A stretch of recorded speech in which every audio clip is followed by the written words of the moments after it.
Racing isn't easy, but experiencing it is. iRacing puts you in the driver's seat with the industry's leading sim racing game. Drive on laser scan replicas of the greatest racing circuits from around the world. Go head-to-head against other drivers chosen by skill-based matchmaking to ensure competitive racing at every level. Compete across all your favorite series. In officially licensed cars, engineered to deliver the most accurate driving experience possible.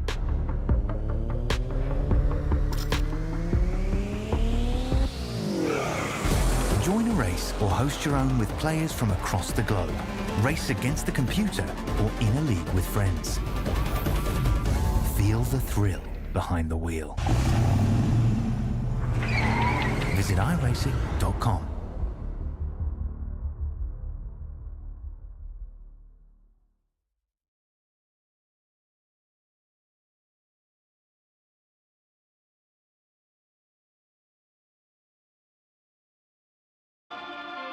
Welcome one, welcome all to SimSpeed TV this beautiful Sunday, the 3rd of November 2024. It is time for the most fantastic time of the season. Once again, in the middle of Enduro season in the V8SCOPS Championship for 2024. It's the Sandown 500. We've got 161 laps of Sandown Raceway coming up for you here. Potential to crown a champion at this round, the penultimate round of the V8SCOPS season. And bringing it to you all live here on YouTube, Facebook, Twitch, and Kick. It's me, Reese Gardner, with Scott Rankin, joining me once more in the comms box. Last time we were together was Imola. Dan Yeaman on the cameras, filling in for Jay Kennedy, who's not feeling too crash hot today. Get well soon, Jay. Oh, Scott, time to get the hype up. You know, the Sandown 500 is a classic race in the real world, just as it is in the sim world, and it's a classic Australian circuit. Simple, but deceptively so. Yeah, you know, very short lap time, very, very important to get all your turns right, bounce it over the curb. But the thing is, those big curbs, they do tend to bite. You've got to be in the right places at the right time. And I think deceptively simple is actually probably about the best way that you can really talk about this place. It is simple. It is got its intricacies, and over a short lap time, it tends to create its course of drama. I think the biggest intricacy that often gets lost is, well, it's a short lap time. If you pit, you could end up a lap down very quickly. Yeah, certainly. Pit stops are going to be a major factor in this race. This place has been around since the 1960s. Its layout, in particular, since 1984.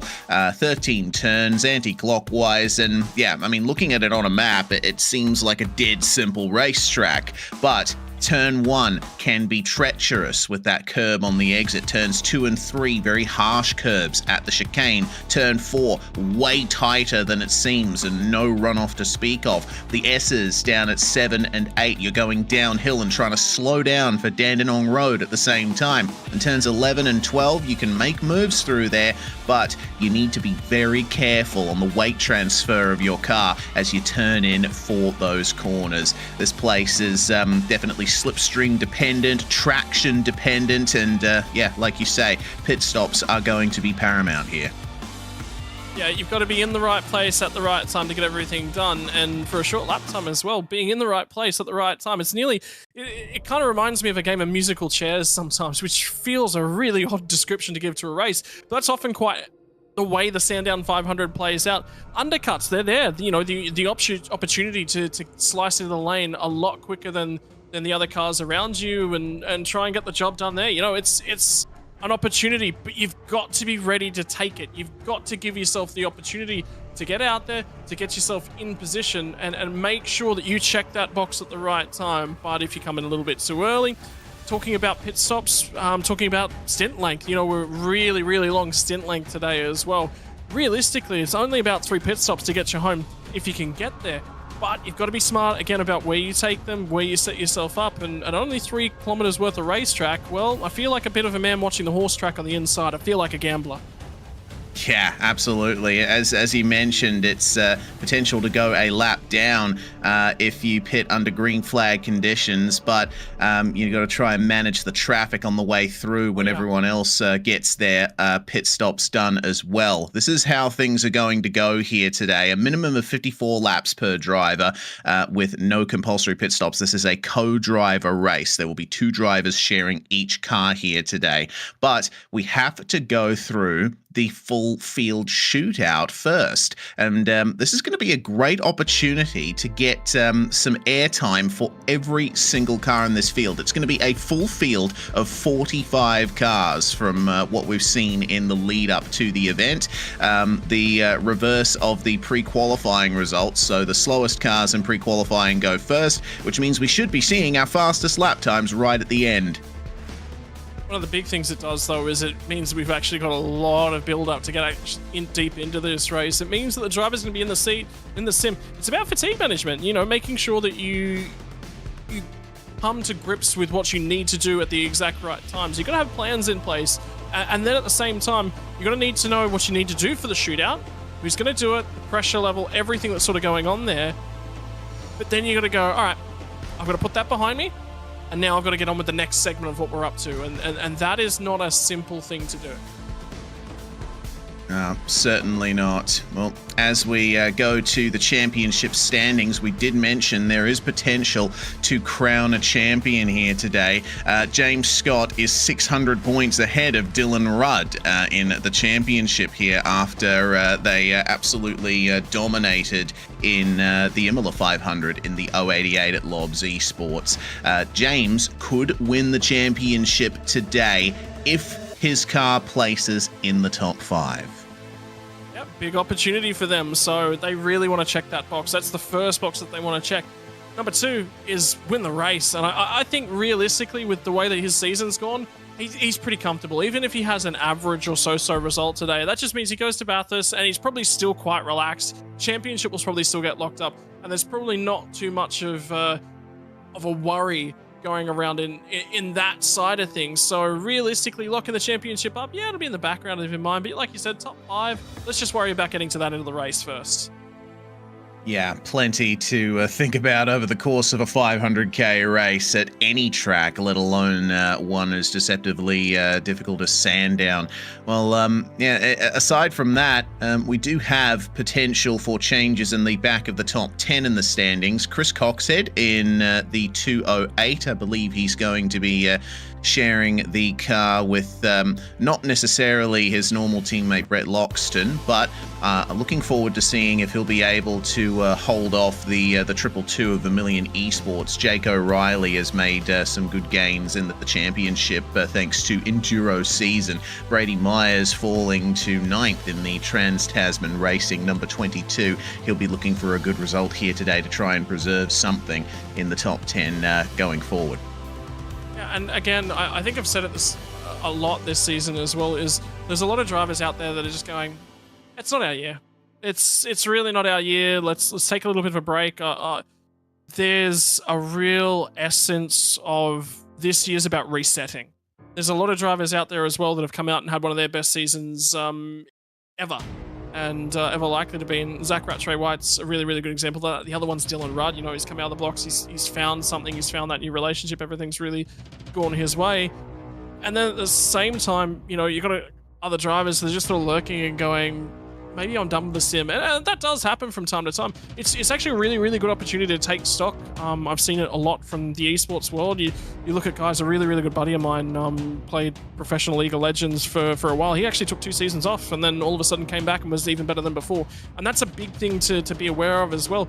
Is 2024 the year where the sim racing world in Australia sort of goes on hold a little bit? For some drivers, yes. Some drivers no, but hey, we're nearly at the back end of that. 2025's around the corner, and potentially a parity debate. No, I'm kidding. Of course, there'd be no parity debate in sim racing. Yeah, of course. All cars, running the exact same set of physics here. Yeah, we're looking forward to potentially closing out the Gen 2 era in sim racing as well. The Endurance Cup standings are here as well after the Imola 500. The Trans-Tasman Racing 22 of Brady Myers and Josh Anderson looking very good ahead of the Vermilion Esports 117 here. Doing okay by Lobs, Griffin Gardner and Dylan Rudd in P3. But for now, it's looking like there's going to be some big changes at the top of the Enduro Cup standings depending on how this race goes. We still have the Bathurst 1000 left to run to close off the 2024 season. Well, things now getting ready in the shootout, and it looks like the first of our cars is getting ready to come out onto the circuit, but we're hearing there is one last thing before we get ready. Drivers must stay in the same co-driver pairing to score Endurance Cup points. So the reason why the Doing Okay by Lobs 088 is not leading the championship is there has been a driver pairing change in that car, and it's the same for the Drop Bear Jupiter car as well. So James Scott still grabbing maximum championship points for himself from the Imola 500 win, but will not be eligible to win the Endurance Cup. It's effectively scored simultaneously and separately from the main championship. And don't forget as well, the no escape rule is in effect over the course of this session and in the race as well. So there is potential for safety cars along the line too when we get to the race. Yeah, big. I guarantee it'll be a 100% chance of a safety car at some point throughout the duration of this race. It's long enough. There's enough drama that happens. It's all locked in. And just an update as well from everyone that has done the pre-qualifying. There's a couple of withdrawals that have come through late. And the other thing which is really, really interesting, and it was, kind of annoying for the drivers that are obviously at fault, but there's some registration dramas as well. So the issue is teams having to nominate their drivers and whatnot, just the way that it sort of worked out. What's effectively happened, and this is an esports thing really, isn't it? It's basically like they've rocked up to race control and gone, here's our entry fee, here's our entry sheet, and they've listed the wrong driver. Or for some reason driver number 2 was left blank and race control's got no option to just sort of go, I'm sorry, but you've listed, the second driver slot blank. It's not quite that. That's sort of an example from the real world. It's not quite that. So we're not actually sitting and controlling who's registered for the server, but for those of you who are not really understanding of that, effectively what's happened is drivers have registered themselves as a crew chief slot within the car, which basically makes them ineligible to be a driver, and the server can only accept one registration per account. So because that driver is registered as a crew chief for that car, they can no longer register anywhere else for this server. So unfortunately there's been a couple of cases of that. We did see that back at Imola as well, but that gives you a little bit more of information on why we won't have the full field today. Yeah, that's a shame. We'll have to see how that affects things going forward into this race. But for now, the shootout is live, and Frogleap Juiced Racing Red is the first car out on track, the 007 with Brandon Groach at the wheel. This is an opportunity. It's basically a double retro round when it comes to liveries for the drivers. Some drivers running retro liveries at Sandown, some at Bathurst, some at both. And on board with Groach as he starts his shootout lap down the start-finish straight at Sandown. Beautiful looking car in the Frogleap Juiced Racing Red, real-life inspired livery, one of many I'm sure that we'll see today as he comes through turn 1 for the first time. nice and clean, nice and accurate. And remember, for Brandon, he's not a supercar driver out through and through. So drives a lot of GT, drives a lot of other bits and pieces, but this is his first big foray into a supercar. He'd be out here just having fun for himself, and that's what today is all about. That's for a lot of drivers out there in the field. It's, you know, at the end of the day, it's gonna be about, yep, I completed, I did all the laps from a SCOPS Sandown 500. That's a reward in and of itself. Yeah, indeed. Well, 21.2 seconds in Sector 1, 18 seconds in Sector 2. Keep these numbers in mind, because we'll be going off these numbers going all the way forward in this session. We've got plenty of cars remaining to set times here. Through the final corner for Brandon Groch, it's a nice, clean lap. So let's see what he can do to the line as the next cars come out ahead of him. 107.638 is the initial benchmark time for everyone to work off. Yeah, reasonable lap time too, and I think the big key for them is that they'll be happy with that. They now get a great opportunity to prepare themselves, you know, sit back, relax, and prepare themselves for the big dance. Their job's already done. They just sort of get to really enjoy things. So one of the big benefits to setting the lap time early, everyone's going to go chase it, and there's no pressure. When you're the last car from pre-qualifying, there's no pressure on you. You made the show, right? You scraped in. You were expecting to do it at the back of the field all day, so the pressure comes off. As we get into the middle of the pack, a little bit of pressure builds up. So for them and for these guys, particularly for Troy Maguire, an opportunity here to just beat. You see that from the real world, don't you? Anytime we get a shootout, somebody down the back puts together a stonker. Puts themselves up towards the middle and front.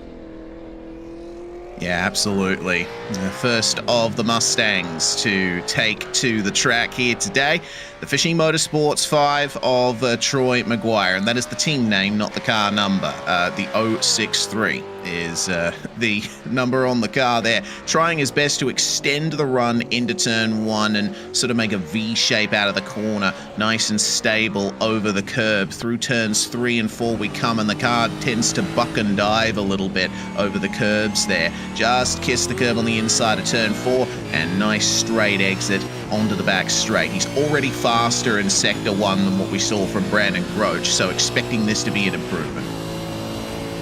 Yeah, it's a really, really good start. 29.94 in Sector 1. We're coming up to the end of Sector 2 now. 17.967. So times are looking good. Now what's the next target? And there was somebody actually got an opportunity to talk to on Friday night. I did something dumb, Reese. I did some commentating from my phone audio on Discord. On Friday night. It was a lot of fun. But Russell Uren managed, he's been picking up a few race wins at the bottom end of V8 Veterans, so split number 4 is in the server. This will be his first SCOPS event. Very new to the sim, and he's here to learn an improvement already. So Maguire picks up an improvement over the Frog Leap car. Fishy beats Frog, apparently. So, there you go. Yes, indeed. Dedicated to water is Fish, and so we'll be able to swim quite well. Interesting to note on that particular lap as we get the next car out on the circuit, Maguire was faster in only Sectors 1 and 2 than Brandon Groch. Sector 3 still belonging to the 007s. The 800 makes its way out on the circuit. The 801 Sim Racing car. Matthew Scholes at the wheel, and oh dear, it looks like there's been a bit of a problem there. The Wheelie Bins Mayhem Republic car has come out too early ahead of him, and it looks like that is the end of the hot lap already for the 801 Sim Racing car. I wonder if race control's going to get a special dispensation for Matthew here, considering the start of his lap was interrupted. Well, so just listening into race control at the moment. So that was actually a boo-boo from the race control side. They've actually just added a probably. The big thing is, and this is the thing, I love it in sport, is stick your hand up, right?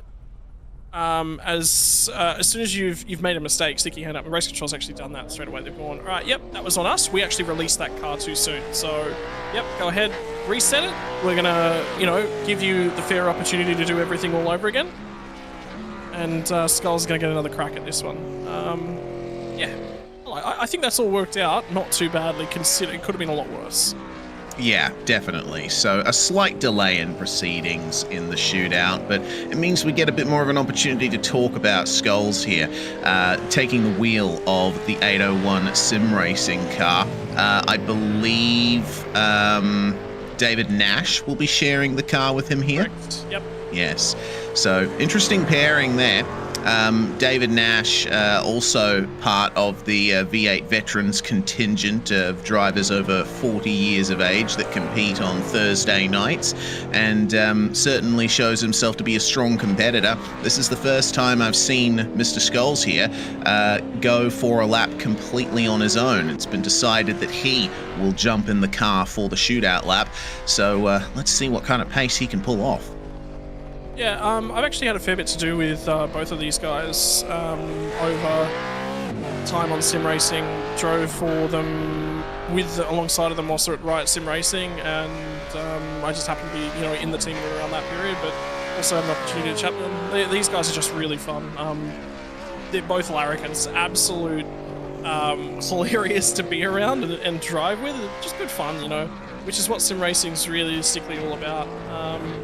And they wanted to part ways. They really wanted to focus a little bit more in on their supercar stuff. You're 100% right.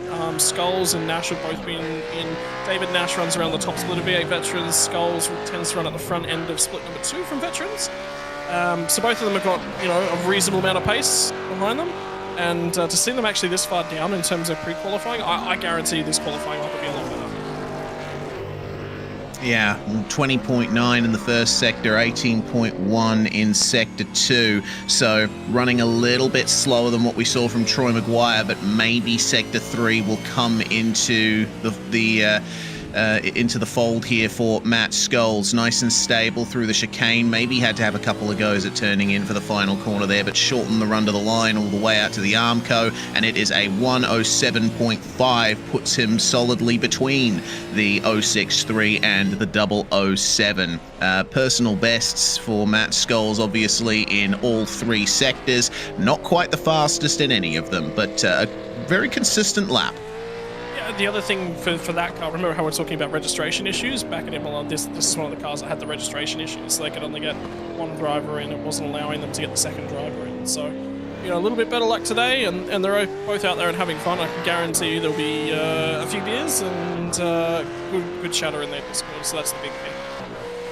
Yeah, certainly is. And already starting the lap is the Wheelie Bins Mayhem Republic 091. Matthew Dowse driving with Vincent Skillbeck here. Skillbeck taking the wheel of the car. Now, Vincent is always a factor, always making an appearance at V8SCOPS Enduro rounds, and he tends to run in split 2 of V8SCOPS on pace. So we'll see what he can do over the course of this lap. Nice straight run out of turn 4, not quite climbing over the curb. It's interesting to see. I think the faster guys at the end of the session will be using a bit more of that curb on the exit. Yeah, and that's the little things, isn't it? When you talk about improvements, I like the attack at the curb at the top of the hill. Used a lot of curb down on the way down to Dedadong Road, and again, straightens it up kind of nicely. So the lines are reasonable. Could there be a couple more uses of the entirety of the track? Yes, but he's looking to try and use all the track. And then, that was deep at this penultimate corner. That's putting him a little bit offline, so he's going to be compromised and run the line. Yeah, just a little bit. Well, Skillbeck making his way to the line with a 107.3, though. That is the fastest lap so far. And it looked like it was almost all in Sector 1, 20.95 in the first sector, 18 second sector 2, and a 28.3 second sector 3. So now we have 3 different cars being the fastest in each individual sector. The 091 fastest in sector 1, Fishy Motorsports 5 fastest in sector 2, and Brandon Groach still holding on to the fastest time in sector 3. We move on to the number 6, the fantastic ANZ Motorsports squad. Ben Christensen and Henry King. Little bit of a problem there for Christensen. Slight blink as he makes his way to start his hot lap. These guys, big wheel spin out of the final corner as well. You want to talk about V8 veterans in terms of track time? I mean, these two have some of the most in the field. Yeah, but isn't it funny how, one of the things about qualifying in these cars is that everybody loves the idea. Jesus, he's on it with the downshifts and the amount of curbs that he's taking. The rear end of that car is incredibly active. Yeah, so the big thing in terms of experience is the first time I ever ran a qualifying session of a supercar, I was out of my depth. Absolutely out of my depth in terms of an open qualifying. Well, a shootout lap's even different yet again, because all of a sudden, these days I'm not very nervous when I'm starting a race car. V8 supercars tends to be the exception to that. But, yeah, normally I'm not nervous getting behind the wheel of a car. I get the feeling for a shootout lap, and I've never done one, I would be nervous again. It's just something so unique, so different, you don't get an opportunity. But Ben Christensen, the attitude of that car sort of, it looks like he's nervous. Yeah, a little bit of a blink to the line there for Christensen, so we can't get the exact sector times up, but 107.1, clearly the fastest lap so far, and it looks like he was purple in at least sectors 1 and 2, so on my timing I can't see the sector 3 time. We'll have to wait and see what that ends up being. But ANZ Motorsports taking the provisional P1 position. We'll see if Blake Fitzpatrick will be able to beat it here in the Pacific Esports Racing 686, another retro livery car here. Robbie Bradbury sharing the car with him in the race. Let's see what Blake Fitz can do. Again, more names that you just chalk up and you look up and down the supercar community and have a look at how pretty this thing looks as well. So, I love the community. They get behind us, and heck yeah, man, it's just really, really cool to see some of these guys have been around the community and engage with them after they've been around for such a long period of time. Yeah, Pacific Esports Racing also very active in V8SCOPS supports. They drive in the GTC category, and Robbie Bradbury, part of the TCR squad in that particular championship, running on Friday nights on Scops weekends. It's a pretty consistent looking lap here for Blake Fitzpatrick, and fast as well, very crucially. Not quite as quick as Christensen in Sector 2, but can he pull it off to the run to the line? A 107.2, he misses out by a tenth of a second there. So purple in Sector 1, but Sectors 2 and 3 not quite to his liking. I've just got an update. I've just been watching the next car that's actually coming on track. I just picked up a little bit of their warm-up lap. Normally, you want to crawl around, you want to preserve the tyres. I can thoroughly confirm for you, Alan Dawson's rear tyres, you'll see it again here. Okay. Interesting. I think this is just for a little bit of fun. Alan Dawson, also known for being a larrikin, I think this is intentional. So I think you're about to see something not quick, but certainly fun to watch. Yeah, indeed. Probably would have overheated his rear tyres there. I don't know if this lap... Yeah, I don't know if this lap is going to be fast, but it's certainly going to be fun to watch in the 177 as he makes his way to turn 1 in the Rapid Theft racing car. Look at the spec maps on that livery. It really shines and glows on its way around the circuit. And purple and gold. What a color combination. Don't see enough of that. Yeah, what a car. This is something else. This is a unique car, so... yeah, we'll see. And I had a few questions about the number of cars that have registered for this one. I can tell you there were 45 cars in the session, including 2 safety cars. 43 is the number. 2 of those have had, at least 2 of those I can see have had registration issues, so I'm thinking we're going to end up with 41 cars today. Yeah, so not quite as many as we were talking about right at the start of the broadcast, but still a large amount of cars active here for the V8SCOPS Sandown 500. And this lap has certainly been clean from Alan Dawson, but he's fighting that thing the whole way around. This is looking like a mid 207, high 207, 107.9. That is currently last of the cars that have competed in the session so far, but keep an eye out for the Rapid Theft Theft racing car of Dawson and Farrell over the course of the race. They might end up switching up their strategy and trying to fight their way back up. Let's move on then to Michael Stewart here in the Balin Stewart Foundation 919. This is going to be very fun to see. Michael Stewart getting onto the podium in V8 Vets on Thursday night. He's looking good. Aragon really smiled on him. Let's see if Sandown does the same. The big thing I'll actually say about the Alan Dawson car as well from that lap, the fact that he ran a 107.9 with the way that he prepared those tyres, that says a lot about that car's got a lot of pace. Starting from the back and, you know, charging way forward. I love it. I like to do that a lot myself because it's just fun. I just like challenging myself to do something different.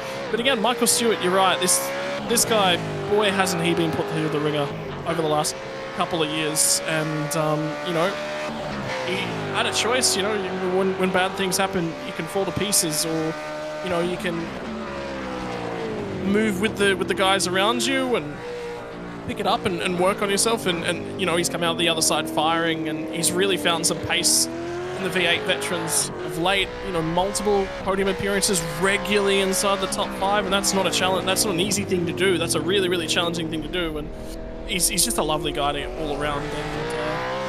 And the only downside is I don't think Sandown is on the track map for greatest tracks in the world, so yeah, we'll have to wait and see.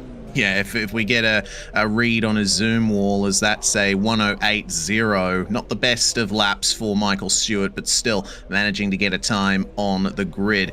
Yeah, when we've had a Zoom camera feed of him, he has a poster of racetracks of the world up on his wall. Basically, loads and loads of global racetracks encapsulated within the Isle of Man TT circuit.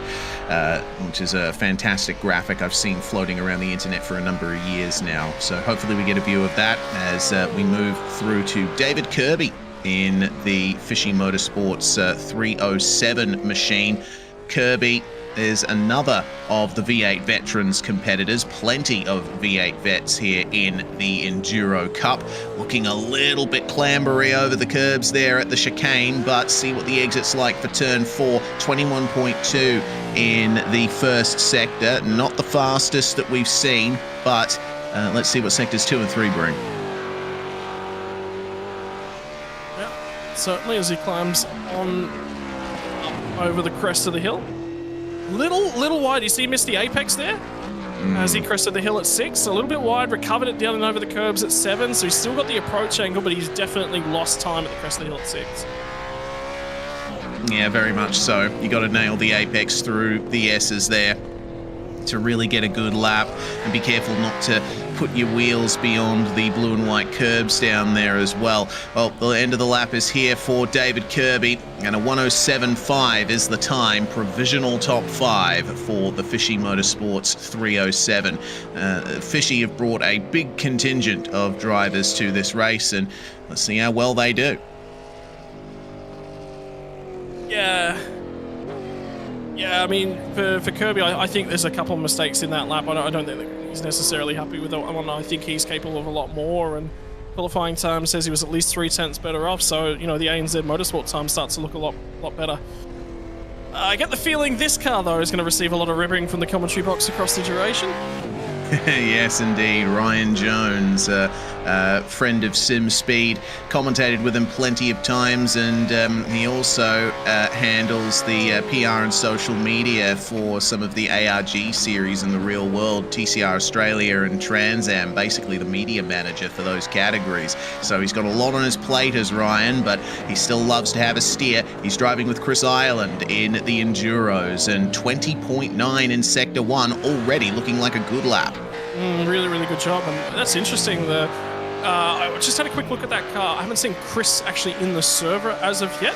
And the thing about Chris is he's a supreme driver. Ryan's good enough in his own right, but Chris is just a little bit of a step above, and Chris really has tried to improve himself a lot in terms of his oval stuff over the years. He's surrounded by, obviously, Ryan's supreme oval driver. Very nice and tidy across the top at 6. A little bit narrow, didn't use all the track on the run down to turn 9, the end of Dandenong Road, but a tidy lap, and it looks fast too.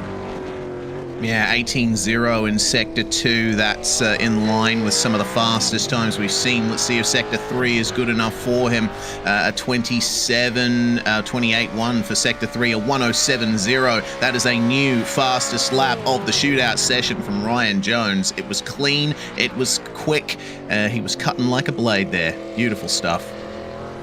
Really nicely done, nice and accurate, and the blue on the DPR livery looks quite nice as well, and completely different colour scheme for them, but I don't mind it. I want to see more of that. Yeah, I certainly do as well. Lovely sky blue livery on that car. Now we move to Shokan Atake and Tomoyasu Inatani in the Phoenix Racing Team number 86, and there will be one Phoenix car competing in this session that you'll have to keep an eye out shortly for, but the contingent of drivers here, lovely and consistent at Phoenix Racing Team. Inatani maybe having a couple of goes at turn 1 here in the 86. Already Sector 1 looking a little bit scrappy for him. He is working the wheel hard. That car doesn't look stable. 21.2 in Sector 1. So let's hope that Sectors 2 and 3 bring a bit more luck for him. Yeah, I'm just hoping. I did just see Christopher Allen was in the session, and then I'm just going to I have a sneaking suspicion that DPR car are actually going to have issues with if Ireland is actually a second driver in that car. I do wonder whether or not they're actually going to be able to complete the race. I think they're better. Oh, that's a pinch brake. Yeah, hard to slow down for Dandenong Road at the best of times. So an ever so slight lock up for Inatani. 18.0 in Sector 2. But yeah, I think Sector 3 will be a little bit slower. Let's see what the time ends up being. 107.0 is the time to beat, and it's going to be a 108.3 in the end. That's how much a pinched brake is worth here at Sandown, plus a bit of a wiggly car in the first sector there. Currently last of the cars that have set lap times there. And again, puts you on the back foot from the get-go, and then 161 laps later, things could look a lot better. Byron Phillips has been improving of late. Every time I see him on the track, he seems to be doing just a little bit better. So, opportunity to drive alongside Hansford Taylor. The difficulty for this car, I think, is going to be staying clean. Both of these guys have a tendency to get caught up in other people's issues. That's an off-track, that's lap aborted. Oh, dear. Well, the lap is over as soon as it starts for Byron Phillips, and he's going to get into the wall as well. Yeah, that's done. That's ugly. Okay, well, there will be no lap time for Eclipse Sim Sports Kittens, the number 49 machine. So now we'll move to the 077, another of the Pacific Esports Racing cars, and they're running all different liveries for the SCOPS Enduros. Stephen Banks at the moment driving with Peter Pavlovich, who's another one of our TCR and V8 competitors in V8SCOPS supports. An awful lot of track time in this car. Yeah, so again, very, very consistent drivers over an extended period of time. Brilliant drivers, and again, lovely guys to be in and around. So always like seeing this car do well. Yep, just gearing up for the hot lap here for Stephen Banks.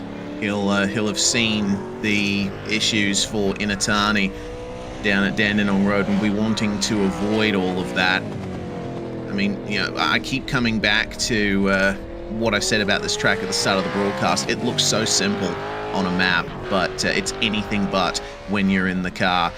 You have to make sure that you get the best exit possible from all of these corners, but psych yourself up the most for turn 1 and the S's. We've seen how brutal the exit curb can be here. Oh yeah, hugely, insanely. It's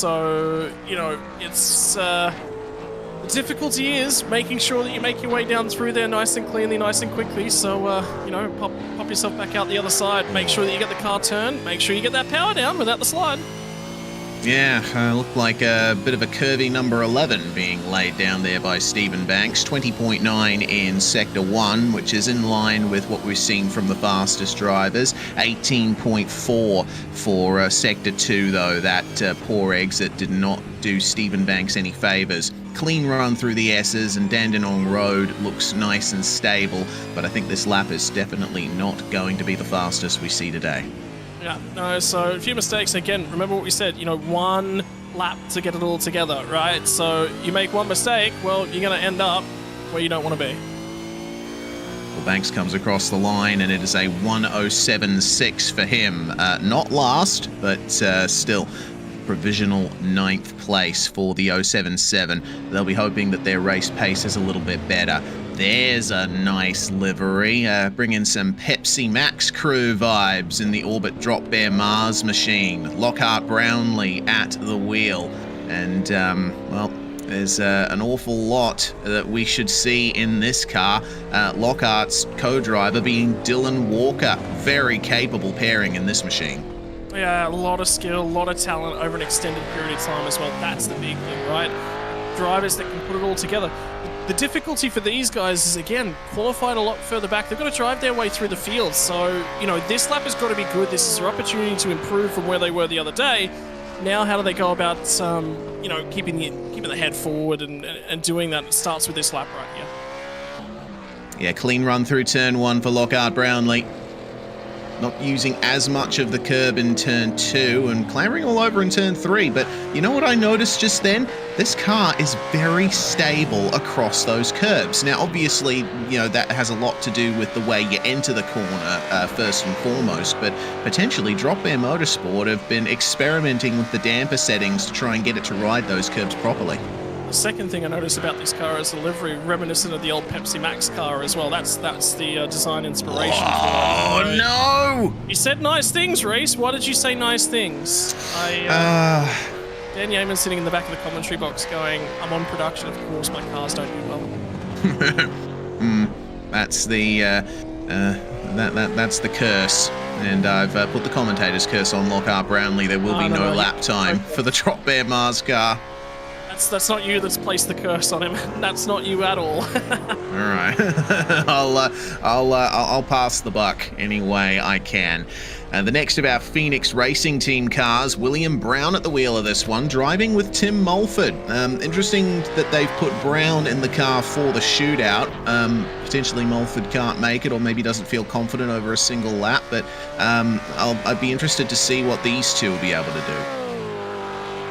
Yeah, another opportunity. Again, cars a little bit deeper. I think these guys should be a touch further forward than necessarily where they've qualified, so opportunity for them to go out and prove us wrong. Prove us right and climb back up that field and see what they're capable of.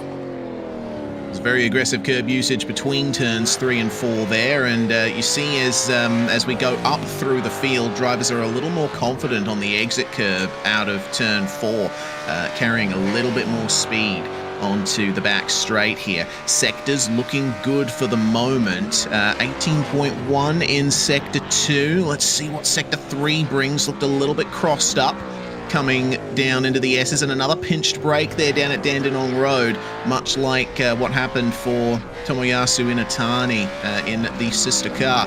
Well, for now, Brown just needs to get to the end of the lap. Not quite widening out the run into the final corner there, but the run to the line is nice and short here at Sandown, and we're looking for a low 107. It's a 107.3 in the end. Provisional P4. So the marker by Ryan Jones is really standing up quite well, so I can tell you, interestingly enough to note, I think Jones got really lucky in terms of timing, and there was some debate about track conditions. I remember the last time I saw Ryan Jones doing laps in a session with variable weather temperatures was Fixed Indy Australia Indy 500. And he got a little bit unlucky with when he ran his laps, because in that event, he ran them during probably the hottest period, so he qualified a lot further back than he necessarily should have been, and that's just the luck of the draw. Well, this time around, he's actually been the beneficiary of it. He got in whilst the track was about 30 degrees Celsius. He's now up to 34 Celsius. So that's why we're seeing some of that differential on lap time. Yeah, it looks like Tyler Blackburn feeling the pain a little here in the JTIT race on Oz. Number 13, look at the oversteer there. That rear end is not to his liking. And Sector 1 already quite slow comparatively. I don't know if Sector 2 is going to be any real improvement. He had to concentrate on getting the car settled in on the run of the straight. Yeah, difficult. You know, make sure you turn it, you point it, you shoot it nice and accurately. You can see the cars in the background. I like that shot as well. That's the next car warming up and about to go and have a crack at their lap immediately afterwards. But yeah, you're right. Be nice and accurate. This car, over the long run, you can't afford to be too aggressive in terms of things, well, this is your opportunity. If you want to slide those tires a little bit, not necessarily slide them, but push the margins a little bit, here's your opportunity to do so. Over the curb at the final corner.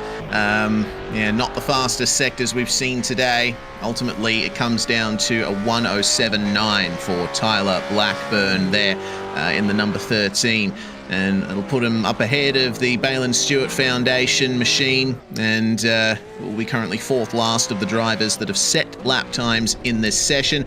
Let's see what Blackburn and Wallace can do when it comes time for the race. Next up, Zach McDonald and Craig Schultz in the 654 machine. 9.5 Sim Sport, one of the top teams in V8 Vets certainly, and almost always up the front in V8SCOPS. Zach Mack's a lovely guy. I do have a lot of sympathies for Zach Mack. I don't necessarily think we regularly see the best he's capable of. I think he's got a lot of bad luck as a driver, I'm going to be honest with you. So. Yeah, almost every time we see him in Split 2 and even Split 1 when he makes starts in it, there's always something not going his way, and it seems like the run between turns 3 and 4 was not quite to his liking either. Still a 20.8 in Sector 1, Sector 2 an 18.3, so he'll have to make up some 4/10ths in Sector 3 to try and get a competitive lap time out of this. So, now the pressure's on him. Now he's going to go and really try and attack and see what he can really set. Have a crack at those curbs in the last sector. You're already down a ton in the first sector, so you may as well get aggressive with them, see if you can't find some time. And there's risk versus reward, right? Have a crack, drive it really, really hard, necessarily lose out, but yeah, that's not a bad lap. Considering how scrappy it looked to start, not a bad lap. Yeah, purple in Sector 3. So Zach made a great recovery from his early trials in that lap as Benjamin Smith in the BE Electrical Race on Oars Mustang gets a very slidey start to the lap here. Yeah, so that's going to hurt your confidence levels to start the lap. That's not a great place to start it, hey? No, certainly not. And it's a big lock up in turn 1. He's going to go beyond the curb, and I think that lap might be over. Yep. Yeah, he's right on the limit. He might have got away with that one. Yeah, potentially. He's going to keep to the end of the lap. We'll have to wait and see if it ends up counting. But once again, not only is the rear end looking unstable, but it seems like the brakes might be balanced a bit too far forward for Smith's liking there. Very difficult to set up a car right for a single lap around any racetrack, but Sandown can be brutal. But that's therein lies the difficulty, right? So, bounce it over the curbs. You got to attack them. You got to make sure that the car is set up appropriately. You got the balance right, and well, if you don't, you're going to be punished. Oh, he's still struggling. I wonder whether or not he swung it around and threw some rear brake at it to try and compensate, and he's overdone it. Yeah, well, across the line for this car, and there is no lap time for the BE Electrical Race on Oz car. Looking at the sectors, seems like only really Sector 2 would have been a good time if that lap had counted, but it's going to be a back-of-the-field start for Benjamin Smith and his teammate in the number 91. Well, now we'll move on through as well to the next car in the field. Looks like the Phase 4 motorsport car of Ben Morris. Starting his lap in the number 43. Phase 4 has certainly been a team worth watching. Their lead driver, I'd say, is Paul Young, and Young was doing incredibly well in V8SCOPS a couple of seasons ago, but that's another off-track in the first sector. This is going to be yet another car that does not have a lap time in the session. What we were talking about 15 minutes ago, about, pressure moments, a little bit of nerves when you come through a shootout. So it's starting to creep in, and it's in the middle point of the stint. And that track temp's climbing and climbing and climbing. Yeah. So where these guys were earlier on in the day has now gone away from that because the track is just a lot more warm. So the grip levels that they thought they had earlier on no longer have that same grip level. Yeah, what this does tell me is as the faster drivers take to the track, they won't be able to maximize their lap times as much, so we might see a closer field spread than we expected at the start of the race. Morris will cross the line, and actually that lap ends up counting. I thought for sure that would have been an off track, but he's managed to put himself 11th. Yeah, so he's done actually reasonable. So yeah, look, either way, hey, he's done okay. Yeah, for sure. I thought that lap was going to be taken away from him. I love seeing Viz. It's good to see him back out on track. It's been a while since I've seen Anthony Visma racing. Yeah, indeed. He's driving with Damien Cairns in the 188. Damien Cairns, always a top 10 competitor in V8 Vets as well.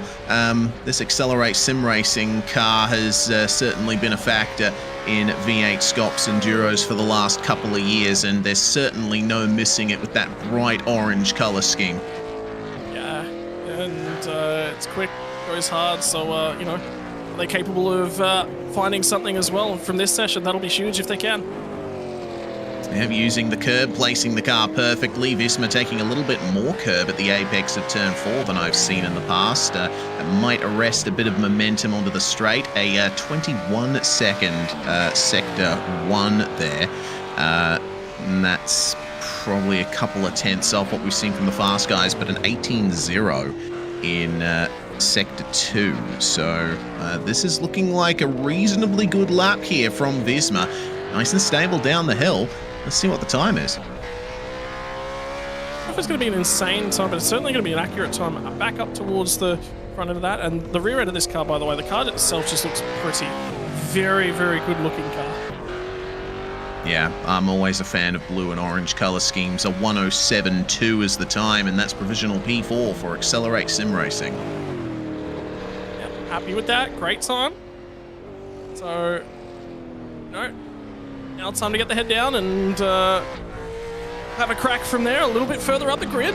You know, a few guys, again, Phil Krause, Americans Down Under. I had an opportunity to race against Phil Krause on a number of occasions in IndyCar stuff, and I always love seeing him out having a crack in the Supercar. Yeah, Phil, also the most recent race winner in the iRacing IndyCar Butt Kicker Pro Series as well. Just came off the win at Gateway, leading a 1-2 for private label Team Hype with Joshua Chin. So he's certainly successful on the American Open Wheels side of things, competing in the top championship for IndyCar racing in the sim world on the iRacing Esports Network, and looking good in Sector 1, a 20.7. This could be a stonking lap time. What's the Sector 2 time? It's going to be in the 17s, just about 18-0. Regardless, Phil Krause loves to have a steer in the V8 Supercar, and he's looking good. Rode the brake really, really nicely all the way down into the end of Dandenong Road as well. Rode the curb okay. You know, so track temperature's still climbing up. There's a lot of cloud cover in the area, so there could be a dip in the temperatures at some point in this session as we head towards the mid stages of it. But reasonable lap time from Phil Krause. Wow. I should be really, really happy with that one, and yeah, for good reason. That is the first 106 that we've seen in the session. Phil Krause putting on a fantastic time there. We have a new fastest Sector 1 time of a 20.7. Still green in Sectors 2 and 3. So lovely and consistent from the Americans Down Under car. Let's see what Adam Blocker will be able to do to assist his teammate to a potentially good finish. Next up, Fishy Motorsports 3, Blake Delaney in car 08. Blake is going to be driving with Chris Miller in this car. Let's see what they can do as the rear end looks somewhat stable coming out of the last corner. Yeah, hooked it up quite nicely. So for Blake Delaney, you'll be looking to try and set that time. By the way, update on that American car, just to give you guys an assessment of the commitment level that they're extending themselves to. On the east coast of America, it is a touch before midnight. On the west coast of America, it is about 9:15 p.m. Apparently, it's about 2.5 hours behind that. So, you know, either way, by the time that they're done with this race, and remember, we're only halfway through qualifying here, we're already 45 minutes through that, it's going to be very, very late in America. What it is, but commitment, love to see it. Yeah, absolutely. They do love having a steer in V8SCOPS Enduros, Blocker and Kraus. It's good to see them back. I didn't see them at Imola. Blake Delaney having an interesting run through Sector 2. This is looking like another very quick lap. It's not quite as quick in Sector 1 as Kraus was, but Sector 2 holding up nicely, and now Sector 3 will come to an end in just a few moments' time. Could this be another 1:06 lap time that we see? It will be, and it will be a new fastest lap, 1:06.908 for Blake Delaney. I think that's quite critical. Hey, Americans, get off the top step of our bloody car. Yeah, we can't have that, can we? Well, now we move to Mark Poynton. Frogleap Juice Racing Blue. This is the car that Rob Crisdale usually drives in solo events, and Crisdale has had some success this weekend already and supports on Friday night. He ended up winning the V8 support category race after only joining the server with mere seconds remaining in qualifying. He was just doing it for fun. He didn't expect to win, but a run through a chaotic field and a technicality for the winner with a 5-second penalty handed Crisdale victory. So he's carrying that momentum in here with Poynton as they come into turn 1. Yeah, and I had the opportunity. Mark Poynton's just pushed his way into the top split of V8 Veterans a couple seasons back. I was actually sitting in race control during that season. It was really, really interesting to take, instead of sitting there and looking at it from a commentary point of view, to see his driver progression. Because if he gotten involved in an incident and he sort of wasn't sure about it, the way that he approached things wasn't, you're wrong, your call's wrong, your call's wrong, your call's wrong. It was, okay, I've missed something here. Why have I gotten a penalty? Oh, that's the reason you've gone for the penalty. Yep, I can see that. That's valid. No worries. I'll adjust the way that I'm driving going forward. That is how you improve as a driver. You've got to have the right mindset, and Mark always strikes me as this really quietly spoken, yet guy that continues to tinker, continues to get better. I'm really keen to see what this looks like at the end. Yeah, Sector 1 not quite fast, but Sector 2 looked really good. And we'll see what the ultimate lap time is. It is a 1:07.8, so definitely fast in Sector 2. But Sectors 1 and 3 not falling Poynton's way. They will start no better than 16th. Yeah, I thought there was a little bit more involved in that. I think he'll be a little bit upset with that result as well. But hey, head down and see what's capable in the race. I've been corrected. It's only 8:55 p.m. on the West Coast, so it is 3 hours, not 2.5 that I thought. I was looking at numbers and Google's lied to me somewhere, so I do like being corrected on that. So appreciate that, ladies and gents. Yeah, the time conversion is pretty easy for me. I'm in Perth at the moment. I'm straight 12 hours ahead of US Eastern. Perfect. Yeah. But we'll move through to the next car here. This is the 152. Angus Lawford here driving with Jake Slade. And Sector 1 already looking all right, 20.9. Let's see if there's any more to be gained here in Sector 2, which is basically just turn 4 and the straight. So up into the 17-second bracket, it's an 18.0. Right, keep an eye out for Angus Lawford here. Lovely looking car indeed, this 152, and it's looking stable through the corners as well. Yeah, nice and stable, nice and planted, get the power down nice and easily as well. And again, that track temperature just continues to just nibble away and climb just a little bit. He's done really, really well at adapting to the grip level that he's got. Looking for a low 107 here. It's a mid 107 in the end. A 5 for Angus Lawford. Puts himself into 11th spot, demoting the Fishy Motorsports 4 of David Kirby from the position just outside the top 10 there. Now we get ourselves into the meat of things when it comes to Orbit Drop Bear. They already had one car that ultimately couldn't complete a lap in the session. Sam Blacklock and Tyson Broad are a very strong pairing. I'm looking forward to seeing what this car can do. And I'm looking forward to hearing about more and more IndyCar lack of exploits if Tyson Broad does reasonable throughout the broadcast. But hey, it's good to see Blacklock back behind the steering wheel, isn't it? And the front end of this car, she just looks different, doesn't it? I like seeing what they can do with the grille sometimes. This one I'm on the fence about, though. I like it and I hate it at the same time, and it makes me feel very uneasy. Yeah, I tend to prefer a darker grille at times, but regardless, We'll see if looks result in pace or not. A 20.8 in Sector 1, pretty competitive from the times we've seen so far, and it's in the 17s in Sector 2 as well, so all Sam has to do is nail the S's, and he certainly does. Kept it within track limits there. As long as you have your left side tyres on the blue and white curb at the right-hander, it is legal. You can't run beyond it though.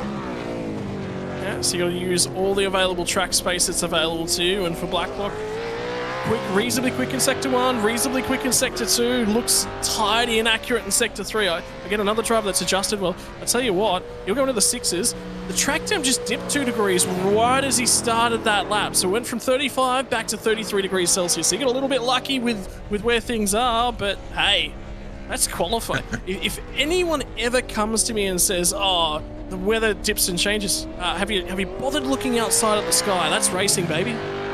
Yeah, certainly is. A little bit more cloud cover, less UV hitting the racetrack. Sometimes that's just the way it goes. The track temp will dip, and these cars like cooler track temperatures. Let's see if fortune smiles on Ty Delaney, who's sharing the 07 Fishy car with Jamie McKnight. Clean run through turn 1.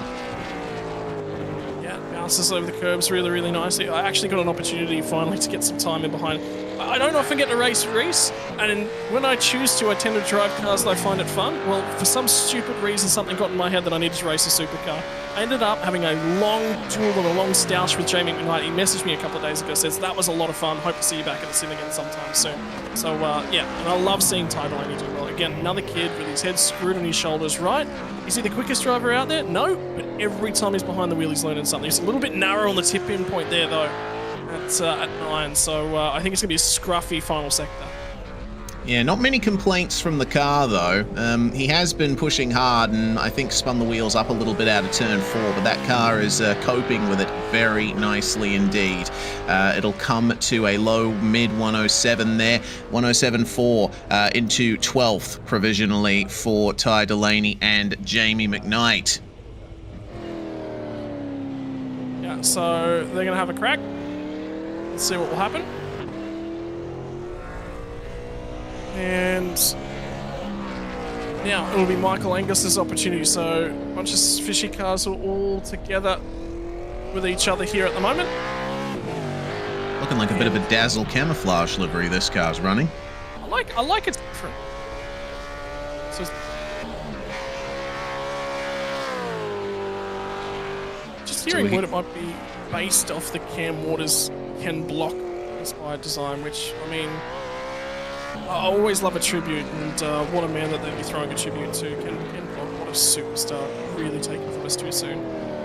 Yeah, absolutely. It was heartbreaking to hear of his passing. Actually, a couple of years ago now. It's a real shame.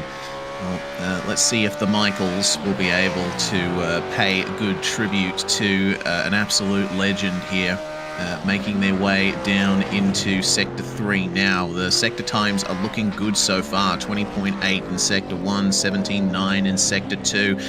Probably a little bit of a slide down at Dandenong Road, but gathers it up over the curb nicely for Michael Angus. Just 2 more real corners to go. How much of the curb does he use here? Well, he's using enough to get the car rotated and all the way across the curb on the exit of the final turn. This could be a competitive time, but it looks like they might have lost out a bit in Sector 3. 15th place there for Michaels, Angus and Whiting. Yeah, they'll be upset with that. Again, the track temps were really, really in their favour. Another fishy car as well. So this will be a big opportunity for Ken Latta. But how good is that Ryan Jones laps, holding up? What was he, mid-teens to be released out here? And we've got a bunch of the times now, and we're 25 times logged plus 2 that haven't set a time. It's 2 or 1 that haven't set a time. So we are now past the halfway mark in the field, and that time is holding up in the fourth. So there's a lot of cars behind them that they would have been expecting in front. So great qualifying effort, and again, importance of nailing a shootout lap. And let's see if Latta will be able to nail his, driving with Jamie Dyke in the Fishy 269. They had a very difficult Imola 500, these guys, but Latter looking stable on the exit of turn 1. It's an all right sector 1 time. It's still not reaching the sheer heights of the 20.7 of Philip Kraus, but only a 10th off. And sector 2 will be in the 17s as well. It looks like these laps are really all coming down to this section here, the S's into Dandenong Road. That's the big factor in a single lap at Sandown. Yeah, and it's basically where the bulk of your pace comes for this final sector, because it's not just about entry speed, it's about getting the car tipped in. The big thing is picking up the throttle nice and easily out the other side, with enough speed in it that you gain lap time. So the big thing about that corner is it's one of the slowest on the track, and in fact it is the slowest on the track. And it's the braking zone's so tricky. You can lose time on the way in because you're being too conservative. You can lose time in the mid corner because you're a little bit deep. You're a little bit shallow. You can lose time in the middle of the corner trying to pick up the throttle and drive it out. There's just a million and one ways, and it's so critical to getting it right just because of where it sits in the market. Well, it was a good lap for Latter. Provisional P2 in the end, and it was looking like a very good lap there. Let's see what Blake Warboys will be able to do, driving with Troy Stone Street in the WKNP Sim Sports number 63. Blake is certainly one of the guys that's on the up and up in V8SCOPS. He's had a really good season this year. And, the beautiful Ampere livery on this particular Mustang. Let's see what Sector 1 is like for Blake. I'm sure if we had a Zoom feed of him, he would be as stone-faced as he always is, full of concentration. A 20.7 in Sector 1. I think this could be a challenge to that Orbit Drop Bear Mercury time. Yeah, I think it's going to be very, very quick, and a man who you would not be able to tell if somebody who's nearby proximity had died or if he'd won the lotto. The look would be the same. Yeah, certainly would. Blake Warboys famously unflappable, but we'll see what it's like here coming down Dandenong Road. The exit curb maybe a bit too much used there. Wheels were spinning on the concrete slightly, so Sector 3 might not fall Blake Warboys' way. This could still be a fast lap, might still be able to drop into the 106s if he nails it here, but it's going to be a 107.2, and that's going to put them 8th. I mean, it just goes to show how close the field is at the moment. One little mistake can be a difference of 5 or more positions. Well, I remember your lap times are less than 70 seconds total, right? We're looking at 60, 66 to 67, 68, 69 seconds total. So what it means is that there's not enough time to recover from those mistakes that when you make them. So it's all about having a clean yet accurate lap. And also, if you look up and down the field, normally you get multiple cracks at the qualifying laps. You go, yep, sweet, made a little mistake at turn 1 on my lap. You only get one crack. And I'm going to be honest, if you look at the entirety of the field, I guarantee you, even Blacklock, we even were talking about Blacklock and we said, the time looks good, but he didn't look like accurate, or the car didn't look agile. So I get the feeling half the field, or I'm going to say 90% of the drivers so far, are very not happy with their lap times, and I think the results reflect that. Yeah, it's been a bit of a mixed up session for quite a few drivers, but I tell you what, this lap for Brett Loxton is likely going to be very quick because the track temperature has dropped all the way down to 31 degrees. So Loxton has optimum track conditions here for this lap. Sectors 1 and 2 looking reasonably competitive. Sector 3 might well fall his way here. I think that final sector is going to be the big difference maker on this lap for the Team Jinx Shifters 209. Brett Loxton and Thomas Hinz, very consistent driver pairing. You always see them together at the Enduros. Out to the line, Brett Loxton comes in the 209, and it's a 106.865. 860 it turns out to be. Provisional P1. Well done. Yeah, right at the top of the timing sheets. That shook that up. So that changes things around just a little bit, doesn't it? So how cool is that? We've got, the top 2 teams separated by 0.004 of a second. I'm going to put something in the back of your head here, Reese. It's just a discussion point. I hope we do get this in the future with the next round of Supercars in Gen 3. Is tyres that you have to bring in, not just one lap dash. Keep them as stone cold as you possibly can, because I really don't like this. The big thing is reading the grip level that's in the track. And the reason I'm going to say it is these guys are not getting the best way to prepare these tyres is to crawl around on your outlap. You know what that doesn't give you is a sense of the grip that's in the track. They've come out of a practice session which was colder than this, so everyone was going and going, yeah, I feel really confident, I really feel, and then they get out there on the track and it's greasy and the car's not gripping up and rubber's being laid down as the session goes on. When you roll out on a cold tyre and you've got to bring it up to temperature, you get an opportunity to sense what grip's available to you, and Lord have mercy on us when we finally get to a wet. Could you imagine a wet shootout? That's going to be something special when we finally see that. Yeah, absolutely. Considering that all new cars on iRacing so far, since the weather system have been rain-enabled on launch, I would expect the same is true for the Gen 3 supercars that will likely be coming to the sim very soon. Meanwhile, we have to focus on Chris Coxhead, the sister Team Jinx Shifters car here. And Chris looking all right through Sector 2, but Sector 1 not quite where he would want it to be. And it's exactly the point you were making, Scott. The fact that he probably wasn't able to feel the grip levels on the outlap. The car maybe had less grip than he was expecting, and so making a couple of mistakes, overestimating or maybe even underestimating the amount of grip available to him. Sector 3, though, is at the end, and it's a 107.1 for Chris Coxhead, the 208 in provisional 8. So just think about that in how you attack the lap, and you can see that in the way that he's gone about setting that lap up, is that he hasn't really gone after it in Sector 1. In Sector 1, he's sort of gone not 100% certain of what got underneath. He gets down in the Sector 1 and the car grips up really nicely. He goes, okay, I can really attack this lap. I can nice and push into those braking markers now. So it's not until a third of the way through the lap that you go, oh, I know what this car feels like now. I can approach the rest of the lap. So you've got to adjust that. And you might even think about an adjustment of the bars and an adjustment of the brake bias after you get on the anchors down at turn 1. You see what I just saw? A bunch of sunlight just popped out down at turn 1. This session could heat up again yet. Yeah, certainly could. Track temperature is staying stable at 31 degrees for the time being, but Tom Freer will certainly be keeping an eye on that in the Synergy Sim Racing 707. A little bit of a whack of oversteer on the exit of turn 4. Looks like a good Sector 1 time. It's a little bit off what we saw from Blake Warboys.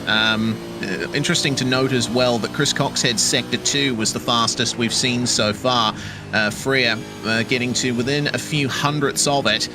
Let's see what this lap turns out to be for the 707. Dandenong Road's apex curb is a little flatter than you expect. You can be a bit more aggressive over that curb than most of the others around this circuit. A little bit of oversteer on the way in as well. He's sliding that car, getting it rotated for the final corners. Maybe a bit too much rotation for Freer's liking. What's the lap going to be? It's a 106.7. That is a new fastest lap once again. Looked very, very good. So you said a little bit of oversteer, but it wasn't oversteer. It was nearly like an entry settle rotation. So the car looked good, and even though he corrected it, it was just a tiny little correction on the wheel. It wasn't much in it whatsoever. So I got the feeling you're sitting there going, it doesn't look okay. And I'm sitting here going, you know what? That actually looks not too bad. And I guess it did pop out in the pudding. So this will be an opportunity for the 34 entry. And I'd love to see this car finally do well. They're just unlucky. I think Briggs has had a season he'd like to throw away a little bit, but yeah, an opportunity late on the season for this one. Yeah, Briggs taking over the qualifying duties for the car that he's sharing with Ewan Baker in the Synergy number 34. So coming through into Sector 1, we'll keep an eye out here. 20.78. Oh, that is within a few hundredths of Blake Warboys' fastest Sector 1 time. A 20.74 is currently the purple Sector 1 time. So this could be another excellent lap that we see. Just needs to nail the S's and Dandenong Road. A 17.8 in Sector 2. That's looking good. This is looking really good for Adam Briggs. That's purple second sector. That's a big improvement. So he is, like you said, and Warboys isn't towards the top end of the table, even though he's got that purple first sector. So this is looking very, very clean. And the Synergy guys, I would have had an opportunity to say what's the grip like a little bit just beforehand. And Briggsy doesn't opt to cut the dog leg nice and short in the front straight. Oh, did he just go purple in the final sector? Yeah, you bet he did. Oh my lord, yes indeed. And that is a massive time there, putting nearly 0.2 of a second on the next fastest car. The track temperature hasn't risen as much as I expected, so there's a lot of grip in this racetrack right now. Adam Briggs took advantage. Let's see what Kobe Jones can do in the number 50 Summit Sim Sports car, driving with Liam Reston here, and we've got to love a yellow and black liveried machine. Let's see how fast this gets them. Yeah, good to see these guys back and having a right royal crack at this one too. So for Kobe Jones, opportunity is going to present itself, and uniquely as well, I think there was an outlap time that come up on the board right there as well, because I think their pit bay might actually be all the way back down the back end of pit. So either way, attacks the curbs nicely. The car looks straight. There was no jumping around, skittering in the rear end. The power went down very, very nicely on the exit 4 as well. So that looks clean. Sector 1 time's not brilliant, but it's not too far away either. Yeah, not too far away. Sector 2's going to tell the story as well. 17.9. Not bad at all. That's pretty close to what Briggsy could set, but he's a little bit... Oh, he was flirting with the track limits there. I wonder if this lap is still legal. It was difficult to tell from that angle. Yeah, keep an eye on it. I'm not seeing a flag that would say that he's picked up a slowdown penalty, so I think it's going to be okay. And it's just not accurate, I think, is the big key. It wasn't accurate in any of the corners I was expecting it to. A 6.8. When I looked at that lap, I thought that was going to be in the 7s for sure. So he's actually done not too bad, Kobe Jones. But yeah, that looks scruffy. So yeah, provisional top 5. Maybe the race setup will bring them a little more luck there. I mean, Sandown's such a short circuit, and you don't really have much time to suss out how a car behaves around here. So a shootout lap here is definitely a difficult task to execute. But one man who is up to the task, one very young man, Rayan Leonage in the number 79, battling in the top 3 in the championship. But potentially going to have some problems here at the end of the season. Remember, back at Imola, he was a little bit over-aggressive towards the end of the race and ended up, I think, picking up a penalty or potentially spinning the car as well. So let's see if he can make some kind of recovery here in the number 79 at Sandown. And, you know, for him, it's just all about there. Earn yourself some glory, kids. See what you're capable of. I think is what it's all about. And again, every single time he does this, he's just a little bit more confident, a little bit more information in the toolbox, and with his age, I mean, if he's around sim racing, you know, to put himself into contention for vets, put it this way, the guy's going to be on iRacing for 24 years. Yeah, that's ridiculous. That's how young Rayan Leonage is. And his sector times looking very good on this lap. This could be a new fastest, 106.58. Yes, indeed. He's purple in sectors 1 and 3. And the sector 2 time wasn't too shabby either. Yeah, how about that? Not a bad lap. Not a bad lap, kid. You'll be happy with that one. The flash of the lights said he was happy with that one. I think he knew he was on for a stock. Oh, by the way, it's getting even better out there. Track temp just cooled off again. Oh, yeah, it's below 30 degrees. Clouds have come back, so there's going to be some fast ones in what remains of the drivers thus far, and I think we're down towards the last few now. Here we are indeed. Jordan Ross and Mike Taliancich sharing the 1-4-3 here as Jordan begins the lap. Let's see what he can do here. That Synergy car has looked rather quick at V8SCOPS Enduros for many years now. Taliancich, always a good factor in the Enduros, and I think if I was going to choose any co-driver for the Enduros, I'd probably choose Mike. I mean, he's certainly got a lot of experience at hand, and he's a steady pair of hands to bring the car home. Yeah, he is. I'm just thinking, Jordan Ross turns 40 in, was it? I'm sure it was Jordan Ross in 5 days. So he's eligible for V8 Vets next season. Oh. Maybe he'll be able to give Scott Gamble a run for his money with Gamble's sheer dominance of that championship in recent times. The sectors are looking really good here for Jordan. 20.7 in Sector 1, 17.8 in Sector 2. This might once again be a new fastest lap time. The track temperature it's going further down, 28 degrees Celsius now, and it's going to be a 106.573. Oh, he gets it. He gets it. He does. 5.54 in the end. So the gaps are only a couple of hundredths, but man, the pace is increasing minute by minute. Yes, and we're now going to see the first of the doing okay Lobs Esports cars. And Andrew Gilliam alongside a Luke Rosella in this one. It's good to see the Rosella qualifying this car and having an absolute stab. And have a look at what this car's achieved this year. Even though they won't have any big titles to their name or, huge results, they've won the Logitech Pro Invitational. Rosella won the Pro Invitational Endurance Cup, so that says he's quick. He's really, really good race pace here from Sandown. It was very, very consistent across the 3 events. Gilliam won another one of the Enduros in that series as well. And he's done a lot of travelling this year too, Andrew Gilliam. Tim Slade's engineer in the Premier car. So there is a lot of knowledge, a lot of experience on board. Purple middle sector too, Reese. Yeah, and how's the Sector 1 time as well? A 20.6. Oh, this is a little bit deep there at Dandenong Road. It was looking like a stellar lap time. It probably will still be stellar. I mean, it's a Lobs Esports car after all. They just seem to have something extra compared to everybody else. To the line for Luke Rosella. It's going to be a 106. And it'll be a 106.3. Okay. All right. 106.4. Down to 55 to post-race tech inspection, please. Yeah, goodness gracious. Even with that little mistake down at Dandenong Road, it was looking magnificent there for Luke Rosella. That means the pressure is going to increase ever further for Zach Rattray White. Tell you what, the rise of Vermilion in the last year or so. Earlier on in the year, they had a massive expansion program execute. They added so many new drivers and created a new Vermilion esports squad to add to their Vermilion Motorsports team.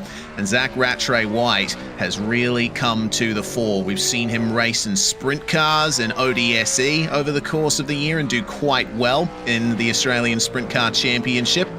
And still a steady pair of hands in a V8 as well. Nice run through turn 4, and it's another competitive Sector 1 time. He could be challenging Rosella here, just needs to nail those next couple of corners. Yeah, so Sector 1 time wasn't purple, but it was quick, so right there and there amongst it. And the big key was that 55 car wasn't purple in Sector 1 either. Still not quite accurate, but he's lost a lot of time in Sector 2, so it was nicer than it was for Rosella down at Dandenong Road though. So opportunity to buy some time back here in the final sector, potentially nick another provisional pole, and then say to Jared Philsell will be the next car out, come chase me. Absolutely. Oh, to the line for Zach Rattray White, and it is very close. Only half a tenth in it there for Zach Rattray White. It will be provisional P2 for now. And then there were 3. Here comes the Lobs Esports 088, Jared Philsell driving with James Scott. Philsell, historically, one of the most successful drivers in V8SCOPS history. He's got 3 championship titles to his name and I believe the most race wins of anyone still, even after not having competed full-time in the championship for quite some time. So let's see what Jared Philsell will be able to do on this lap. I'm sure he will have lost none of his pace. And also, update on that lap time for Rattray White, purple in Sector 3. So he did find some time, and it'll be down to Philsell. My word, he used all the curbs. I think he's okay. I think that was on the fringe, but I think he's okay. Yeah, all right. So it is just okay there for Jared Philsell. He'll have to try and recover something. He's a little bit off in Sector 1. Let's see if he got the exit right from turn 4. We'll let the story tell itself here. Still seeing some incredibly fast Sector 2 times. It is in the 17s.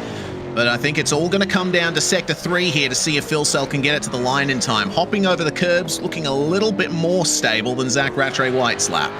Yeah, and the other thing is, I was just thinking on the run out of turn number 1 for this car, the sun's just peaked its head back out, and it's back up to 30 in terms of track temperature, so it's going away from these guys. So Rosella might be good enough for pole.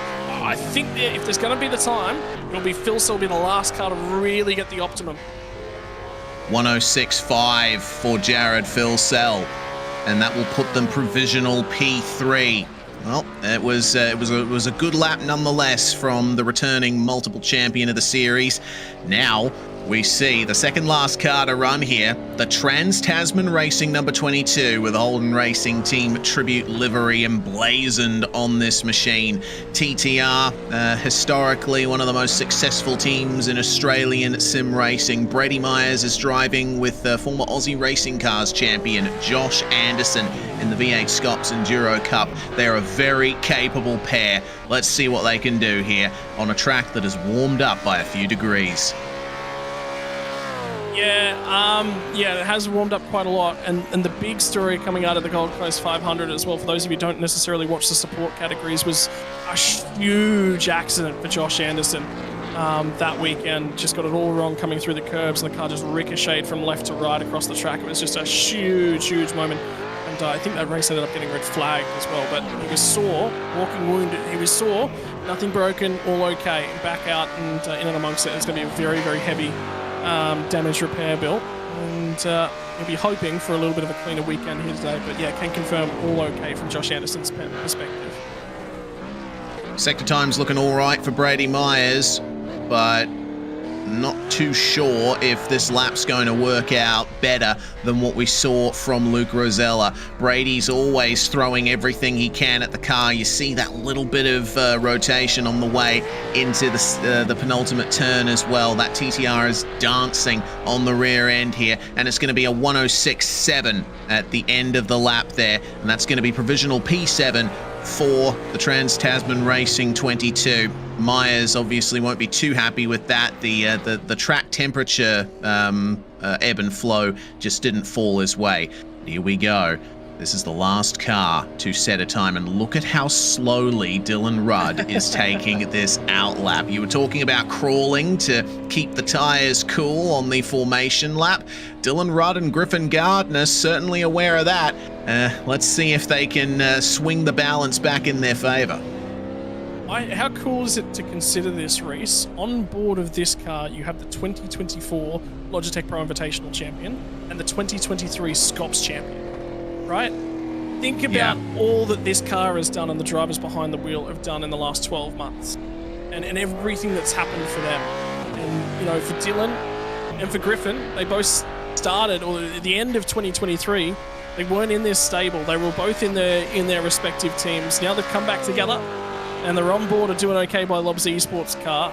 And what does 2025 hold for both of these guys? I think Griffin Gardner joined this outfit halfway through the season.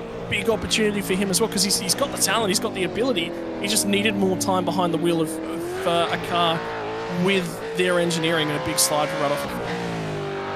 Yeah, quite a big slide indeed. He's cutting across that curb there, going through the kink. We don't usually see drivers doing that, but he's trying to gain every little thousandth of a second he can, and it's a 17.9 in Sector 2. The track has continued to warm up, currently sitting at 34 degrees, and that was a bit scrappy there through the S's, and it looks like done.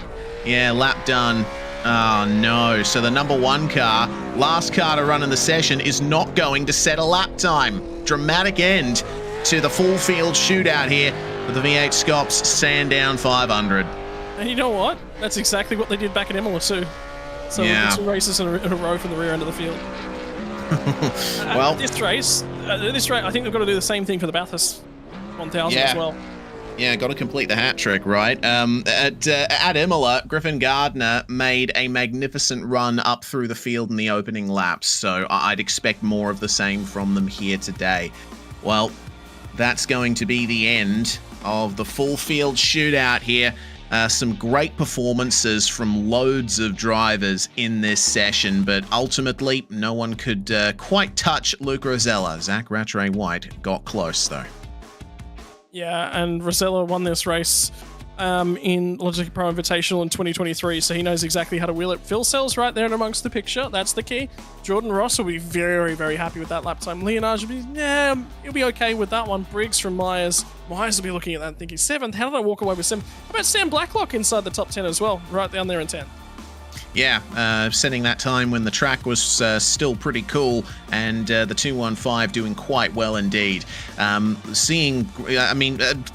out to the Americans down under, number 74 as well. They'll be starting 14th in this field. Phil Kraus putting down one of the first times where we really went, okay, it's on. And Ryan Jones putting the 111 in the top 15. The track temperature fluctuations, of course, fell his way, but still can't take anything away from that clean and fast lap. Yeah, and I'd just like to point out that Ryan Jones, by the way, he regularly sets commentators' curses, so can we start doing that now? Can we arrange something for that one? Yeah, we'll have to start praising him quite a bit over the course of this race. Outside the top 20, we see the drivers who were just taking it easy for the most part on their laps. But the first driver to set a time in the session, Brandon Groach, top 30. For being the first one out there, I think that's worth talking about. Still able to put himself in a good position in the field. Yeah, he's actually done really, really well, so he should be happy with that one. Skillback will be okay with that lap. Delaney will be sitting there, Ty Delaney will be sitting there going, I'm not necessarily all that happy, but you're right. And there'll be a few drivers when we flip this page over that you're sitting there and going, okay, they're a long, long way down. 38 drivers did set a time, but there's a few that didn't. So Ben Morris, Stephen Banks, Mark Poynton, I think, is capable of a lot more. I don't know how about feel that one. I think they'll be looking to move their way up. Remember Alan Dawson's rear tire destroying efforts? He certainly had fun with that lap. Yeah, certainly did. Well, Lockhart Brownlee was the last driver to set a qualifying time there. A bit of a scrappy lap in the Orbit Drop Bear Mars machine, and I believe we had 3 cars not being able to set a lap time in the session, including the number 1 that we expected all the way up the top of the field. The safety car's out doing a couple of laps for the time being. The Proven Energy Porsche Mission R is certainly wheeling its way around the circuit at the moment, but now we can get set for a magnificent Sandown 500. And I'll correct myself up the top of the screen there. 4 cars not setting a lap time. The number 1, the 043 Vermilion Esports Dynoco, the number 49 Eclipse Sim Sports Kittens, and of course the number 91 BE Electrical Race on Oz. Well, I'll tell you what, I'm actually feeling a little bit like a snack before race time. Here's the fun part of endurance racing. We talk about fatigue a lot, but it's also, I'm a nerd, right? I think you can say that about a lot of people in this community, but I'm a nerd, okay? So when I say nerd, I play Magic the Gathering, right? There's actually a lot that goes into that in terms of you've got to prep yourself for 2 days of you're making incredibly tough decision-making skills, and a lot of that actually comes back to nutrition. So making sure that they take a lot of low GI food, stuff that has energy that sort of drags out. Nutella's really good for that. Trail mix, they tend to eat a lot of trail mix. It's just good brain food. Making sure that you do little bits and pieces like that, setting up your stints, thinking about it in advance, and then it comes down to decision-making skills. And I like thinking from the decision-making skills the same way that I prepare for every single ball of a cricket game, right? When I'm a fielder out in the field, it's not what happens when the ball gets released. It's a lot of leading up. You're walking with the bowler, and the reason you're doing that was to get your legs moving, get your body moving, and have your balance up on the balls of your feet. And because that then says that when that ball is hit or anything happens, you're already moving, you're already on the move. It's much more easy to be dynamic from a moving state, and that's prep work that goes into that as a fielder. It's the same thing from this. You'll sort of have your windows, you'll know about when you want to pit, and if a safety car comes out, you can then just sort of look at the strategy and go, yep, it's within this window, we should be doing this here. So you don't want to be making snap decisions. You sort of want to have a basic plan, a locked-in plan, but just a basic generic plan that you can just tinker with a little bit. Yeah, exactly. Yeah, you can't afford to make rash decisions in a race like this, and I agree with the point that you make about consumption. I've got a bag of dried apricots in front of me. I need to go and get something to sit next to me at the moment. So yeah, that's why I mentioned it. Yeah, indeed. Got some cashews down by me as well. Some nice high protein, slow energy release sort of stuff. So even up here in the commentary box, we do need that sort of sustenance to be able to keep ourselves alert as with the drivers here. So let's see what they can do. Lemon and honey tea time about at this point, isn't it? Yeah, that sounds pretty good. I don't think I'll have time to run out to my lemon tree and pick one though. Can we, I do like the point. I know Jared feels chilling away, and this sort of just tells you, a little bit about the inside of the drivers and whatnot. He's saying, they're having a good time. I don't want to put the mockers on Dan Stevens, who is our primary safety car driver for today, but he's had a shunt in the qualifying section. I don't think he'll be going that fast on his way around the circuit if there is a safety car. If a safety car does come out in the early stages, this man is likely going to be one of the first to see it in action. Luke Rosella is with us at the moment. Fantastic lap in the shootout, mate. The number 55 is on pole for the Sandown 500. Your lap certainly looked good from the outside. How'd it feel from inside the car? I would say it was fantastic. No lap's perfect. First sector was actually pretty good. A bit of a Hail Mary into turn one. Of course, being out of the car for about an hour and a half. It's not ideal, but yeah, just prayed to God I picked the right braking marker for turn one, but yeah, absolutely nailed it. And yeah, just missed the apex at, turn 7, turn 8. Which I probably lost about 2/10. So really the lap should have been a 6-2, but yeah, happy with pole. We got a bit lucky as well with the cloud cover, so we'll definitely take it. Yeah, you certainly will. Yeah, the track temperature fluctuations played a major part in the session here today, and I think there'll be a lot of drivers here that aren't particularly happy with their qualifying laps. It might result in race pace, in particular, being very different from what you guys expect. Yeah, it's a bit of a, it's a little bit controversial, these types of shootouts. As you know, the weather sort of dips around, and some people benefit, some people don't. It's it's good for the show, for the broadcast, but it can be a little bit frustrating for drivers. But yeah, pretty confident in the race car. We were right on song in the pro invitational race here a couple of months ago. So yeah, we should be good. But there's a couple of fast cars out there. So yeah, we'll see what we can do. Yeah, so from the change in the broadcast overlays, am I right in presuming that Andrew's going to be taking to the start? Yes, you'd be correct. Yeah, he'll be taking the start. And yeah, I'll jump in shortly in the car, so you can't wait. Lovely stuff, Luke. Thanks very much for joining us, mate, and best of luck from pole position. Thanks, Reese. Luke Rosella there in the number 55. What a lap it was from Doing Okay, Lobs Esports there. Well, we're going to be advancing very soon into the race, Scott. Yeah, just thinking, it might. I've still got the cloud cover and the track temperature on my mind here. We're probably going to be seeing even more of that in the race, but it's a different situation, isn't it? In the shootout, we had one car on track at a time. Now we're going to be having 40 plus machines thundering around these corners, putting a lot of energy into the tarmac. So a lot to think about going forward. Yeah, so definitely worthwhile, keeping in the back of your mind. And the other side of the thing to consider is, practice race. It's really, really all up, and it's going to be critical to keep half an eye on. The server's now live, and we're at 12:42 p.m. in terms of in-sim time. I'm actually just having a little bit of a look at the forecast and what we're expected. So at the moment, there's sort of a dip in cloud cover that we're expecting. There's sort of this gradual up from started the session about 83% cloud cover, through to about 83, 88%, and then it dipped again at the back end of the session. So it was always going to increase and then decrease again.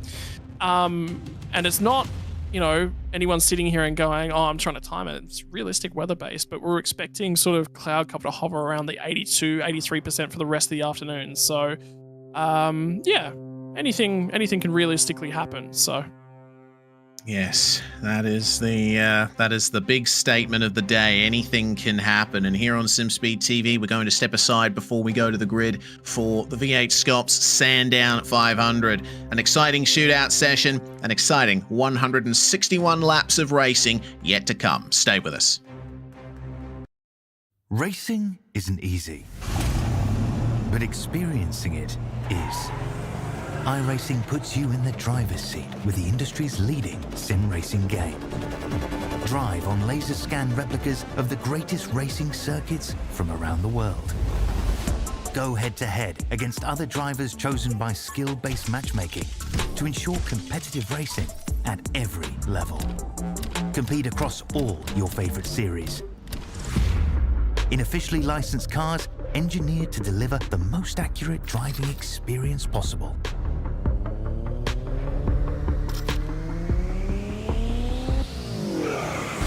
Join a race or host your own with players from across the globe. Race against the computer or in a league with friends.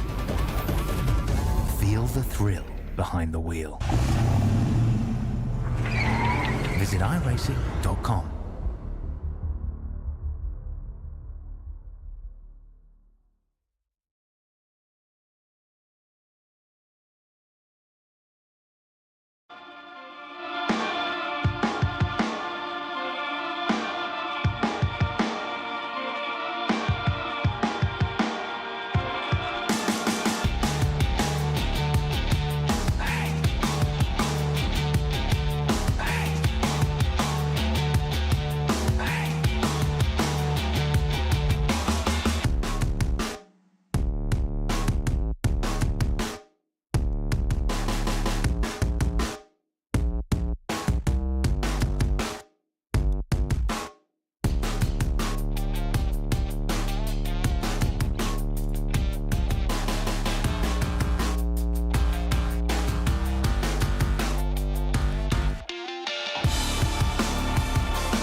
You're watching SimSpeed TV, the V8SCOPS Endurance Cup coming to Sandown for the second round of the Endurance Cup and the penultimate round of the season. Reese Gardner and Scott Rankin with you in the comms box. We are going to go through the grid as we get things going here. So, starting off this grid, the Doing OK by Lobs number 55 on the front row.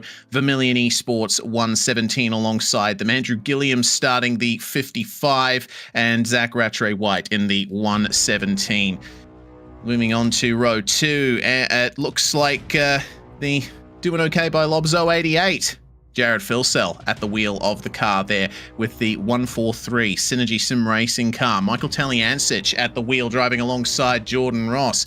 Phoenix Racing Team HRS is going to start in 5th place. Rayan Leonage at the wheel, and it is followed by the Synergy Sim Racing number 34 of Ewan Baker and Adam Briggs. Then in 7th place, Trans-Tasman Racing 22, followed by Synergy Sim Racing 707 with Tom Freer taking to the start. Rounding out the top 10, Scott, we have the Team Jinx Shifters 209 machine, Brett Loxton and Thomas Hins in that one, with Orbit Drop Bear Mercury, Tyson Broad taking to the wheel.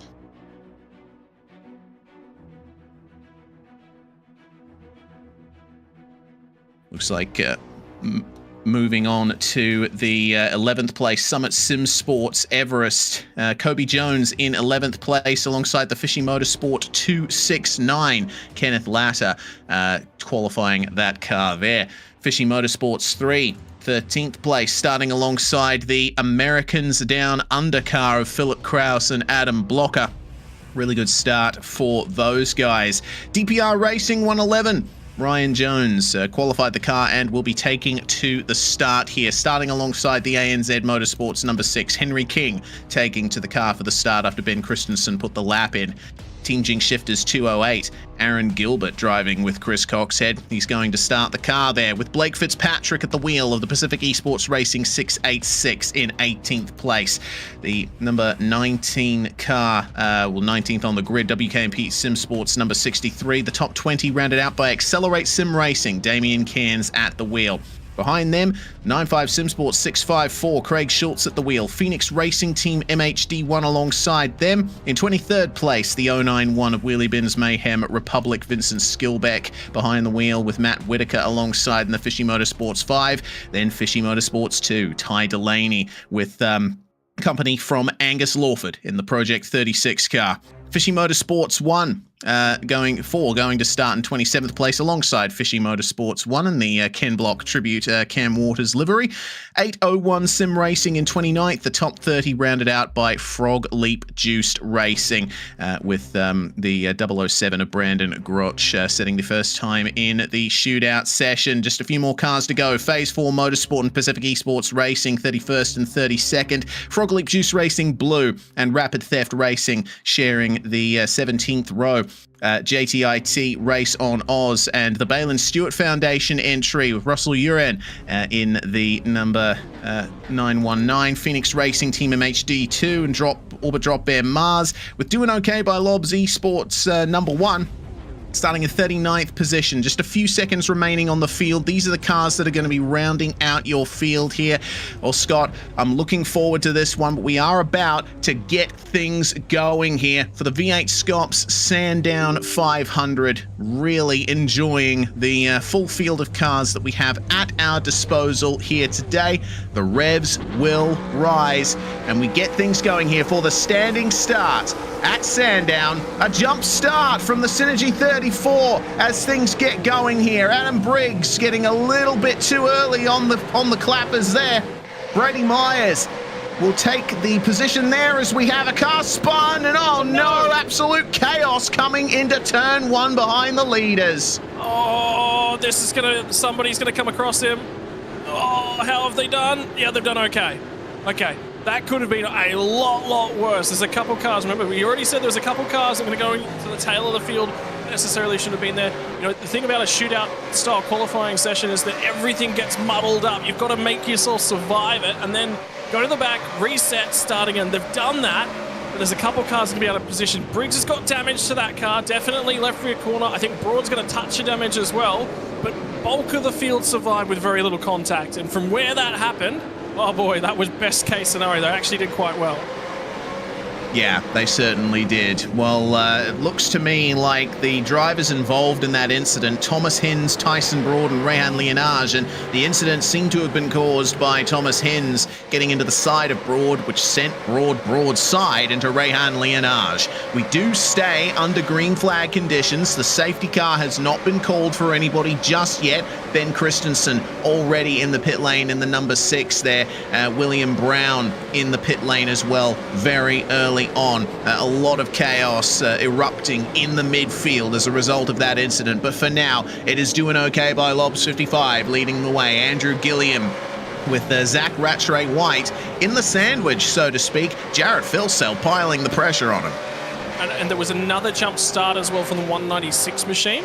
They've also had to do a pit lane drive-through penalty. So that's the Phoenix team, racing team MHD1. Will Brown was behind the wheel of that one. So it wasn't just the Briggs machine with the jump start. There was another jump start in the middle of everything, but yeah. Righto. So already some dramas as we come to the end of lap 2 already. Most positions gained being Dylan Walker in the 125. One of the cars that was not able to set a qualifying time and has found themselves down there. Oh, they did set a qualifying time, sorry, just not a very good one. My apologies. Fastest lap going to Andrew Gilliam as Dylan Walker is trying his best to work his way around the Pacific Esports Racing Mustang. Meanwhile, this is the number 1 car. Did not set a time in qualifying and already making up bulk positions. They are into the top 30. Yep, you expected that from this car. You expected them to get out there, get aggressive. The big thing was making sure they survived the melee into turn 1, and they have managed to do that. And there's an update from Thomas Hinz, who's been given, I believe, a drive-through penalty contact in that incident as well. So that's not Hinzy. He's not trying to do that. That's just the melee on the run down to turn number 1. So yeah, indeed, he was the cause of the incident, though. And so away he will go into the pits very shortly. Yet another position made up for the number 1 car up into 28th place. Meanwhile, back up the front, end of lap 3, and Jared Filsell again right all over the back of Zach Rattray White. But Zach is making a really good case for himself here. He's been able to stick with these guys. He's absorbing the pressure like a sponge. He's just doing all he needs to do at the moment. Just hang in there, wait for the race to evolve, and give himself every opportunity. Is this time to start fuel saving? Well, I don't know, many top tier V8 supercars drivers at the front of the field that aren't trying to fuel save some little bit. So if he's not fuel saving, he'll be in a little bit of trouble. But then again, it'll sort of depend upon what the race looks like. If he feels he's faster and can use the extra pace he's got at the top, you'll see him pull out and have a crack. And I get the feeling he probably thinks he should be leading laps at some point, but at the same time, you know, is their co-driver pace necessarily the best? Jacob O'Reilly's he's quick, he's very, very stout in terms of co-drive, but I'd be thinking they would say no, and what that might mean is that they go a little bit different in terms of strategy. They might try and do that fuel saving, or they might try and get a little bit aggressive. You know, whatever they think that does something different will be what they're thinking for their race at large.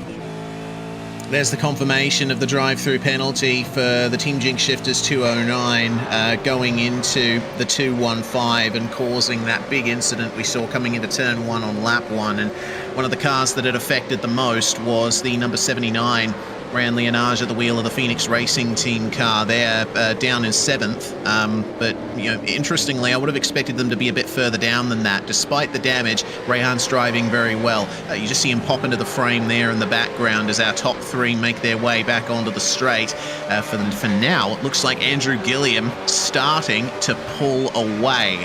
The race has reached into its rhythm, and now he can try and keep his pace up, get a gap over his teammate in 3rd, and the remainder of the top 3, Zach Rattray White, who's continuing to absorb that pressure beautifully. Battles going on behind, obviously, but this one, I think, is the closest one on the circuit so far. I'm going to go back and have a look at what happened on that opening lap. So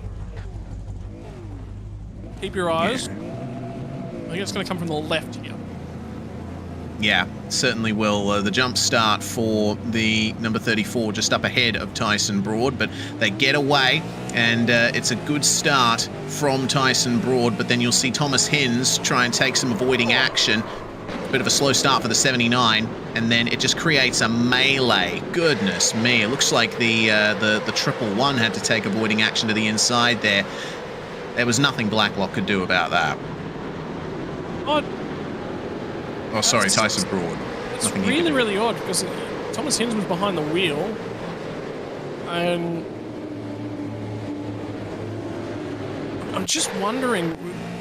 This is really unusual for him to do that. Like, normally you want to lift, maybe touch the brakes, touch early, but I don't know whether or not he's spooked by the 79. It's got to be spooked by the 79 car.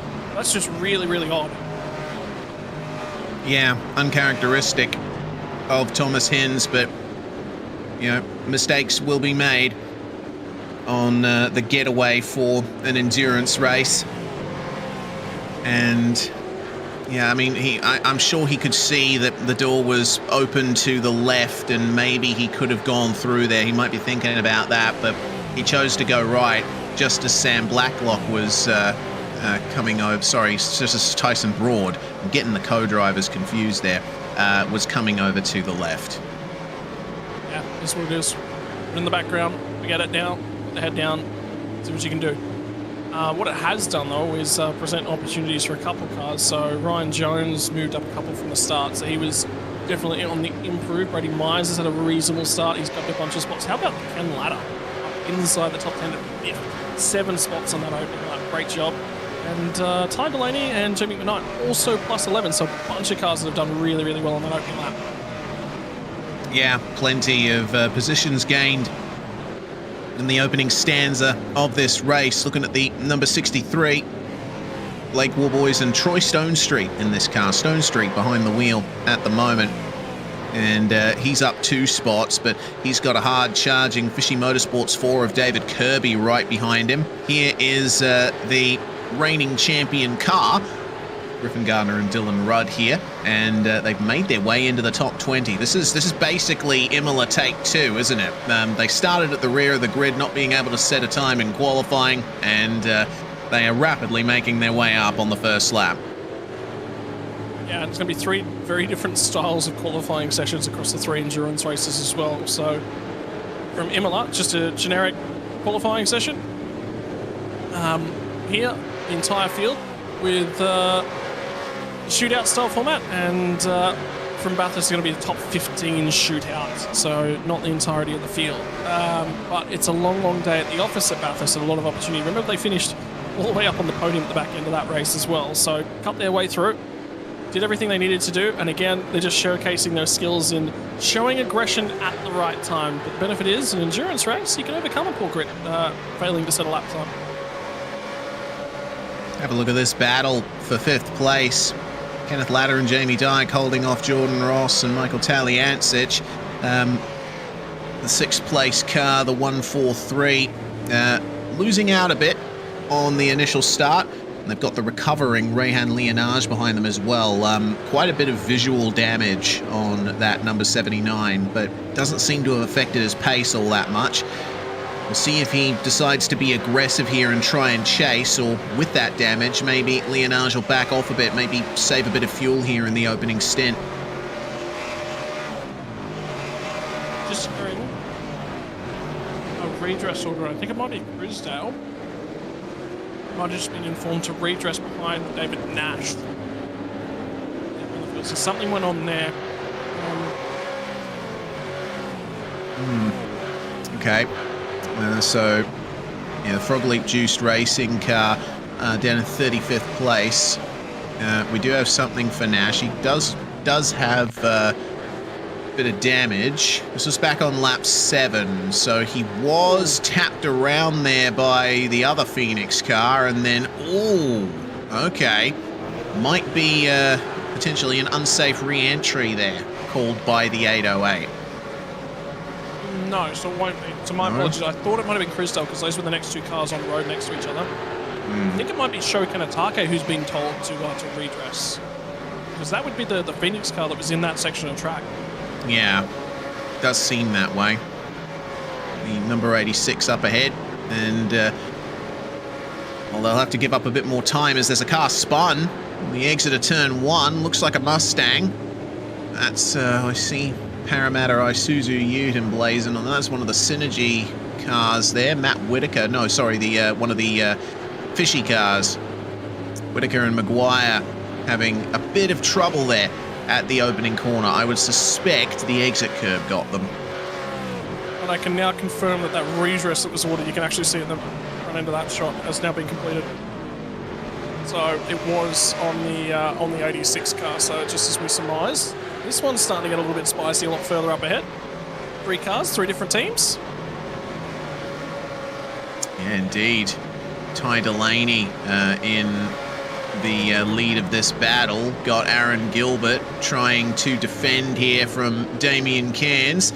And Cairns all over the curb, the exit of turn 1. He'll get up the inside coming into turn 3. But Gilbert's going to try and do the swap back. Oh, a little bit wide for Cairns. Gilbert has to back out of the throttle slightly on the exit of 4. It's so narrow through that sequence of the circuit. It's a 2 to tango kind of move to pull that one sort of off, and it was really, really good recognition from Gilbert that that's not going to pay dividends when he gets out the other side. He's forced Cairns actually to cover him when they get down here. Gee, that's brave. Yeah, certainly is. And look at the run from behind here. Remember, Blake Fitzpatrick, he's already made up a couple of positions, and he's rapidly closing in on this battle already. This first stint has been full of interesting drives, and we haven't even gone over what the track temperature's like. It looks to me like it's steady at around 36 degrees Celsius as the sun is well and truly out. So cars that may have been better prepared for warmer track temperatures coming to the fore. Yeah, and just I guess we're really just seeing the difference in qualifying versus race pace cars, and remember all those cars that didn't put together their laps, sort of having to cut their way through the field as well. So that's sort of shaking things up a little bit.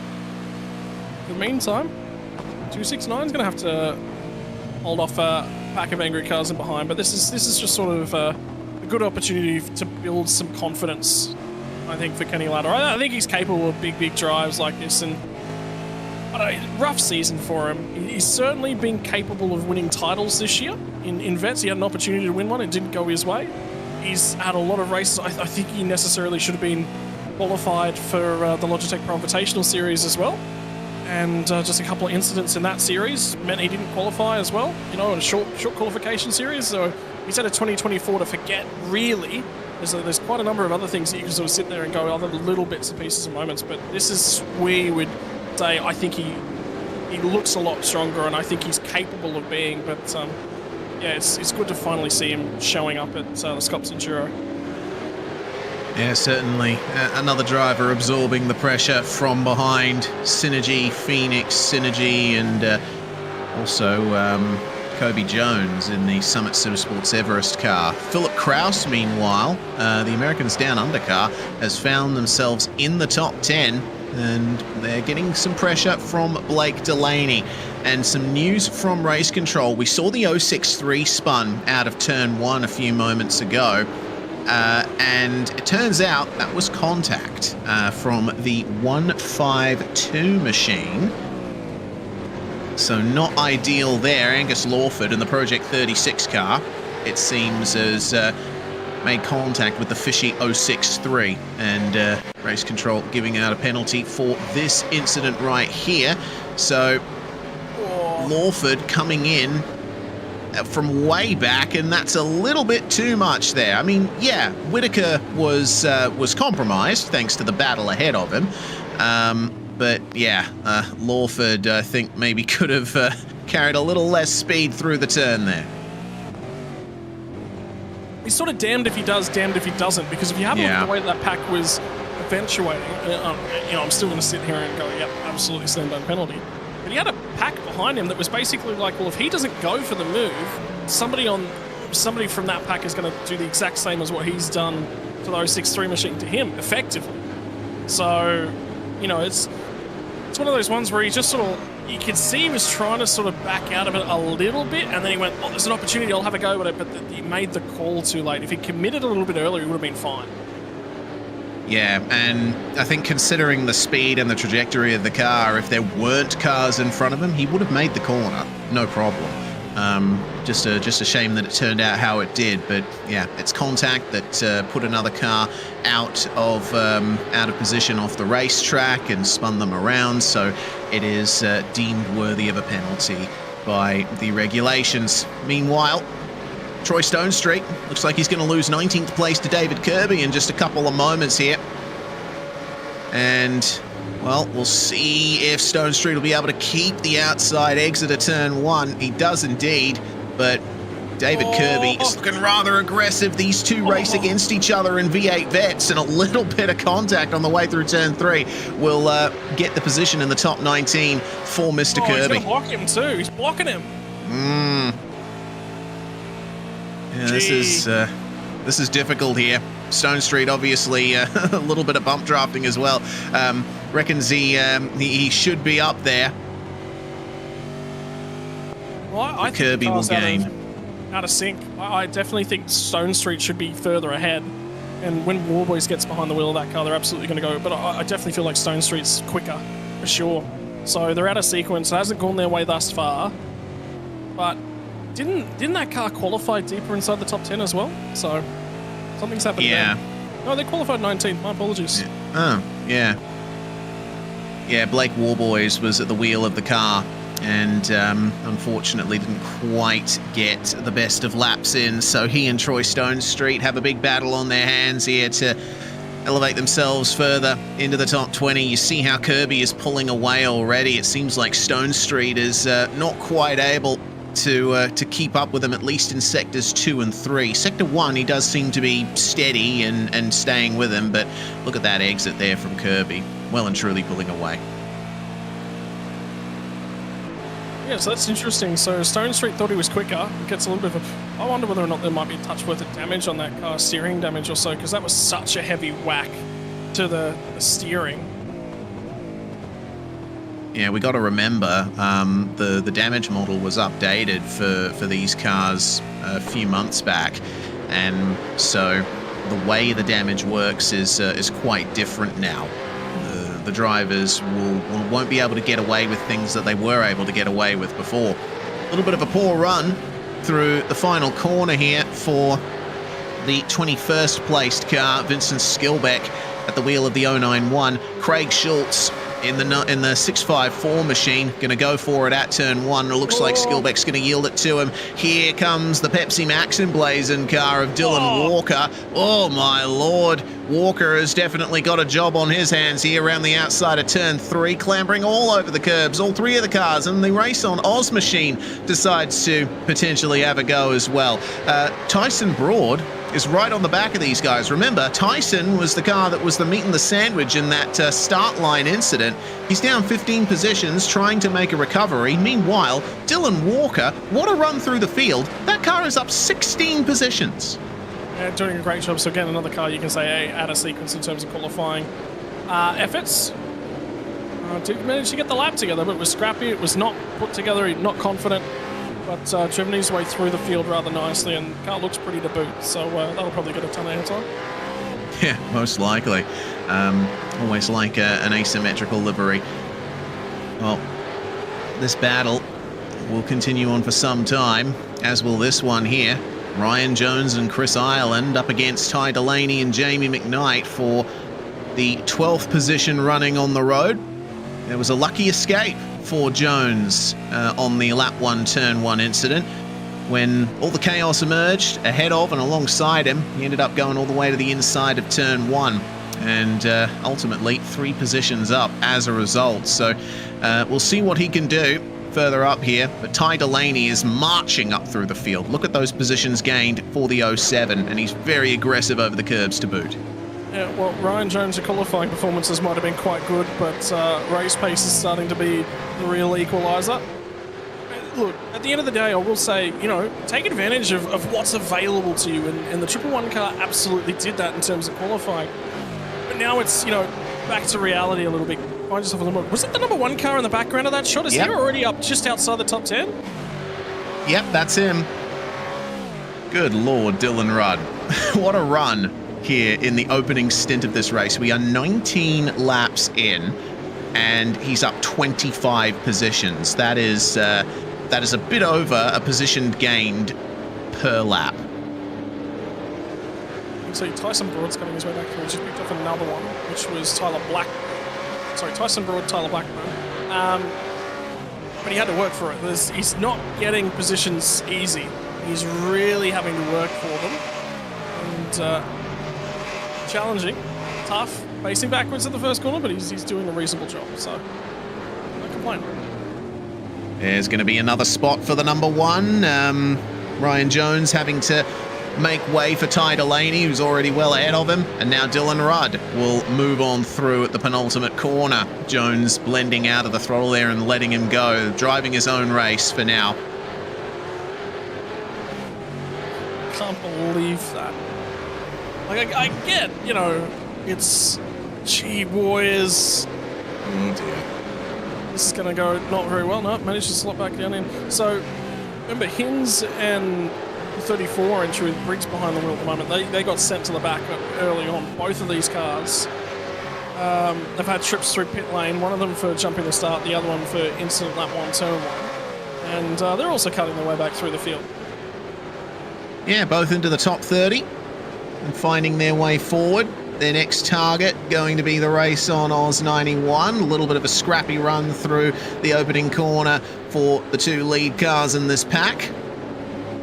See what Briggsy will be able to do to try and make a move here. Yeah, that 91 is not looking good on exits at the moment. Benjamin Smith, I mean, that car is up 13 places. It's been a really good run for them in the first 21 laps of this race, but they are looking to be in trouble. Those rears do seem to be overheating. I was just thinking Hins might have a go there. Doesn't want him up here. You can tell he's quicker, and he's just struggling to just get close enough for that damage. He's not quite got the straight line speed he needs to get the job done, and that means he's going to have to go for it somewhere else. This is just about forcing Benjamin Smith to be a little bit offline. You see he was a little bit deep at the penultimate corner, offline again at the final corner, didn't quite get the drive, so Hins is harassing him into a mistake. He's given himself enough of a mistake. I think Hins can get down the inside of the run at turn 1.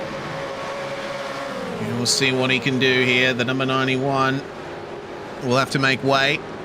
Oh, they both pinch. Oh. And here comes Adam Briggs. Almost made it 3 wide on the exit of 1 there. Man, real cork in the bottle Benjamin Smith is here. He's got 5 cars behind him, all raring to go for this position. Is anything going to happen down at the S's is the question. I mean, you can pick up a great slipstream down this back stretch, but you can't really make the move until Dandenong Road, and even then, you have to be very precise on the line. Look at the slipstream from the 34. Yeah, well, remember, that's the car ahead of him. It's going 9. Smith now gets the brake. Oh, no! That was coming. Oh. It was always coming. How did they make it through that? That's amazing. Oh, it's going to be a slowdown for Thomas Hins. And Benjamin Smith will... Yeah, he doesn't want to. Leaves just enough room, but there's a pinch there on the exit. Hinsey will certainly not be happy with how the race has gone so far, and when he's embroiled in a battle like this, he'll probably be really stressed out. He's ended up losing the position to the 34, but he's going to have another go at him at turn 1. Oh my goodness, no one wants to be finishing 27th at this stage. This is ridiculous. Smith just needs to be smart about this. This is not the smartest, so what he needs to recognise is the cork in the bottle. Now, you're not going to make the finish line if you keep defending like that this early. Remember, we're only 22 laps into this race out of 161. And if you keep getting that aggressive, it's not going to work out for you. Eventually, someone's going to give you a nudge. So, you know, fight like that, absolutely. After we get to lap 100, I'd start escalating it from there. But what he's doing right now is just absurd, just a little bit silly. Yeah, maybe defending a bit too hard at this stage, and potentially needs to just focus on keeping the tyres cool and trying to get to the end of this first stint of the race. Now, a stint here, are we thinking around about 30-something laps over a particular stint, or closer to 40, I would imagine, from past Sandown 500s? Pretty sure it's above 40, yeah. Yeah.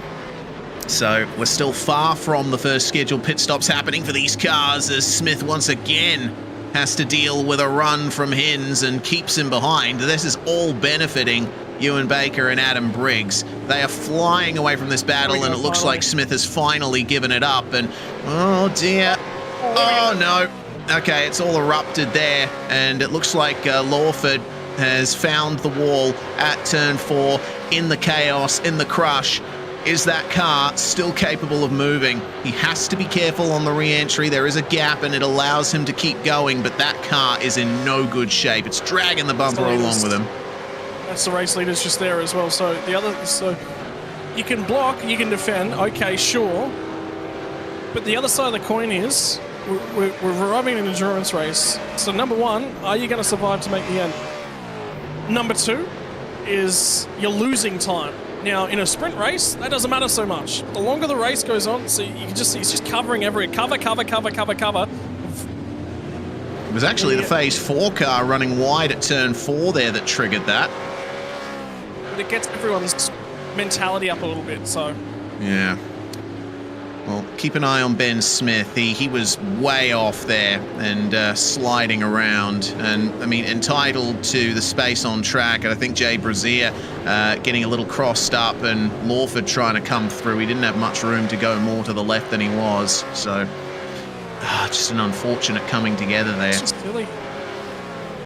Yeah, this is only the first eighth really of a 161 lap endurance race, so you can't be racing that hard this early on. So I think the critical factor is if we go back and have a look at that 91 car, and actually think about and have a look at what their lap times look like. At the start of the stint, they were running in the 108s, right? So reasonable bit of pace. Well, that period of laps there, they're running in the mid 110s to 111s to 113s. So what they've effectively done is by fighting that hard for that length of time is they've cost themselves 5 to 10 seconds. Now, sprint race, yep, absolutely go after it. But if you do that in an endurance race, you're going to have to do it lap after lap after lap after lap after lap. And this is something I talk to a lot of people. A lot of people don't necessarily get multi-class racing. Is a big key of it. Is if you yield and let a guy go on the entry to a corner, you cost yourself, what, 2/10, 3/10 of a second? If you fight him all the way to the apex, you're going to cost yourself half a second, a lot more than that. And that's sort of the same sort of thing that's going on here. So think about when to let cars go, and there was a right and a wrong time to do it. And even though Smith isn't the car that's ended up turned around, it's all kicked off because everyone's got their elbows out and getting their elbows up, and everyone's blood pressure comes up a few clicks. Yeah, rather difficult goings on early on here. Hearing that there's some trouble for the 801 of David Nash, and I have been keeping an eye on him. He hasn't been driving the most consistently. Already picked up some damage, and that was very early on. That damage has been there for some time, but we'll probably see what happened to him here. Exit of turn 1, over the curb, and it's that transition off the curb. It's something we mention every time we come here. The car's a little bit crossed up there, and all you're going to do is slide off into the infield. Well, Gordon, that car could have ended in the barriers on the left-hand side of the road. We saw that this year in the Sandown 500. Yeah, we definitely did. A little bit more heat in those tyres now for David Nash. He'll try and cool them down and see if he can catch up here. Down to 37th place. And back to another replay here. No, we're back live, sorry. The extra transition caught me off guard there. Regardless, back down in 37th position and chasing down the Phoenix Racing Team car of William Brown. We're moving back up here to the Fishy 269. Ken Latta still at the wheel of this one, up into the top 5 now.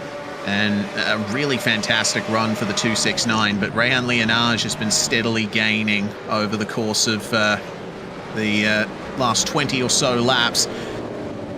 The Phoenix Racing Team 79 will need to get some of that damage repaired in pit lane, I'm sure. Take some optional repairs.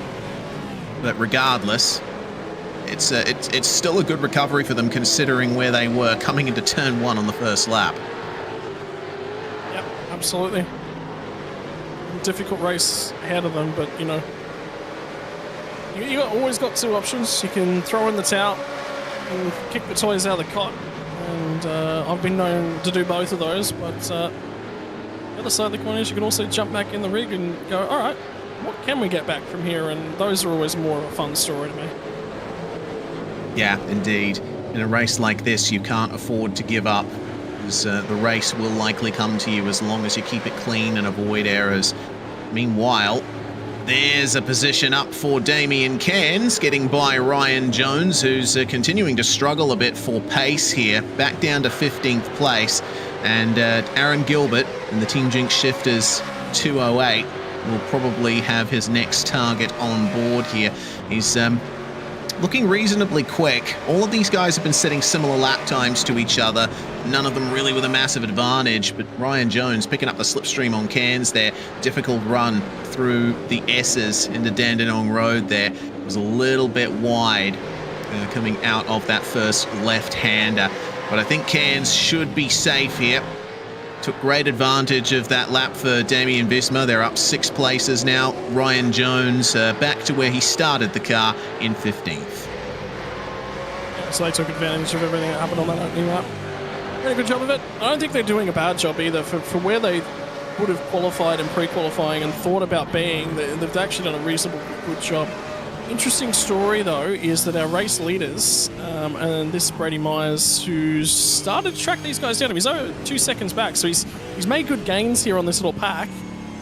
But these guys are starting to catch lap traffic, so only a couple seconds down, you just see those few cars going through the final corner. That's where the traffic starts. Myers gained 0.2 on the top 3 on the previous lap. He obviously suffered traffic on the previous lap to that as well, it looks like. 107.8 for our race leader, Gilliam, and it's another 0.2 more or less that Brady Myers has gotten on them. So the top 3 willing to fly in formation for the time being. It seems like from Phil Cell's perspective, Rattray White is keeping good enough pace that he doesn't want to go for the move and try to 1-2 it in at the end of the first stint. But the big question in my mind is there going to be any undercuts here? I think with Myers catching these guys as he is, an undercut might well be the way to go here in the first stint if he wants to try and get himself into the top 3. Yeah, you've got to hit lap 40 though, that's the critical thing. So we're still 10 laps away from that one.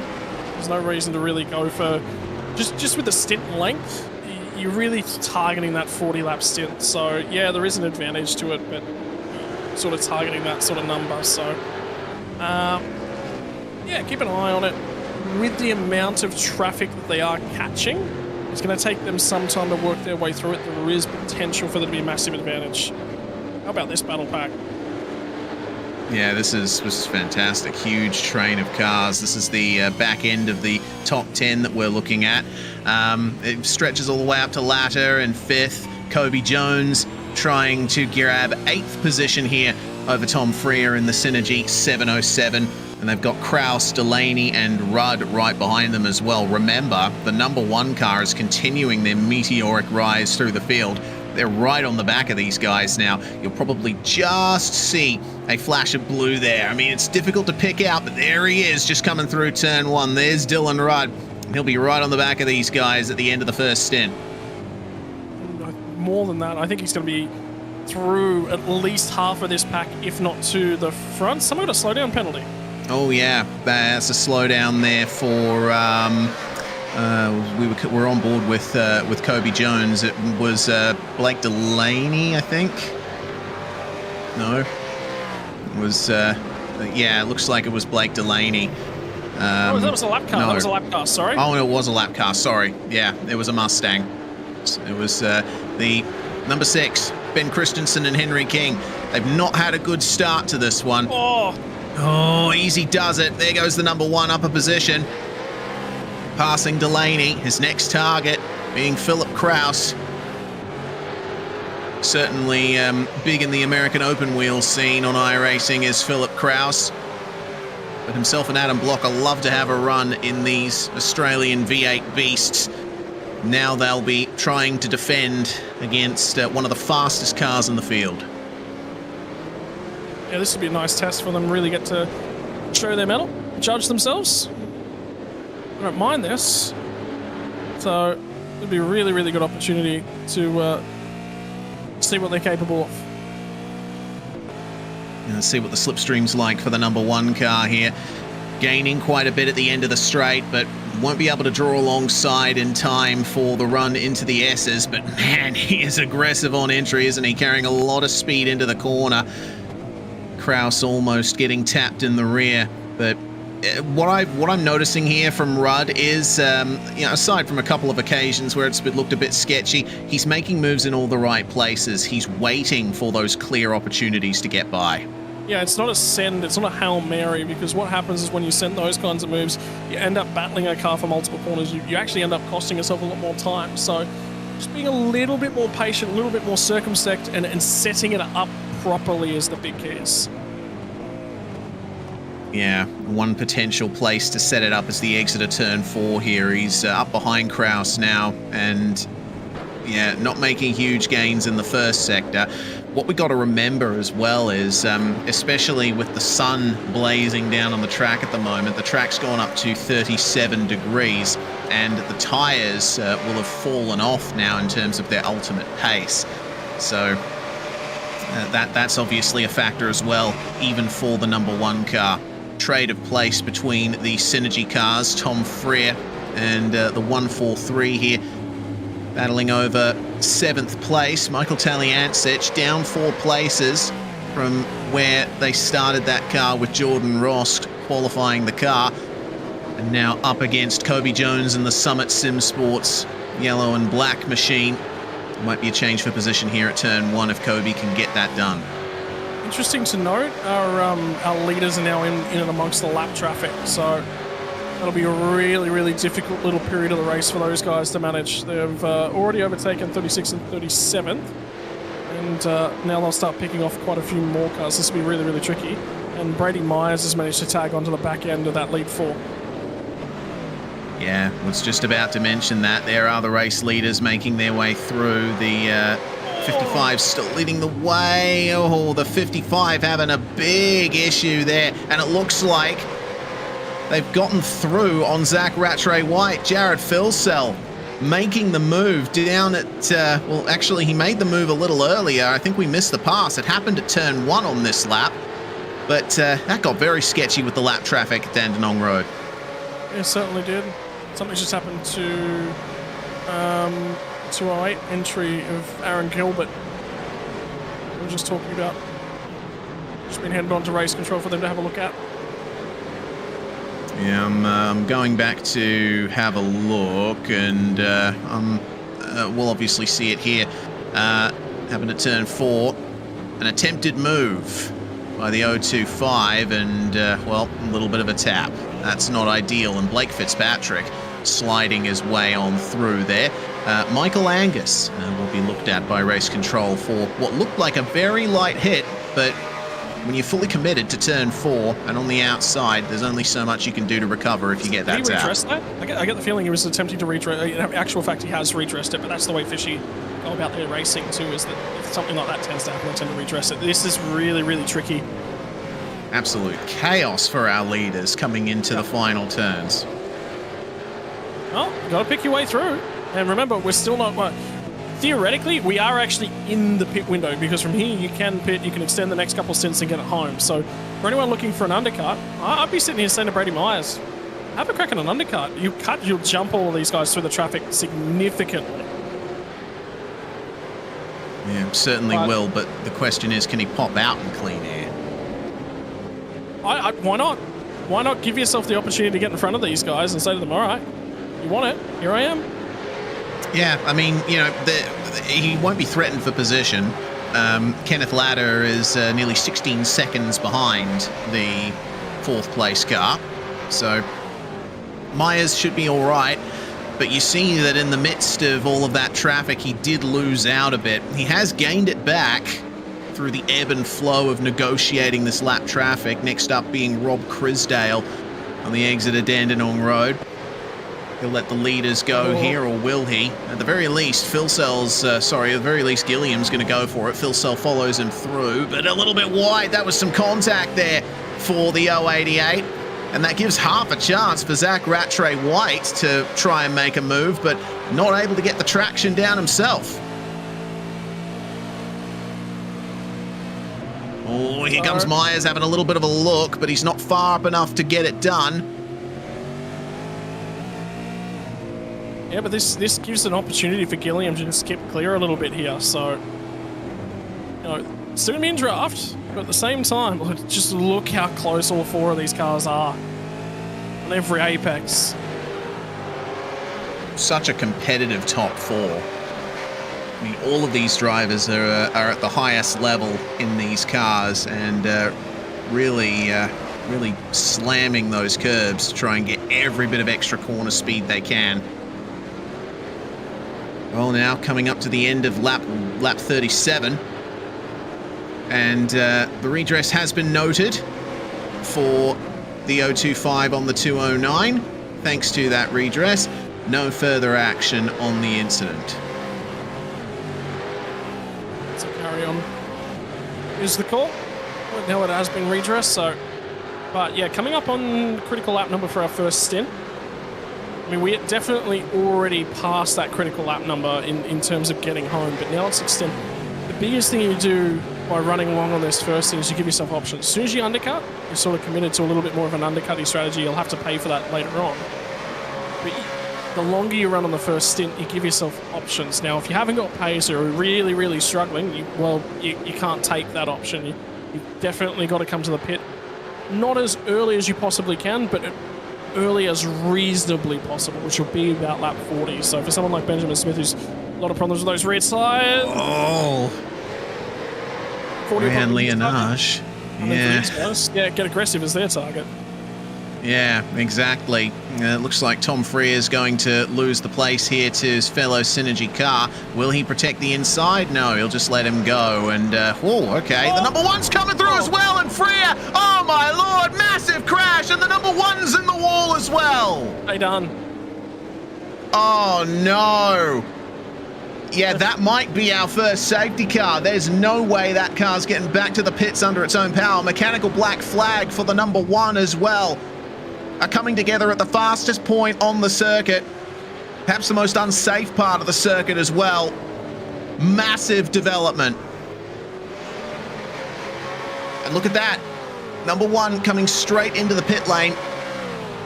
I'm wondering if we're going to be seeing pit stops from the leaders as well, because it looks like a safety car. The likelihood is rising. It's a long way off the track, but it's at a critical... Yeah, it's been deployed. Yeah, there we go. Safety car deployed. Yeah, he is a fair way off the track, but that is a very fast corner.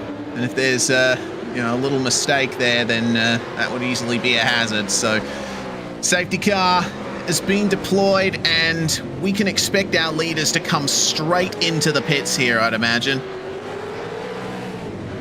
Yep.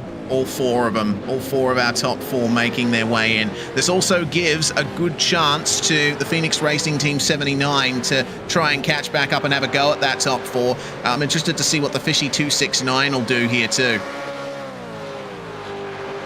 Yeah, with where this has fallen in terms of the cycle as well, basically the best way to go is just to fill this car. It's too early, try and get an undercut, and trim on fuel. It's your best bet is to fill this car and go as deep into the race as you possibly can. It's sort of second last pit stop. You start thinking about maybe doing some strategy games, but this early it's too early.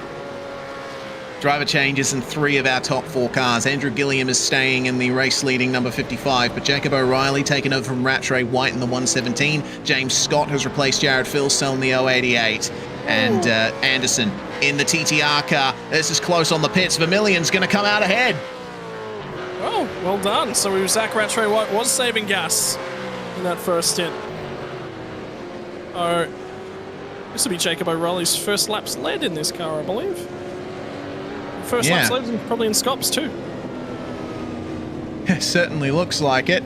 Fantastic stuff. That pit stop, 36.3 seconds versus 37.4 for the Doing OK number 55. Now, they've come out behind quite a few cars further down the field between them and the safety car. I expect those will be waved around in good time. But yeah, what a development here in the race. No positions gained for the Trans-Tasman car.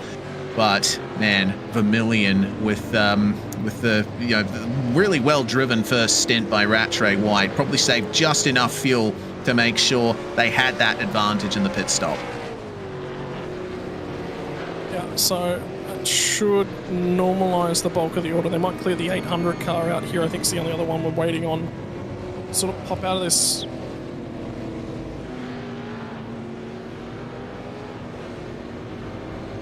So somebody's actually done a breach of safety car procedure and just gone flying through the field. So they're catching that car now.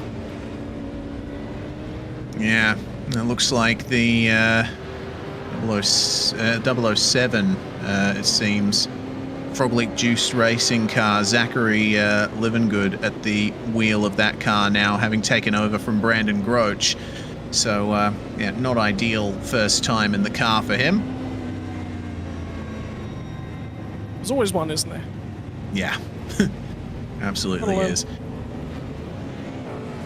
So he'll probably pick up not just a forced slot back into where he was, but he'll probably also pick up a penalty for that one.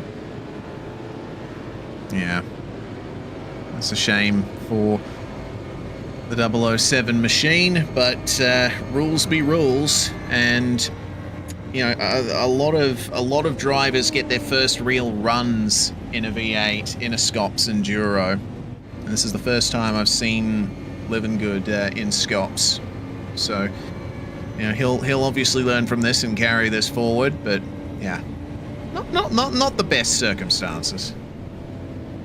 It is what it is. You gotta muck it up to learn. That's you know.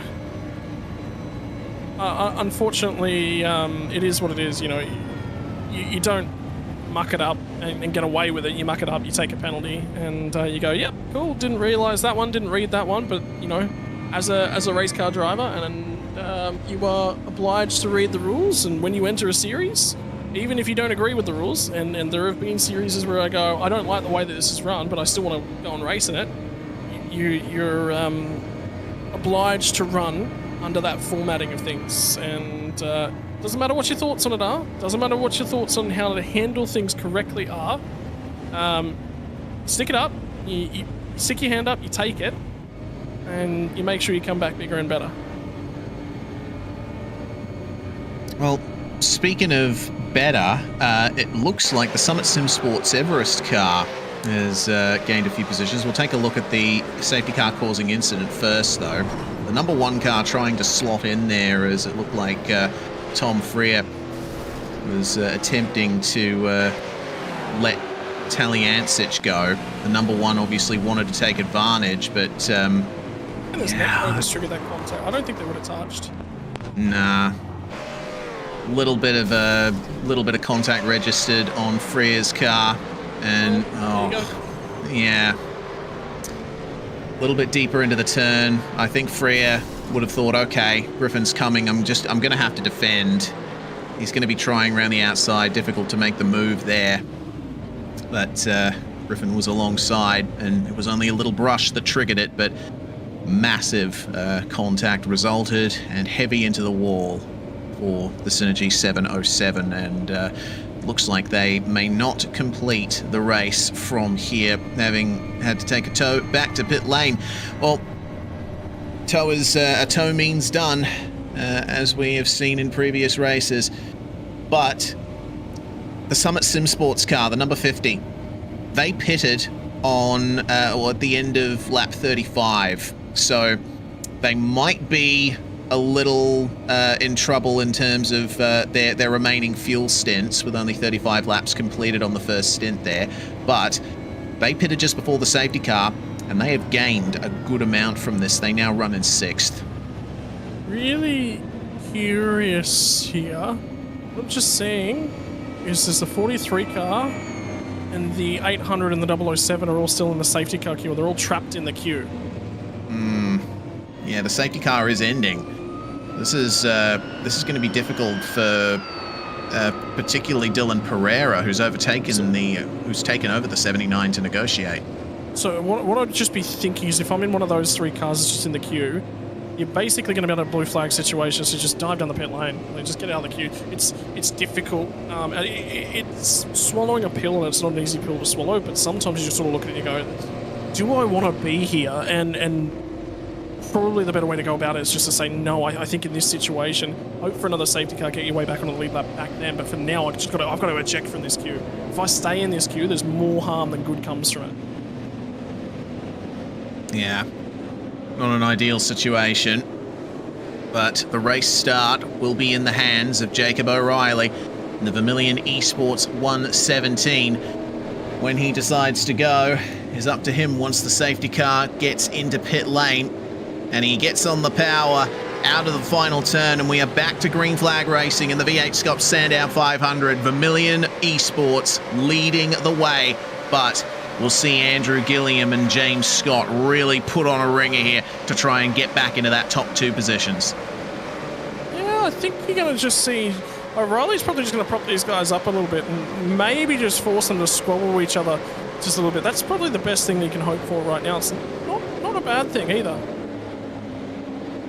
Now, certainly helps out Josh Anderson, who's just gotten behind the wheel of the Trans-Tasman 22. He's sticking with them really nicely as they come down the back straight. And now comes the difficult factor of the lapped cars, and I think Skulls is just about to start pulling over and letting a few buyers go. So race management is the big old key right now. And this is a big trick in the next 5 minutes. Yep, I didn't think they'd last long. Oh, a little bit of contact on the way through as well. Andrew Gilliam absolutely flinging it in. He's the only driver in the top 4 to have stayed in the car here. And, well, Vermilion back down to 3rd, and it looks like Anderson smells blood in the water, and he's going to try and go for it at turn 1. Yeah, well, there's an opportunity for him here as well. So now for him, his chance to get the elbows out and see if he can't pick up a few spots. Through goes the 22. And Vermilion back to 4th. And I think now they have to switch up their strategy. Yeah, they got the track position in the pit cycle, but now they can try and stay with these guys, maybe save a bit more fuel, try and get the track position at the next pit stop again. They're clearly faster than everyone behind them. So if they can at least stick in the slipstream of Anderson, I think they'll be on for a good result. Somebody missed the call about the safety car jumping back to pit lane. Troy Maguire's, they had damage in that car, or something went on in that car. Or maybe there was a penalty of some description that actually come their way at the tail end of the safety car, because all of a sudden they're just in front of the leaders. So there's going to be some more lap traffic just to manage. It's just the one car. The rest of the field's sort of all caught up together again. So safety cars breed safety cars. Sandown's a short lap. And not a lot of opportunities to pull away from each other. So when they get packed up, they stay packed up for a long time. Yeah, they do. V8SCOPS, very close series. Look at that. Even with the run through, poor Andrew Gilliam retaking the fastest lap of the race, 106.9. Now the quickest lap of the day so far, and that's approaching qualifying pace there. So Gilliam is absolutely pedal to the metal, trying to get away here in the lead. How good though from the Summit car as well. They've moved their way up in a 5th spot. Liam Reston's behind the wheel of that car. A lot of pace in it at the moment, and pit cycle's worked its way out. 79 cars dropped back a spot, so Dylan Pereira's lost a spot. Griffin Gardner, whatever the repairs were required on this car, they were minor, so they're still managing to keep that thing together and keep on trucking as well, so that could have been a lot worse. Yeah, certainly could have.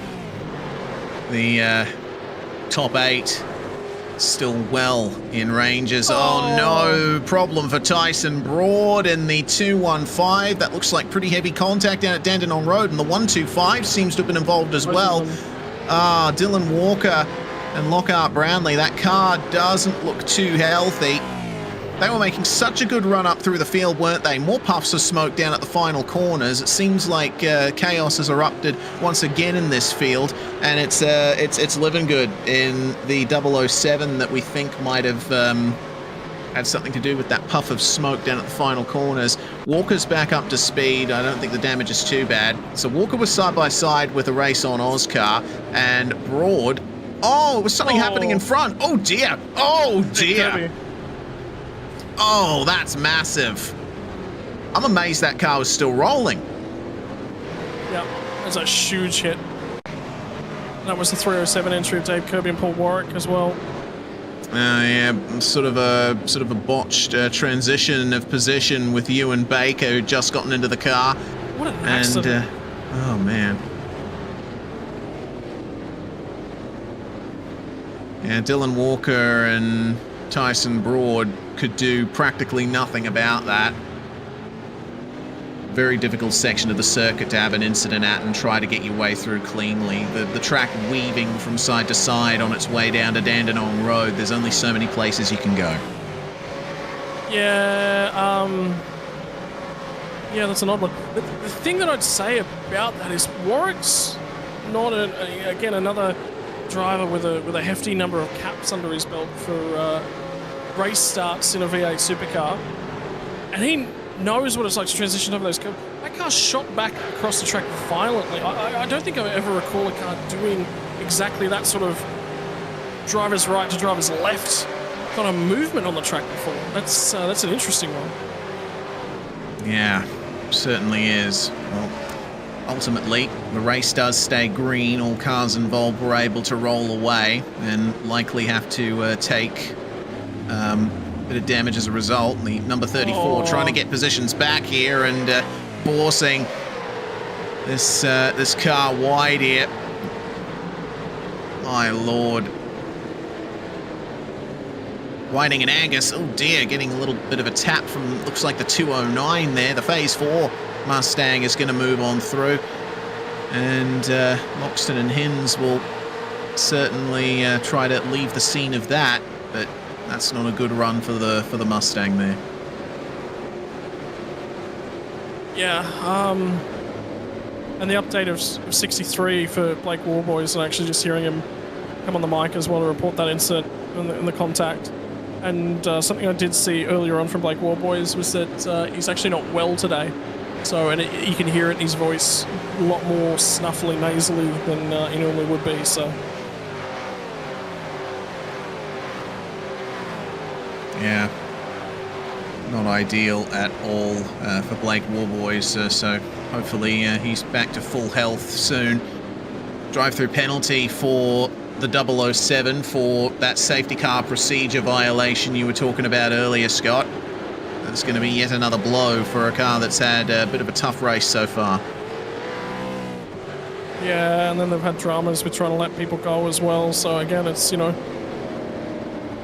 difficult, but I would have dumped to the pit lane straight away if I was in any of those lap cars. Just when it's not your race, what you got to do is make sure that you're available to receive the benefit on the next cycle. And if you're just getting caught up in people's stuff that you're not supposed to be a part of, well, then of course you're never going to be available to receive that benefit. So, unique approach to things. And the other side of the coin is the 34 entry.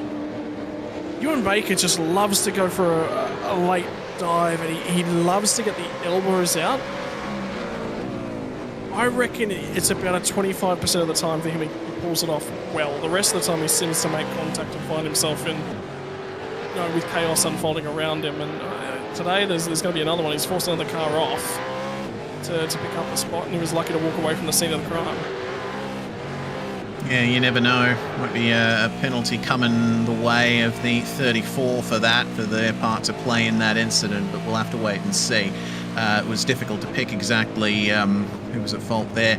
But Griffin Gardner, meanwhile, looking at a potential 7th place. Ross and Taliance up ahead, and clearly looking faster for the time being is Griffin. Reigning champion of the series. He's got the pace, he's got the experience, but he hasn't got the run off turn 4. Griffin's suffering with a little bit of damage at the moment too, so difficult for him to try and line this one up and get it done. A lot more difficult than it was earlier on in the day. But still in with the shout. Still got the braking capabilities. You can just see how good he is on the brakes. Yeah. That's something that I've noticed from all of the Lobs esports cars. They just seem to have their brakes set up perfectly.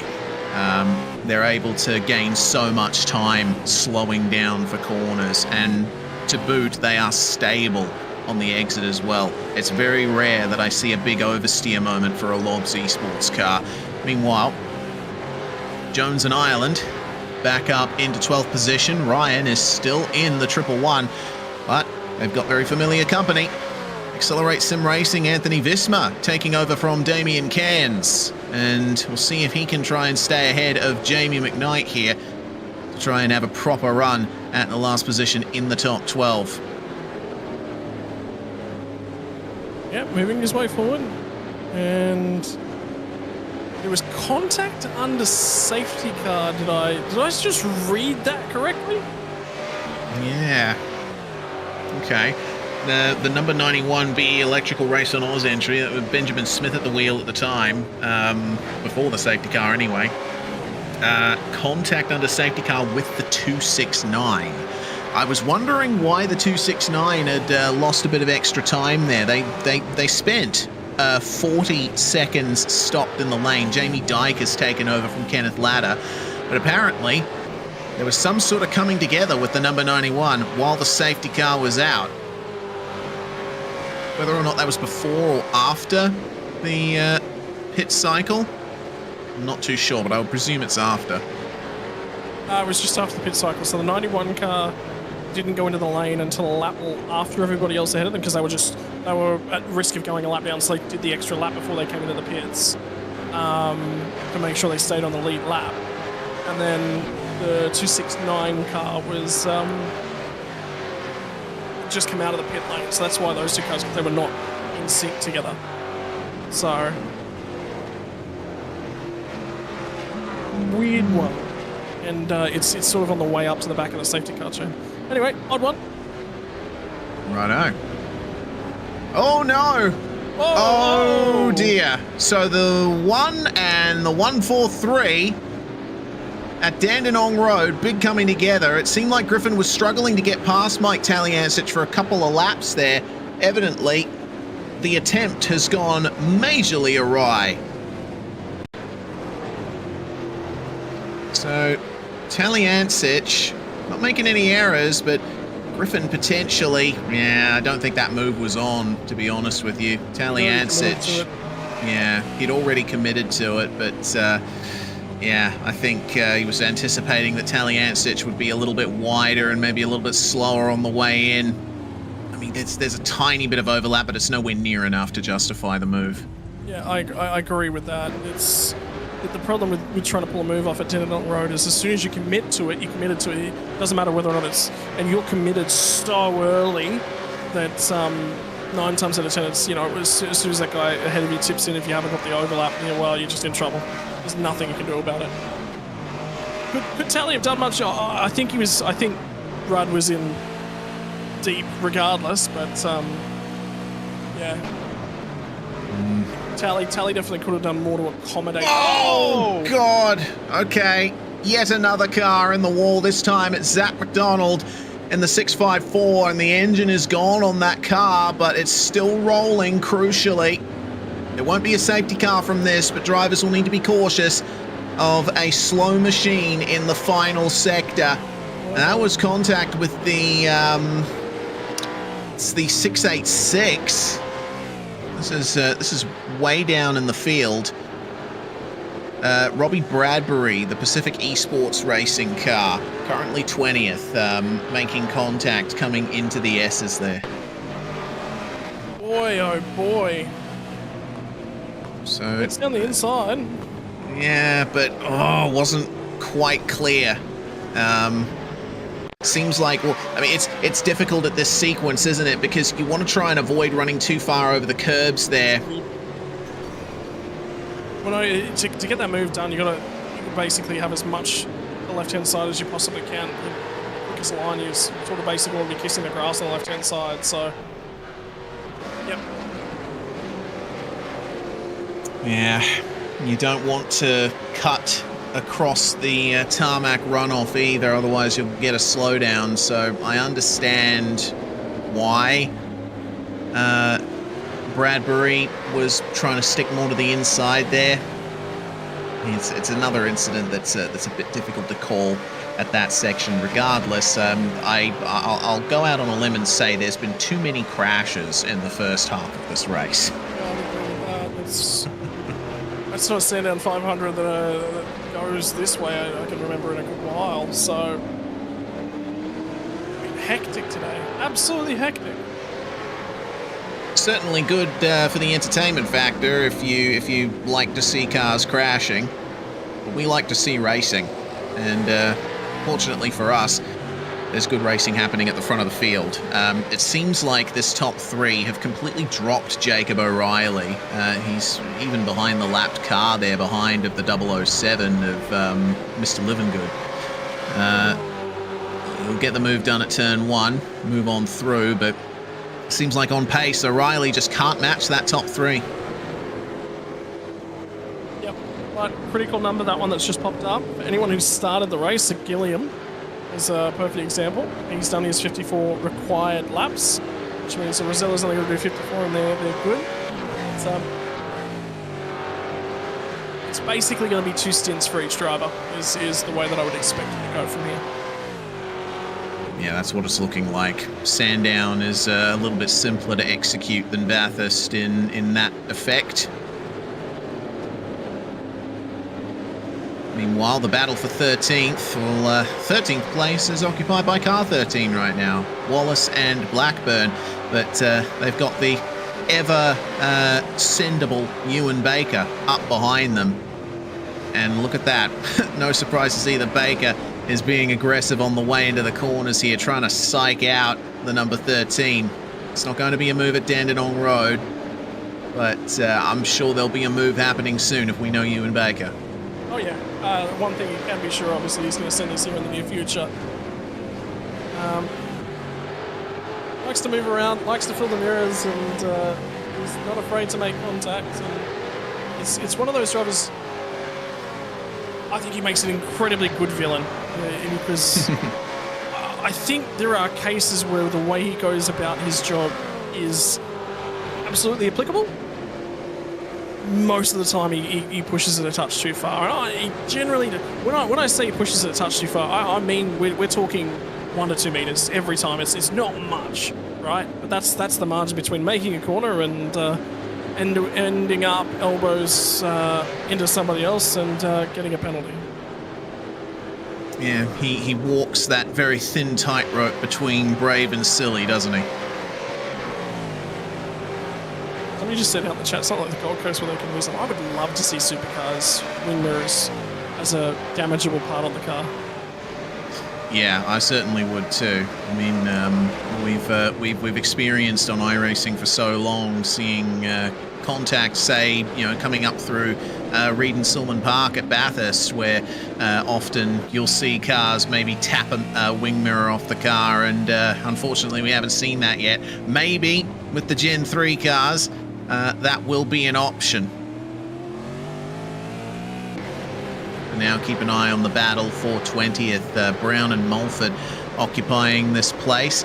They're still up 2 places from where they started, but it's been a pretty tough one for them, and they've got 2 cars on recovery behind. The ANZ Motorsports entry of Henry King there in the number 6, up behind Troy Stone Street, looking like he's probably going to get a position here. Poor run out of turn 1 for Stone Street. He's going to try and protect it here through turns 2 and 3, but the inside to turn 4 will be in the hands of Henry King, and that just creates a big old crush behind, and the phase 4 car has been turned around. Oh no. Ben Morris and Jay Brazier. I mean, I think turn 4 has certainly not been their strong suit, not their favourite place on the circuit today. Remember, Brazier went wide earlier on when there was all of that chaos happening behind Benjamin Smith. So here's the additional little bit that's I don't like about the 43 entry is that they're a lapped car in this mess. So they're actually not fighting anyone in this pack whatsoever. So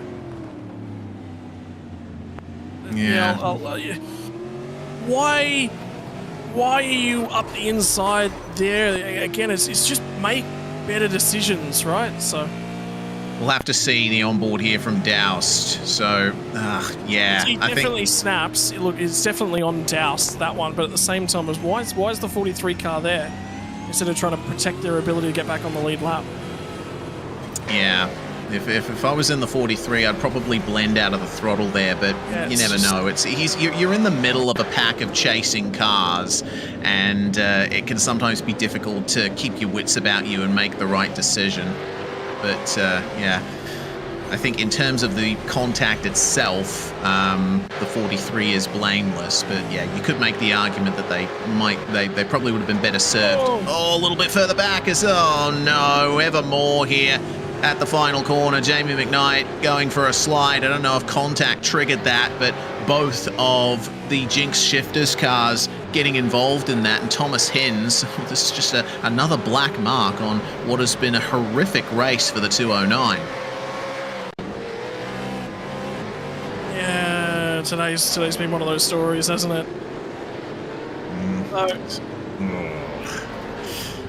It's hard racing. That one's a lot more hard racing. That's not much more than a racing incident. It's just them going hard. And yeah, you're right. For Thomas Hins, all started going wrong on lap 1. Yeah, certainly did. Well, he'll recover and keep going as best he can, but yet another little bit of damage to that car. I think more than half the field at this point has some kind of damage. Liam Reston up into the top 5 now. Looks like might have just made his way past Dylan Pereira there in the 79. Remember, this number 50, I mentioned that they pitted just before the safety car came out. I don't know what they're going to be like on fuel here towards the end, having pitted so early, but only 4 laps earlier than the rest of the field. And if another safety car comes out, then they'll be more than safe. That explains a little bit more about their fuel positioning and the strategy positioning, so they would have taken a shorter stop than later. And that's why, in terms of the safety car, they did pop back out at the head. But they've also, there's 2 ways to look at that. Is, okay, were they trying to make that strategy cool? Okay, well, then they've had to try and really drive around that and maximise, and they've done that extremely well. If you have a look at Jamie Dyke, who they were in behind previously, they're going to be 3 to 4 seconds worse on fuel across the rest of the race, and it'll only normalise after the final pit stop. But right now, they're 7 seconds down the road on that car. So, yeah, they've actually maximised that. Yeah, they have. Keep an eye out for the number 50. Could be a factor in the top 5 towards the end. Drive-through penalty assigned for the 307 for unsafe rejoin down at the S's, I believe. And that was the huge incident that involved Broad as well. So evidently, unsafe rejoin the reason for the incident. Meanwhile, Adam Blocker's taken over from Phil Kraus in the Americans Down Under entry. They're still running super strong in the top 10. And here's take 2 at a potential top 8 for Griffin Gardner and Dylan Rudd. Not the first time this car has had the number 1 coming up behind them, but this time it's the different set of drivers in this circumstance. No move for Gardner down at Dandenong Road, but could be one at the final couple of corners with that kind of exit. Yeah, still making pace out of that car, though. You look at it and you go, well, should be a little bit slower in a straight line, and they're definitely suffering a little bit. Not as much as they should be, and the tyre life's been so good on the doing okay cars that the longer they go into the stint, the more easy it is to sort of get the job done. So he's got to track a lot longer up underneath the rear bumper, and Kraus just says, yep, not going to fight this one. Yeah. So Blocker will fall back to 9th spot, and now has to turn his attention behind to Chris Miller in the Fishing Motorsports 08.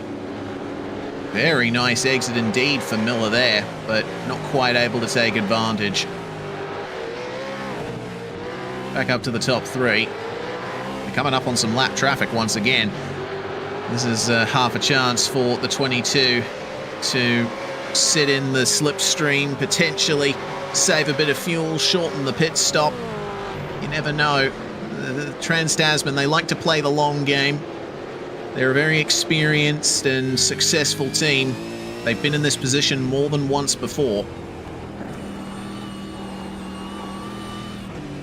Yeah, I think there's not much more you can really do. It's just play the long game. And the leaders have again caught lap traffic, so that cycle's just played itself around again. It's just about making sure that you do all you need to do, put yourself in smart positions, drive with your head.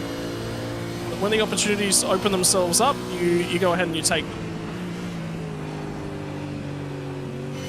Yeah, the top 2 flying in formation here. Scott behind Gilliam. Don't forget, we mentioned at the top of the show, James Scott, if he and Phil Sell were able to bring the 088 home in a top 5 position, that's going to give James Scott the Drivers' Championship for V8SCOPS 2024. It's been such a great season from James Scott, winning most, if not all, of the rounds before this point. At the very least, he's been in the top 2 consistently almost every single time. So, yeah, just need to drive a calm race, and they themselves probably content to sit behind Gilliam for the time being. You remember all the way back to Winton, that incredible battle you had with, what was it, Jake Maloney? Yeah. As well, and they split the wins, and they both sort of made a little bit of contact, and it was door-to-door, just considered door-to-door racing, you know. Traded paint, but it was paint in one direction, then paint back in the other direction. It all ended up fair. One car lost spots in one direction, when the other car lost spots. That 43 car is still crawling around with that damage. Oh, and potentially being a bit of a thorn in the side of the Race Honours Mustang up behind there. Not ideal. The fastest point on the circuit, the Mustang does make their way through on the, I suppose, 3/4 of a Mustang remaining of the 43. Still. Pretty well to keep the car going, at least.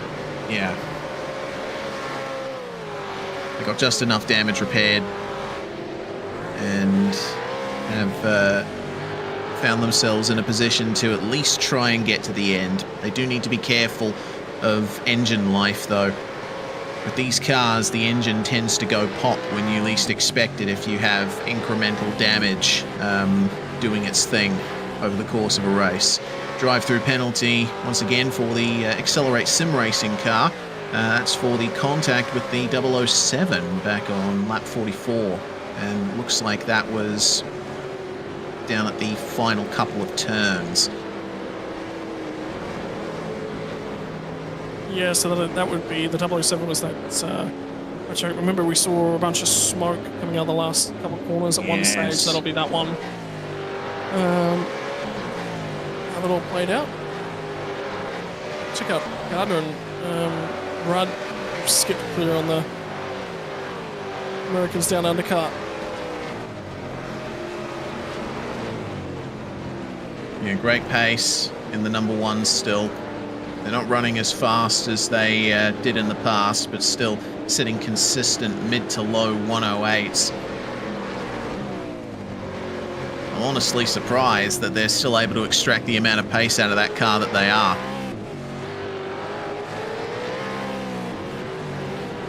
Yeah, been a great drive, and I mean, the other side of the coin is you think for them, they necessarily shouldn't have been back there. They should have been further forward, which means they don't have the contact with both of the Synergy cars they've had. Remember that second incident for the contact with the 143 is still, we're still yet to see a penalty as a result of that one. So they're going to have to do, I would say, a drive-through at some point in time. Yeah, great potential there. Well, did I see the Race on Oz car? No, it was this one, the 188, the Accelerate car. They've just taken that drive-through penalty there, and they've come out alongside the 209. Visma getting straight back into it. An incident behind, meanwhile. Someone going off in a big way there at turn 1. With I think he just shortcut too. Yeah, it was Henry King. Henry King in the number 6 as Hims will try and attempt the move. Not able to get it done down at Dandenong Road. So yeah, Henry King, from what I can see on my end, he just lost it on the way into turn 2 and almost kissed the bundle, the tyre bundle. But he's gotten back going cleanly and no other cars were involved, so play on. And if you remember, that car was off the lead lap earlier too, that number 6, and now they're sitting up and around the 20s, potentially into the teens. So they've actually played things quite smartly to at least keep themselves back on the lead lap, even though they may not have. There was without a sequence in that first in the race. That's what I mean, really. Oh, who's that? It was very wide out at turn 1. Was that Stone Street, I think, maybe? Yeah, potentially. I'm going to potentially have a look at that.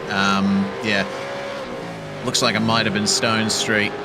Either that or the Pepsi Max emblazoned car up ahead. Pretty much everyone outside of our top 4 has had some kind of problem coming out of turn 1 this time. Yeah, so that would be, yep, that one. And Walker, after all of that drama, still sitting in 19. Yeah, I'm surprised that they're still going. You know, it was massive contact with the wall for Walker, not to mention contact with other cars too.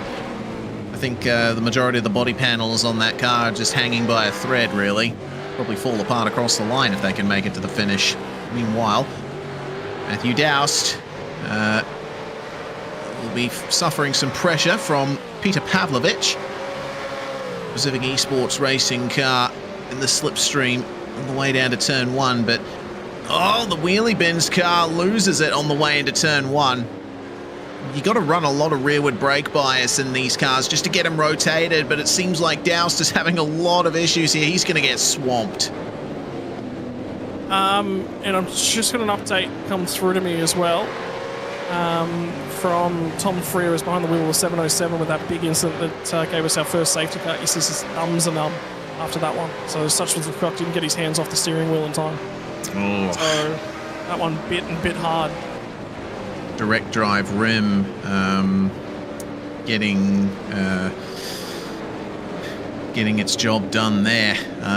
Yeah, that's the main reason why in a real race crash you see drivers take their hands off the wheel, because you can injure yourself with the forces going through the wheel, and with direct drive wheelbases, coming to the fore in sim racing and being, I'd say, sort of the mainstream premium option. You have a lot of drivers who are rapidly finding that out the hard way. You've got to be very careful not to keep your hands on the wheel when there's heavy contact with the wall, as there's another issue for the 091, another lock up into turn 1 as the leaders come on through, dispatching lapped cars.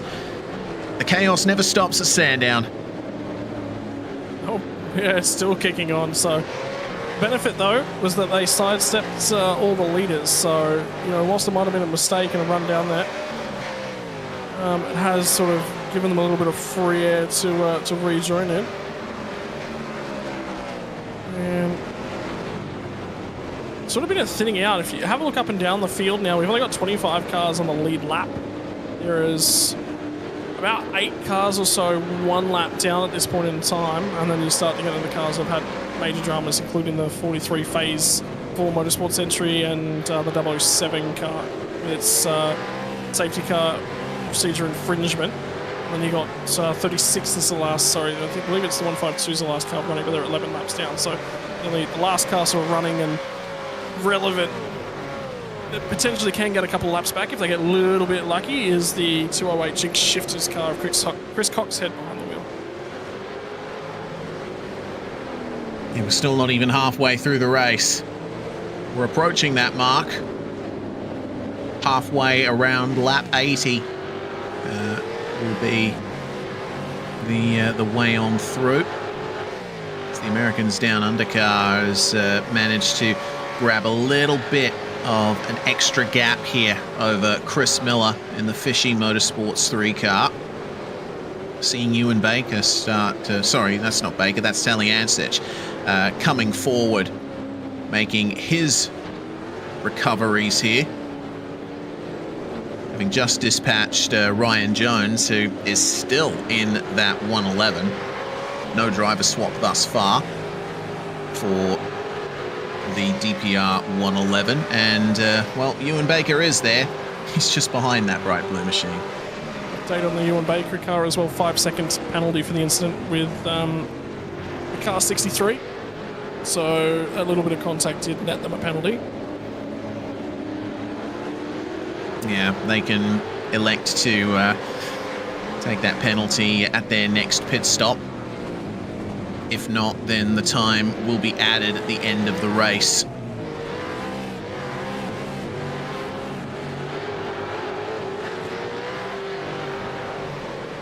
So, it seems that Miller's hands a little bit full with Taliancic, Jones's hands full with Baker. It'll allow Adam Blocker to jet ahead a little further. Back in 26th, Skilbeck and Doust in 27th. Kirby and Warwick making their way past into the S's. And it seems, for the time being, that Wheelie Bin's car has worked out its issues with the rear end coming into the corners. But, yeah, Doust is having a very tough time out there, isn't he? Not a loud pedal from Matty Doust. Rapidly closing in on the halfway mark too here, Reese, so I think he's going to be something that is worth keeping an eye on. So we're getting close to the period where we'll do driver swaps and just run to the end. Though, what will happen is, for the car that leads the way, Gilliam will get out of the car, hand over to Luke Rosella, and Rosella will run to the end. 088 car, as James Scott's in for the second stint, so that they'll either single stint, or they'll double stint James Scott through the middle and have Phil Sell run home. Anderson is on the same strategy, so he's got another stint to find somewhere in the middle of the race as well. When and where that is up for debate, as it is for the 117 car. So you're sort of effectively going to have two strategies at the moment of cars doing one. Basically, there's two strategies whereby you've got your two stints out of your one driver, you'll swap and hand over the other driver at the end of the race. Whereby you haven't, you might single stint, you might double stint, single stint. You know, that's basically the effective strategy for everyone here. Yeah, certainly is. You do have to remember, though, that the minimum co-driver laps is 54 laps, and that is a bit longer than a full fuel stint here. So that creates a little bit of drama if you decide to single stint one of your drivers early on. You basically have to put them in for the final stint at the end of the race in that case. Yeah, so just sort of in a holding pattern at the moment. Number one car's cut their way past another car as well, so they've just recently passed the Fishy Motorsports 269. It's another spot picked off for them. Indeed, making their way up into the top six, 33 places gained for the number one car. The road to that position has been a lot more dramatic than it was at Imola a few weeks ago. Regardless, they have survived this far, and all they got to do is do it again a couple more times, and they'll be through potentially with a top five at this stage, considering the pace of Pereira and O'Reilly in the cars ahead. Not much of a difference between the cars on outright pace, lap on lap, but every little gain counts. So there's an incident down at turn 2, and just race control just on the blow. Oh boy, there's a big lock up from someone down at turn 1. I think it might have been from a Yasu. So it was the 86 car in Itani, and I was just watching. The reason I was watching that, it was because the number 50 car, the Summit Simsports Everest entry, have just made their second stop of the race. So check this out. Yeah, so they will come out with Tomoyasu Inatani drawing up alongside them. And it looks like O'Reilly going down the middle here, and Inatani ending up overshooting a little bit, and that was almost race over there for the Vermilion Esports car. Inatani just getting out of it in time to avoid contact. So that's the reason you saw all that smoke down at the turn 1 runoff area. Yeah, boy. There's another car that's around at the moment, so it's someone around about 28, 29. It might be Matthew Doust has gone around. And it was out of Dandenong Road. There seems to be Matthew Doust once again, who's really struggling with the balance of that 091. I don't know if contact was involved, but I can see that there's a little bit more of a dent in the front end of that car. Ooh, okay. The Rapid Theft car going for the move, and then there was contact. So no fault of Matthew Doust there. Jared Farrell, potentially going to get looked at for that one. Yep. So it'll be on for them to have a look at. So it's just sort of a little bit of a holding pattern. So a few different teams sort of zigging and zagging at the moment, just trying to get a little bit of an understanding of the race. I think at the moment everyone's sort of sorted themselves out by and large. There's no one that's really massively making up a ton of ground. You know, it's just sort of stabilised just a little bit. Ryan Jones and Chris Ireland are still on the improve. Remember, they fell back to 15th spot. Well, they've improved a little bit since then, sitting back about 12th spot, cutting their way back through. How about the 13 entry up 22 spots? They've had a very good day at the office as well. Yeah, certainly have. Justin Wallace, obviously in and around some of the chaos that was happening in the midfield, but once again they have survived. Drive-through penalty for the 307 Fishy car for that contact we saw coming into the S's with Robbie Bradbury in the 686 car. That Fishy machine was attempting up the inside, and it just seems to me like potentially race control looking dimly on that. Checking in with Justin Wallace, as we were mentioning, he's starting to catch up here to Jones. The last lap was a 108.6 for Justin versus a 109.2 for Jones. That number 13 is quite rapid as things stand. The second most positions gained in the field, and I'm honestly surprised to see Dylan Walker there down in the bottom right in the 125. You know, we mentioned before they had those huge crashes, and they are still working their way through 20 spots up from where they started. How many times has that car been, not looking worse for wear today? So, done a reasonable job. Cut their way through the field. So, got to sit back and admire the work that they've done. Got a little bit of pressure from behind from the Jinx Shifters machine, but that is a car that is not on the same lap. But regardless, they'll still try and execute a move potentially if they feel justified. Change for 8th position. Michael Taliancic has found his way past Adam Blocker. Chris Miller still up behind the Americans down under car, and Ewan Baker on the back of this pack looking for whatever gains he can. Good recovery back from 143. The incident they had earlier on as well, so they've done a reasonably good job. Blocker's now got a little bit of drafting support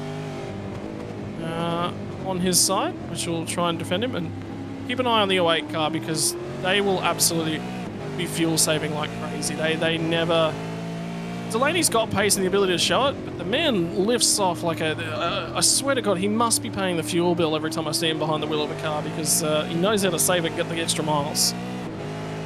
It certainly does, and it's that kind of driving style that brings you success in an enduro more often than not, if you're in the midfield at least, because fuel saving and shortening your pit stop, trying to undercut drivers, etc., is how you make up those places when the race has settled into a rhythm like this. We are almost at the halfway point of the race here. In just a lap or two's time, we'll be half done, half to go in the V8SCOPS Sandown 500, and I'd say that the race has fallen into a rhythm now.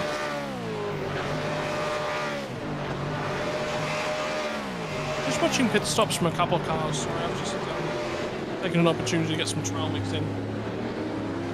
Yeah, indeed. Got to stay energized. I've been nibbling away at my apricots. Nibbling away at the curb a little bit there for the Americans down under car. 307 car's another one that car's come to pit lane, as has the 919 car. So And a drive-through for the 091. That was, wow, that penalty's taken a bit to come through, hasn't it? That's the incident where we saw the number 43, the lapped car, in the midst of that pack, and it looks like the 091's been given the penalty for that. It makes sense. They're the ones that made the contact in the first place. Just some extenuating circumstances there that made the incident a lot worse than it should have been. yeah, for sure. Right car penalised for sure. And yeah, just what I was talking about pit strategy. Have a look. Chris Ireland's now going to jump into the 111 car, so he'll double stint that home. Dylan Walker's in, and he's been in the entire race, so expect him to jump out of that car. Stone Street's in as well. Joe Mahoney's in. Mahoney's at the end of his first stint behind the wheels, so they may flip-flop and get him out of that car. It looks like they're keeping him in, and Blake Warboys is flying behind the wheel of the 63 car. Keep your eyes on that 63 car for the back half of this race, because now Warboys is in. He's going to run that car to the end as well. Indeed. Warboys feeling unwell, but should still be very pacey. Brownlee taking over the 125 from Dylan Walker as Ireland has already emerged from the pit lane, a 39.9 second stop. Seems like Fishy Motorsports number 4, the 307, is in the lane as well. I'm not too sure if that's for the drive-through or for their scheduled pit stop. We'll have to wait and see on that.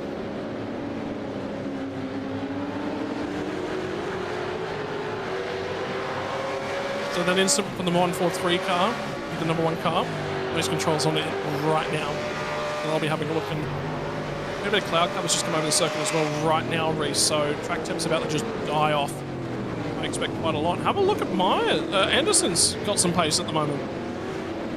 Yeah, the track temperature is back down to 34 degrees. Puff of smoke ahead. Some drama for a car ahead. Yeah, have a look at the weather graph there. The track temp it's been steadily dropping, but it should drop down ever further. See that it is a 1 hour time plot, and the race has been going for an hour and 35 minutes or so, maybe a little bit more than that. So there was that big dip in the temperature at the sort of end point of the first stint. Now we're seeing the track temperature potentially fall to new lows. We'll have to wait and see how that affects the pace of these cars, but yeah, definitely the P3 machine of Anderson and Myers taking advantage of that extra cloud cover, staying on the back of the Doing OK car.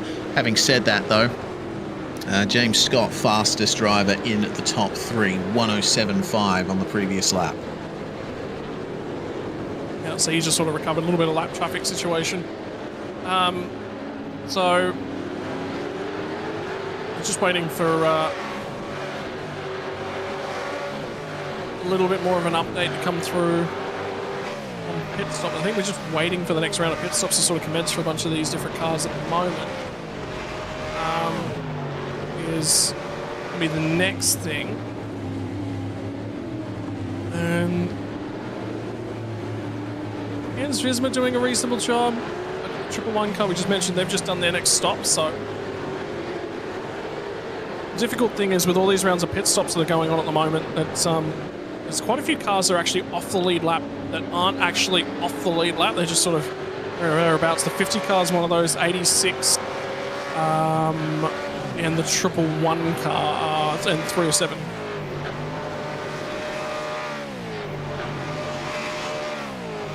Keep an eye on the last car in the top 10 as well. Ewan Baker, he's found his way past Chris Miller, so that's a little bit of relief for the Americans down under car. But Adam Blocker will be seeing that Synergy car approaching him. And, well, look at that. 10-second time penalty for the number 1 car for the contact with the 143 down at turn 6, and that's unfortunately the biggest blow yet suffered by that car that hasn't been a physical one. So 10-second penalty means we've got an opportunity to serve it. Get it done.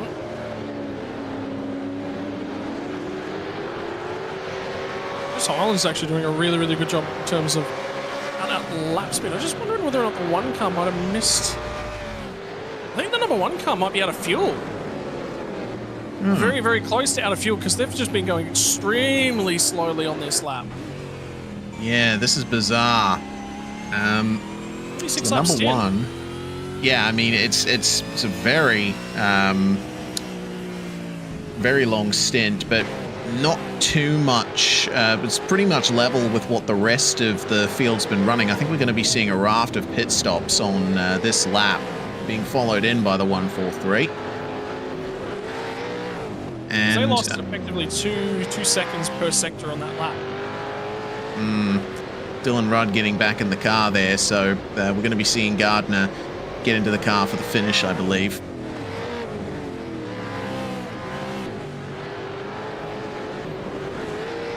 Yeah, they'll be using quite a bit of fuel with that damage on hand. It's going to be 47 laps complete on this stint for our leaders. They should be able to go for an extra lap from here as well. Remember, of course, they spent that time under the safety car, so that allowed them to basically extend that stint a little bit. How thick is the traffic at the moment that these guys have had to make their way through? Yeah, they definitely had to. Super busy. Yeah, had to find their way through quite a bit, and yeah, we've got a lot of cars in the pit lane, haven't we? We've got Race on Oz 13's just come out.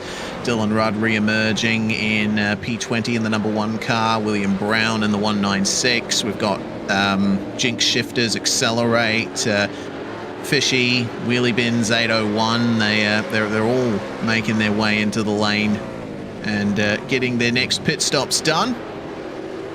Nice long stint. Are we expecting our leaders in here now? No, they're going to keep going for yet another lap.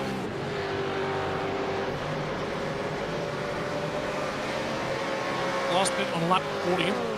48 laps per stint. That's a very, very long way into this race that these guys are gone. So good job from them. Riley's now into the pit lane, so he was one of the furthest cars up ahead.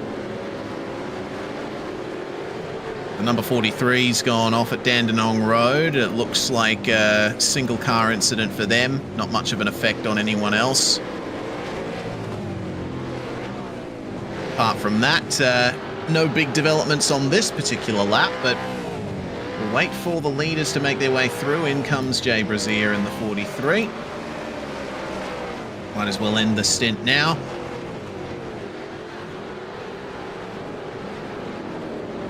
Is there anything that can be done here for the top three as they find their way through?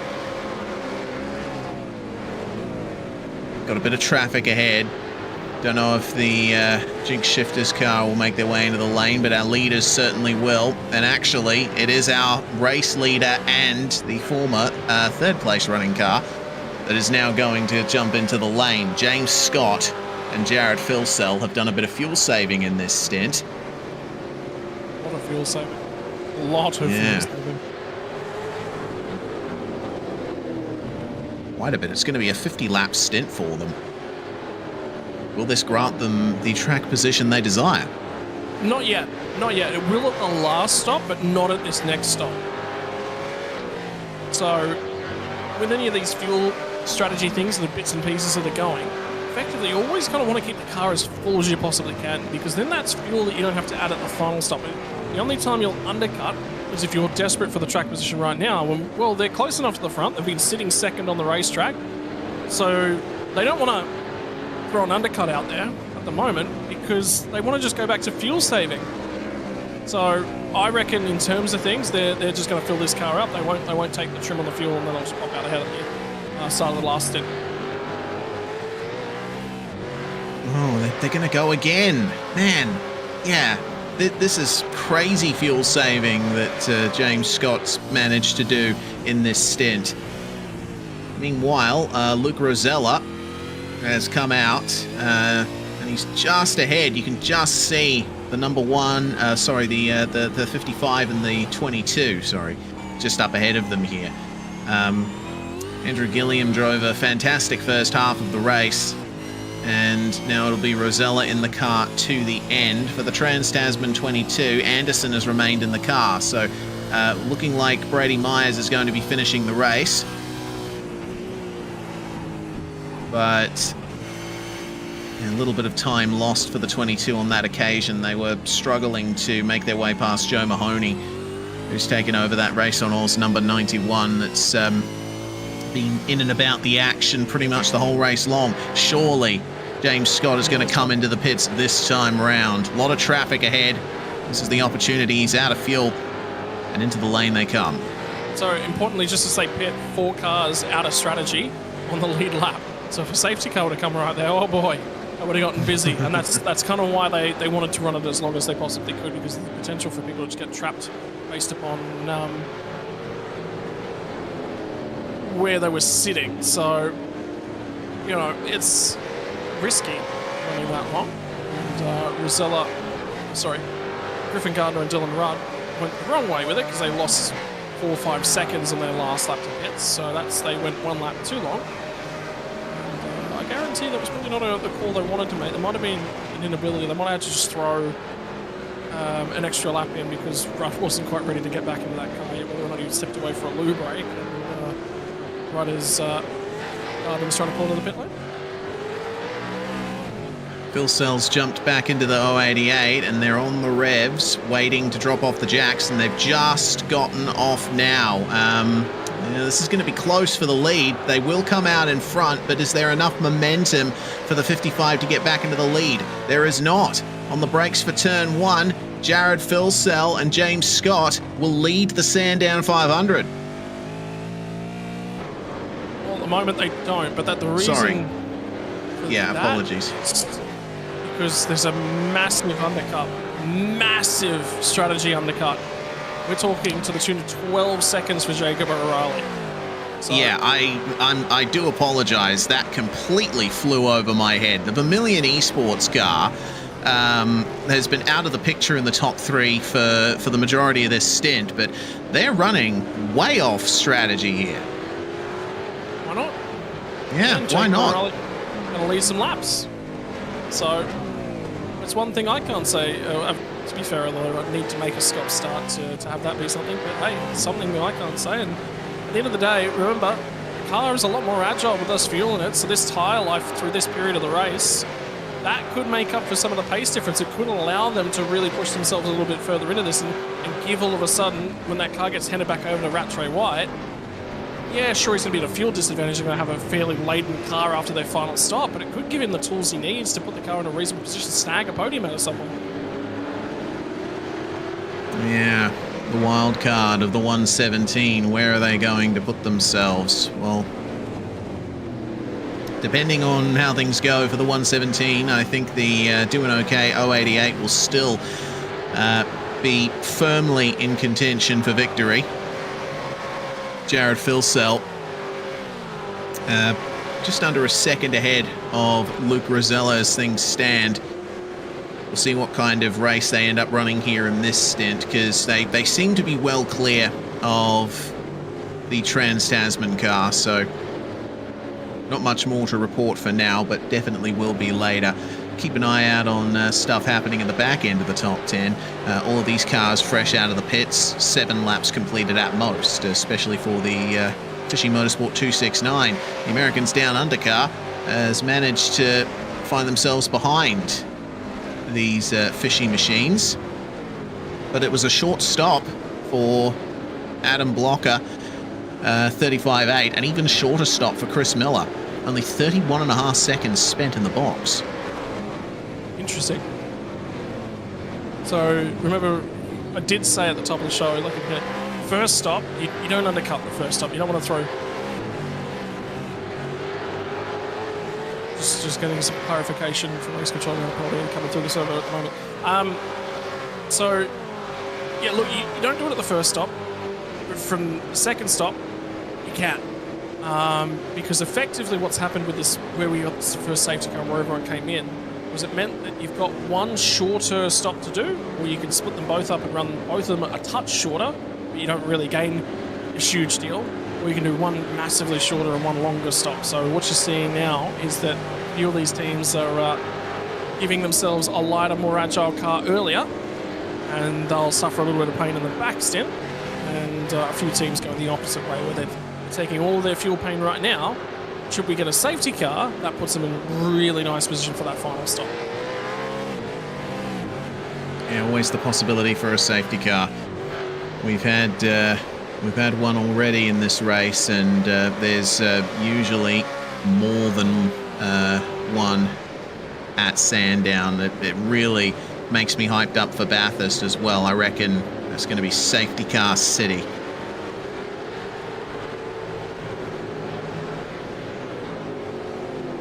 It's harsh, Reese. What we can say about our drive. Well, the big thing at the moment is that there's so many drivers that are sort of split up, so it's a little bit difficult to get some cars racing each other right now, but maybe just taking a look at it, 9th through to about 7th spot, so that's a 74 car through to Fishy Motorsports 08.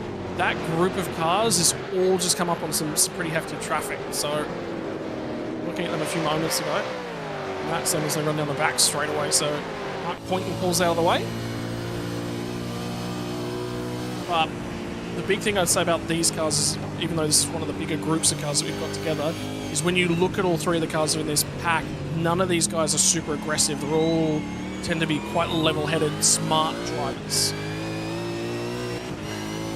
Yeah, indeed. You see that there's not as many kamikaze dives as you would likely see in some other areas of the field. Well handled diplomatically, Reese. What was that? Well handled diplomatically. It was very diplomatically said. I love the way you termed that.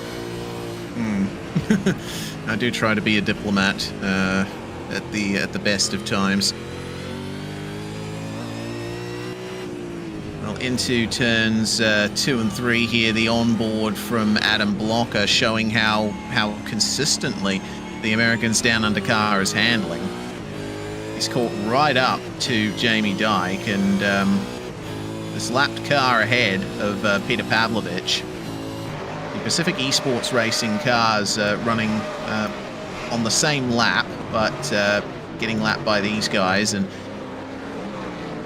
it's difficult always to come up on lap cars in this area. The 269 clambering across the curbs there. Jamie Dyke having to potentially take a bit of avoiding action. Adam Blocker will have a bit of an easier time with Pavlovich, but he's gone a bit deep in the final couple of corners.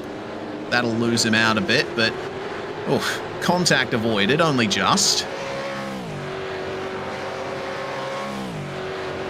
There were 16 cars on the lead lap now. Pace has been frantic today, hasn't it? Yeah.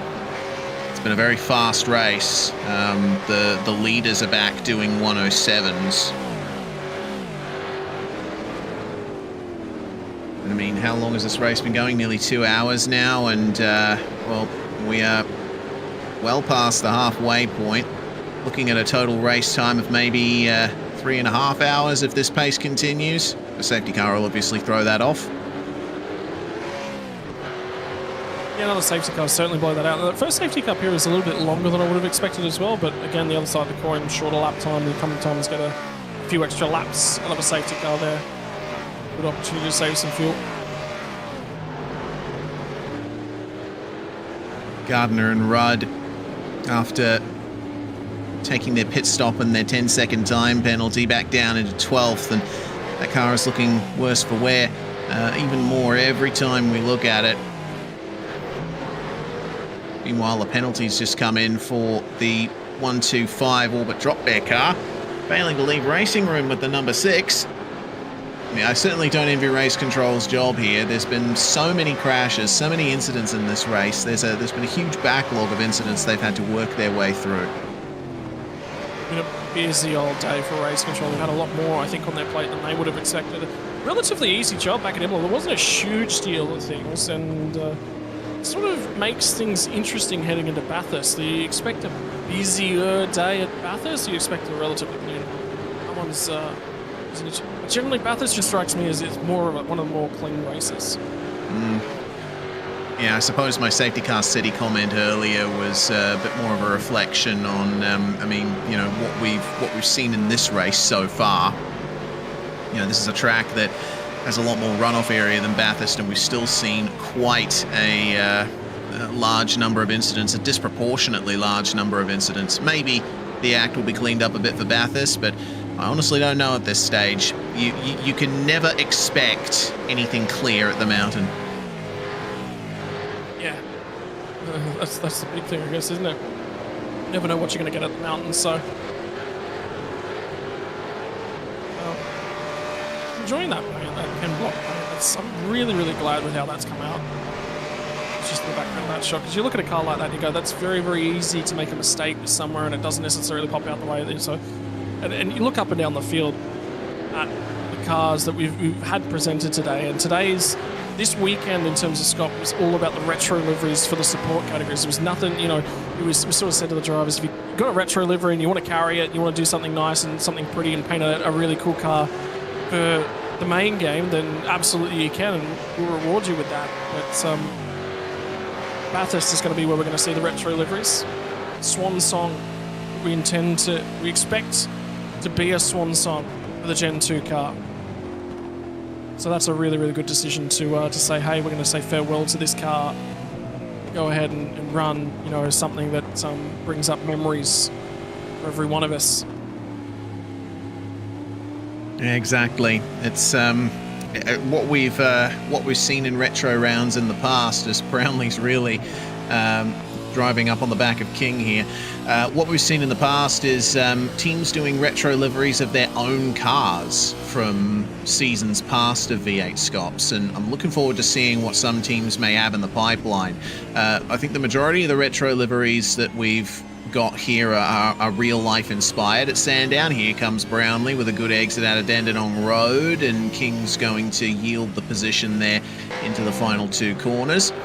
But yeah, I think especially teams like Trans-Tasman Racing, they do like to look back on their own history in the sim world in particular. I can't wait to see what other teams have in store for us.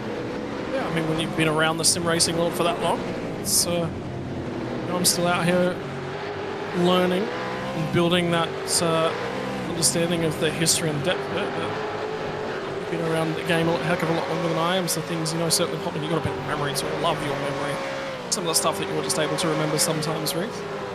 But my long-term memory is good, but as I'm sure you found out many times, my short-term memory is yeah, not great. Where did that mug of coffee go again? But yeah, it's just, I love being able to do what we can do, right? Sit up here, flap our gums, talk about car racing, and then be able to sit and evoke memories, and be a really, really cool thing, a really cool day for people to look back on. It's really, really cool to see what's happened this year. There's so many memories I've got from this year. Let alone, you know, I can't wait. I hope I'm still around the sim racing space in 10 years' time, and I can look back and go, hey, you know, that's what happened 10 years ago. But a lot of guys, they've already got that legacy of everything that's going on. And then you talk about the young guys that are really cutting their way through. Yeah, the next generation surely on the scene in V8SCOPS. The most recent pass that happened was this one here. Dylan Rudd and Griffin Gardner getting past Chris Ireland there to get back into 11th spot. They battled their way forward in the opening stint at the number one car, then suffering a crash or two, maybe even three. Like I said, short-term memory, not as good as long-term for me. But yeah, they've had to battle their way up a few times in this race already. Yeah, that's an understatement. But yeah, again, you know, it's been an interesting one. There's a couple of cars you look. We said that after qualifying, though, there was quite a few cars that missed the mark in terms of getting their lap together. But there was also a couple of cars that really got the lap together, and they've sort of trended back as well. But lap one was a lot more aggressive and chaotic than I've seen in endurance races of recent note. So happens, you know, there's always one that tends to be the aggressive one where something happens. Wasn't expecting it here today, I'll tell you that much. Yeah, neither was I. A little bit of lap traffic for the race leaders. O'Reilly and Rattray White putting on a good drive at the moment, running off strategy to their fellow cars at the front of the field. And O'Reilly letting the number 13 know, hello mate, I'm here. Can you let me by, please? Because Jared Filsell is starting to catch me. You see them both in the same shot there. Filsell taking just under a tenth out of O'Reilly on the last lap, and it's going to be even more here. Seems like the car of Tyler Blackburn not exactly keen to let the leader go too much here. Not exactly battling for position. He's just happened to Blake Warboys. He's just popping in and out of the pit lane, which is off sequence and is not in range. You can't do 60 laps to home, so something happened there, and the car looks clean. Yeah, only 20 laps completed on that stint for the number 63. I'm going back to have a look. I haven't seen anything. I've just done the same.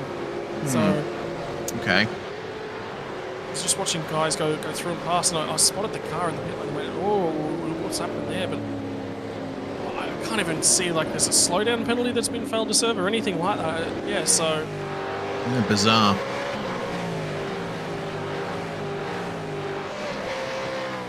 Potentially, I mean, you mentioned Blake Warboys is unwell, so might have been something happening regarding that. But we don't know.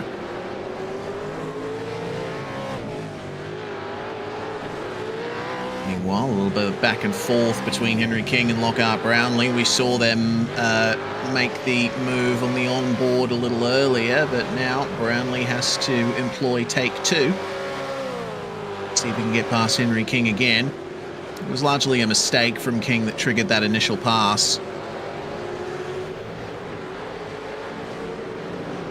King usually runs quite well in the V8 support category. His main game stuff tends to be not as high in terms of success, but keeping it consistent, keeping it in the top 20. You always see the ANZ Motorsport and Jinx Shifters cars in the mix somehow, at least in the midfield at the end of a race. Yeah, that's, always moving their way forwards. I think it's one of the best way to talk about them long term. It's I think the biggest thing is, from a racing driver's perspective, is it's always good to have somebody to battle, and they've had a battle on their hands, and it's swapped hands in both directions.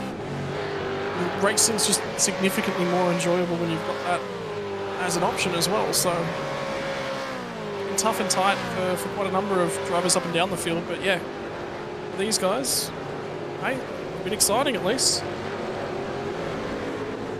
Certainly has. This fight shows no signs of slowing down. Last position in the top 20.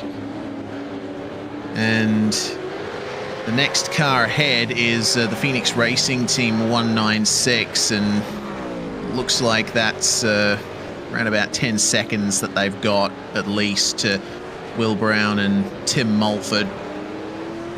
That car's just minding its own business in 19th place.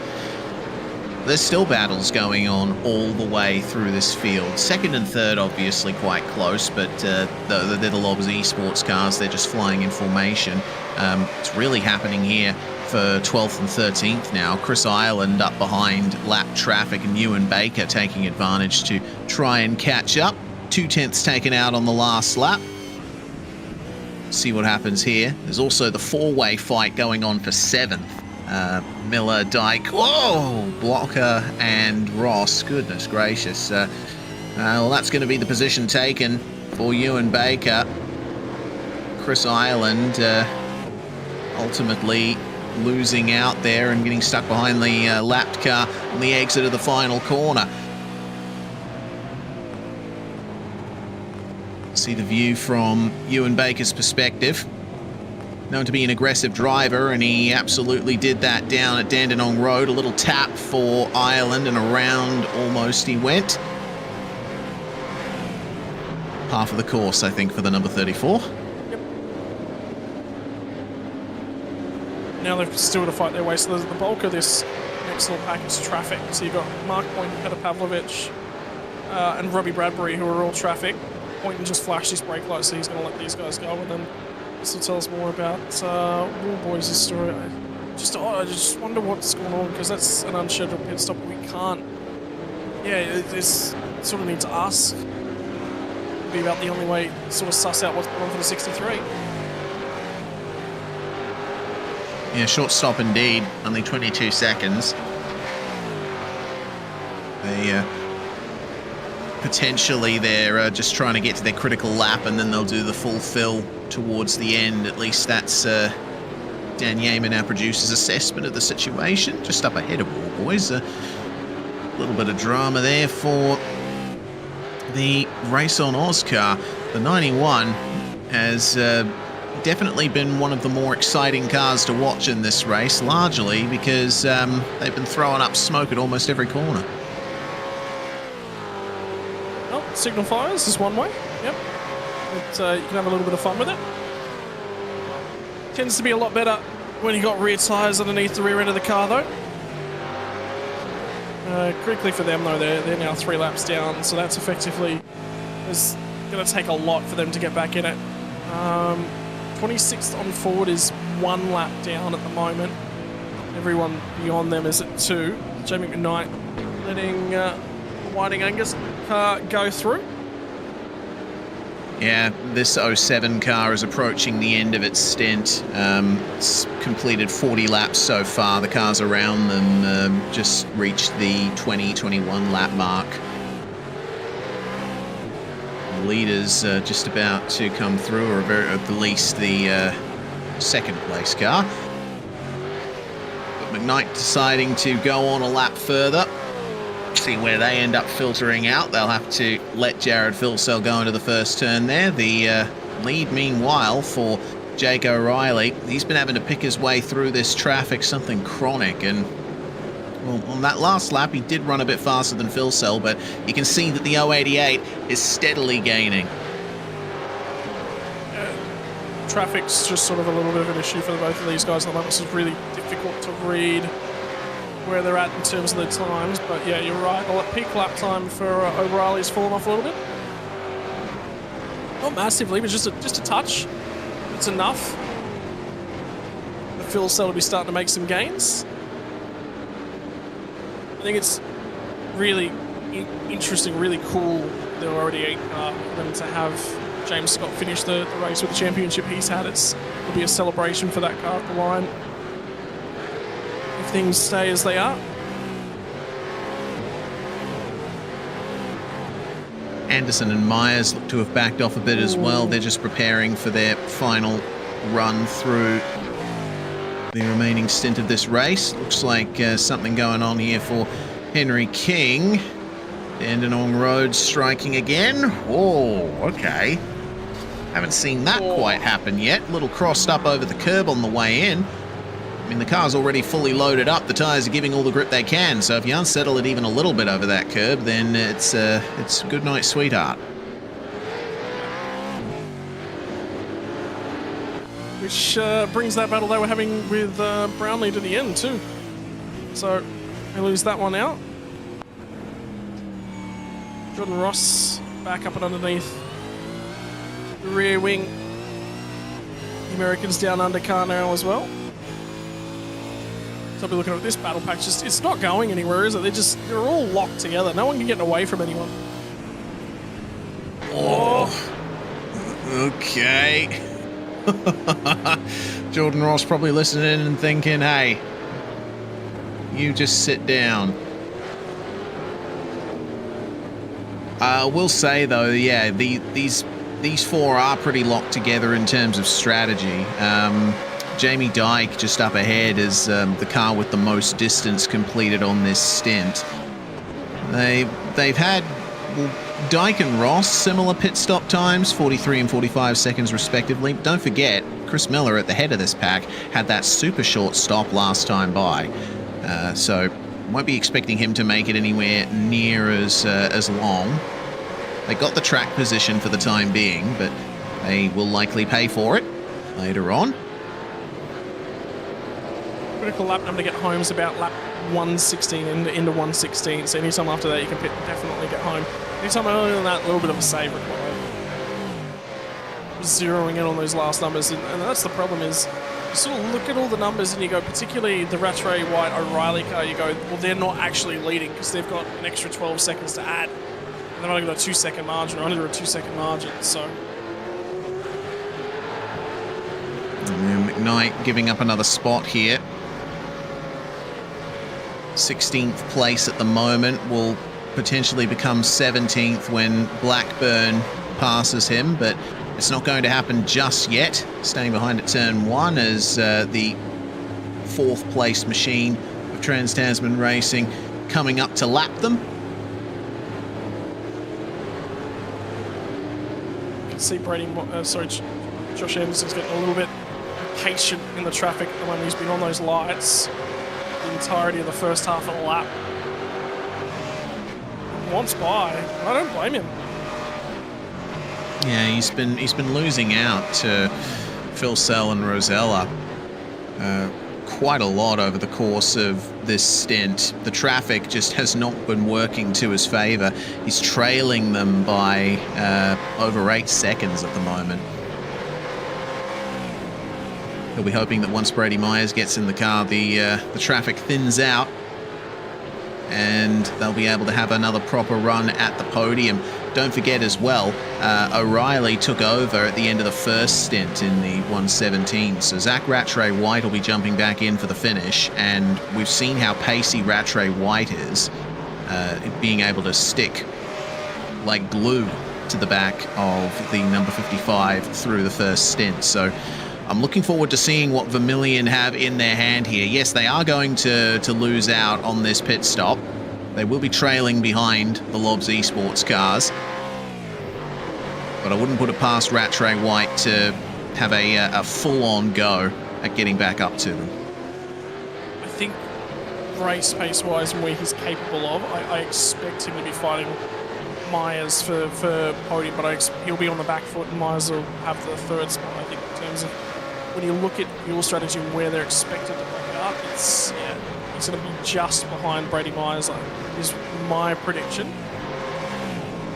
The Jones rested entry that sits in 5th spot at the moment, they're one of the early stoppers in that cycle at cars as well. So they're probably going to lose out a little bit. I would expect them to drop in. I think they're 6 seconds shorter on fuel. And okay, this is the first of our stoppers of cars that can get to the end.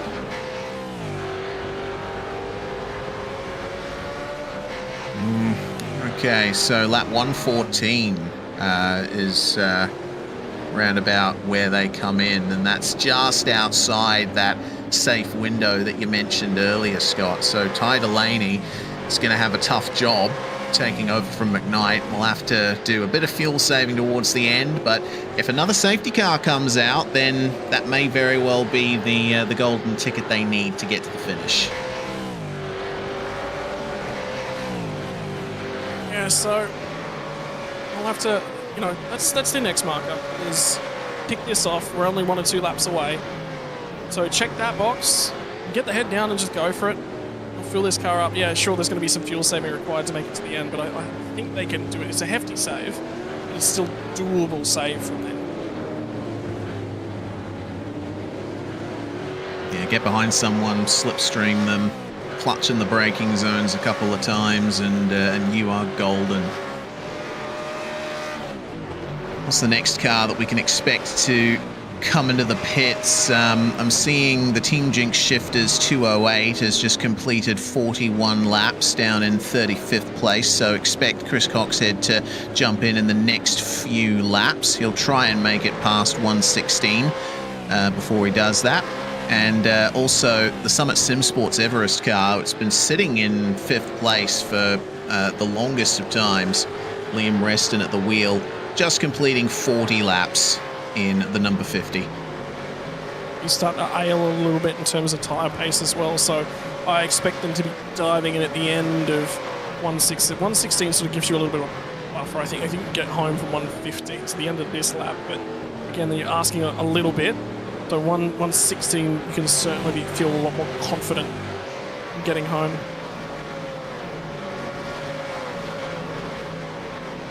The battle for 22nd, showing no signs of slowing down. They've just given up for the leaders as they make their way through.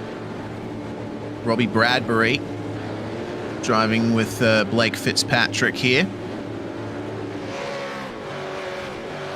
And if you want cars that are locked in with each other on strategy, yeah, these cars are all pretty much the same. Bradbury, Pavlovich, Poynton, and Warwick all in this fight. All roughly on the same strategy. The real outlier is Poynton and Crisdale in the 808. They have 2 laps less completed on this stint than Pavlovich and Warwick as things stand. Bradbury splitting the difference, about to complete 28 laps on this stint. And the pit stop times were all rather similar. So, going to be a tight fight just outside the top 20 towards the end. It's a little bit of a difficulty with the endurance races as well. You sort of know everyone's within a lap or two of each other, so there's not really a wide spread. And the other fact is that we've sort of got a little bit of a pace spread as well, so everyone's just sort of split up a fair way as it currently stands. So, sort of got to, keep yourself head down. There's not much more you can do. Head down, arm up, do what you can. Like I think that 143 car's certainly got a little bit more pace. I think they're quicker than the cars that are around them. Just nowhere to really make that move. So I think Jordan Ross will actually be maintaining pace, but probably fuel saving a touch because there's no reason to press on quite so hard. Can't really do much with it. He's only going to gain one more spot because on strategy they will gain one spot. It's always going to happen. Well, it's the end of lap 117. And car 117 is still in the lead, but the gap is now under a second. Jared Filsell has been catching up to Jacob O'Reilly. They are clear of the majority of the traffic. And will we expect this Vermilion car to come in and try and make it a full stint to the end in the hands of Zach Rattray-White?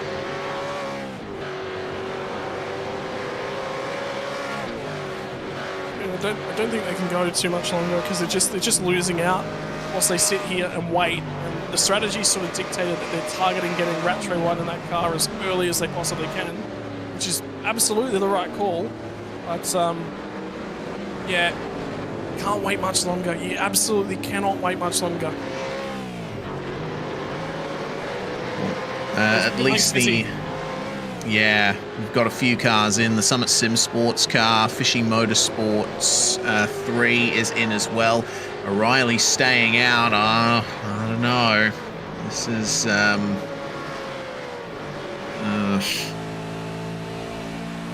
don't know what to make of this. Filsell is certainly gaining. Large amount of time gained on the last lap, but a little bit scrappy on the exit of turn 1 there. So Filsell won't be too upset. He won't be looking for a hurry on and get by straight away. He can, if he thinks the move's on, he can send it. But if he doesn't think the move's on, he can just sit back and fuel save. So he's got options. But, yeah, that he has. This will give us a good read. Yeah, fuel saving. Maybe not. Maybe not, actually. My apologies. Maybe not. It's always difficult to tell, isn't it? Because this could be the move. Oh, no, he's going to stay behind. Coming into that turn, you have to just lift off the power a bit, get the car stabilized on the way in. Is the car going to come in now? It is. So Jacob O'Reilly will give the lead up to Jared Filsell, and Zach Rattray-White will return to the cockpit of the Vermilion Esports car. And he'll be into the end with a 41 lap stint to go. Phil Sell, meanwhile, has just completed his 29th lap on this stint. Out of the current top 3, we are expecting Rosella and Anderson to pit first. It wouldn't surprise me to see Josh Anderson actually come to the pit lane this lap as well. And the reason I say that is he's got about 5 cars on the road directly in front of him. So for lap traffic, that's just it. I think he'll want to jump clear of them and cover off Rattray White at the same time. Yeah, that's where the race really is for those 2 cars. Phil Sell and Rosella, they'll jet on through. They seem to have themselves sorted to the end as the Daikin ladder machine makes their way in, seeing one of the Jinx Shifters cars in the lane as well. Looks like Chris Coxhead back in the 208 there. 46 laps completed on that stint for them. And as far as we're aware, Coxhead's going to be in the car to the end of the race. Meanwhile, the 269, Kenneth Latter going to be jumping in to bring that car home. Which we expected from that car as well, so again, should be no surprises. I don't think there'll be any surprises about who jumps into what cars. It's just the way this race has panned out with only 1 safety car and right on a pit window, there's just not been any strategy options realistically open themselves up. Zach Rattray White back out there. 37.2 seconds stop. Roughly what, I was about to say roughly what we expected, but apparently that's not a complete fuel fill. 7 seconds short, which is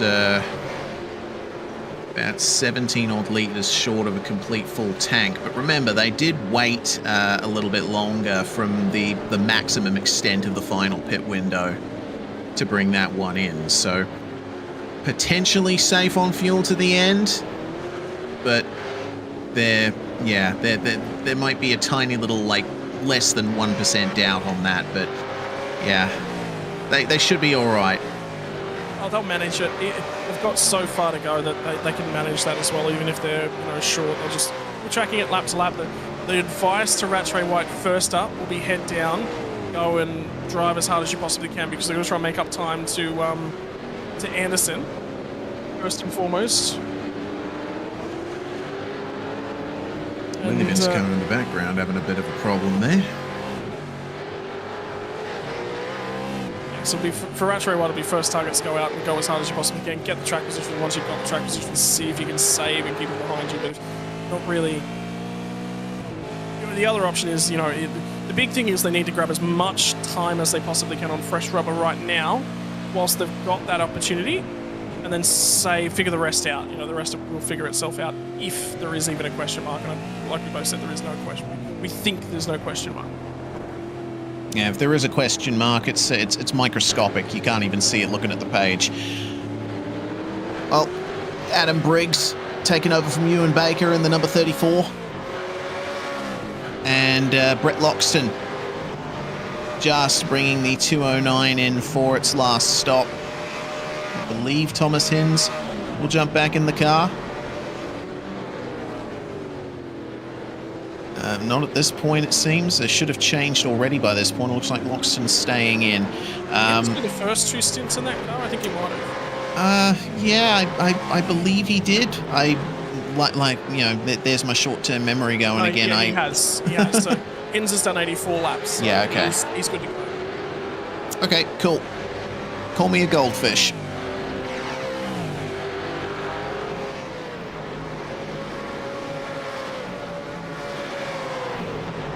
We've ticked off the bulk of the laps completed. I think the drivers have sort of left whereby they haven't finished their minimum lap counts. Most of those drivers are actually in the car right now, which is expected, what we expect to see.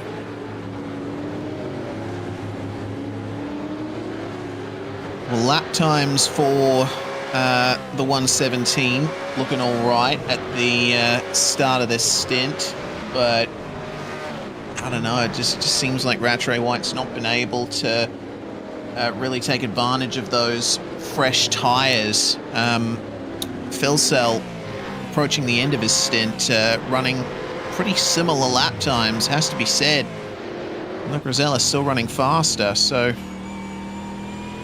maybe traffic potentially having a role to play in that. Not a huge amount. So I was talking to Scott Campbell a couple of weeks ago about this, albeit it was about VETS, which is on a fixed setup. So, but one of the big things he said when we were talking about Road America was car weight. The fuel weight determines how long where you actually get the lap pace out of that car. So remember, Rattray White's basically got this car 90 plus litres full, and Phil Sell where he is in this strategy as well. Last pit stop lap 91, so he's halfway through a stint, three-quarters of the way through a stint, so just stopping the car, turning it, pointing it, shooting it, all happen a lot quicker. And he's only in the middle of his tyre stint as well, so... Yeah, still a bit left to give on the rubber for the 088, and we're hearing that the 117 is saving fuel, so that question mark we were talking about getting slightly larger.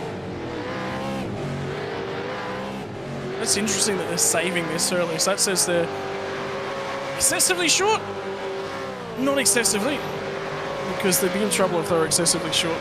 But yeah, it is definitely fuel saving. It's not a huge deal, but yeah, they're thinking that they want to give themselves something to fight with at the back end, which means they're going to do a lot of their fuel saving early.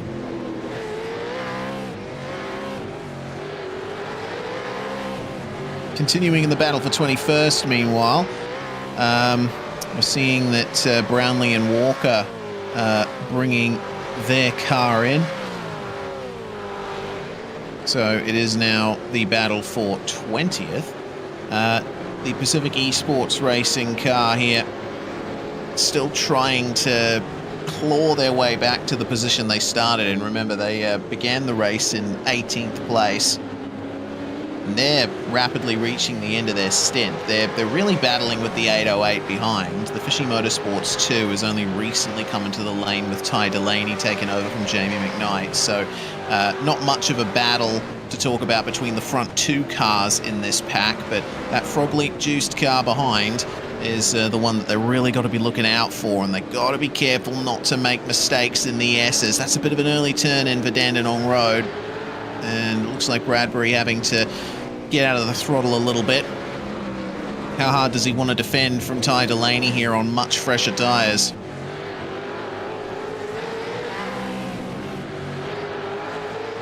Yeah, well, track position coming up to the final round of pit stops is quite critical, so... And for Delaney, I mean, they jumped in, I think, and got their final stop done, so, you know, they want to press on. Oh, boy.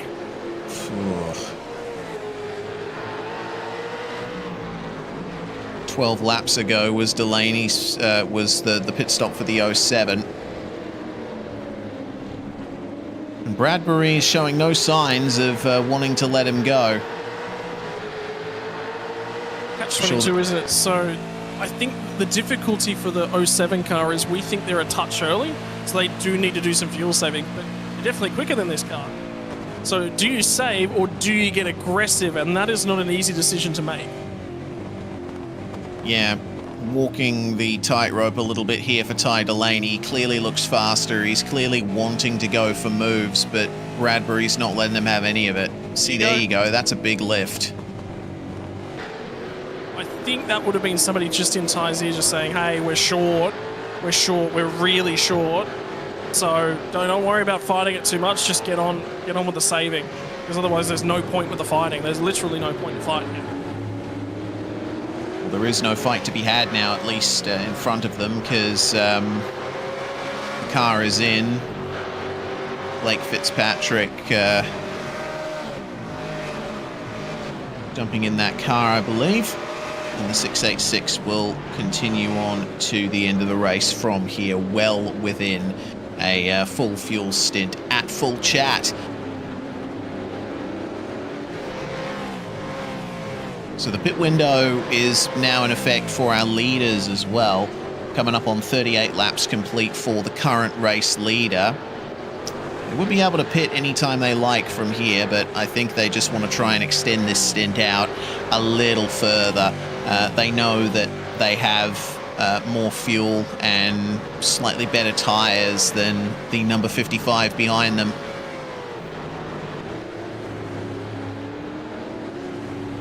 I think it's worthwhile noting as well that the other side of the, so something that's worth putting in the back of you guys' minds, why would these guys elect to run long right now?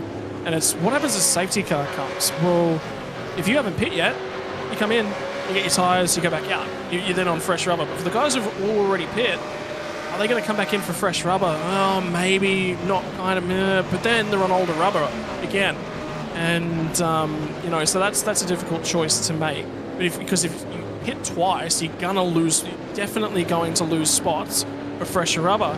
And there'll be some cars that can make the advantage of it, and some cars will just go, all right, we're just going to stay out. So running long, you sort of mitigate the risk. You always come in if the safety car then comes, and you pay no penalty, basically.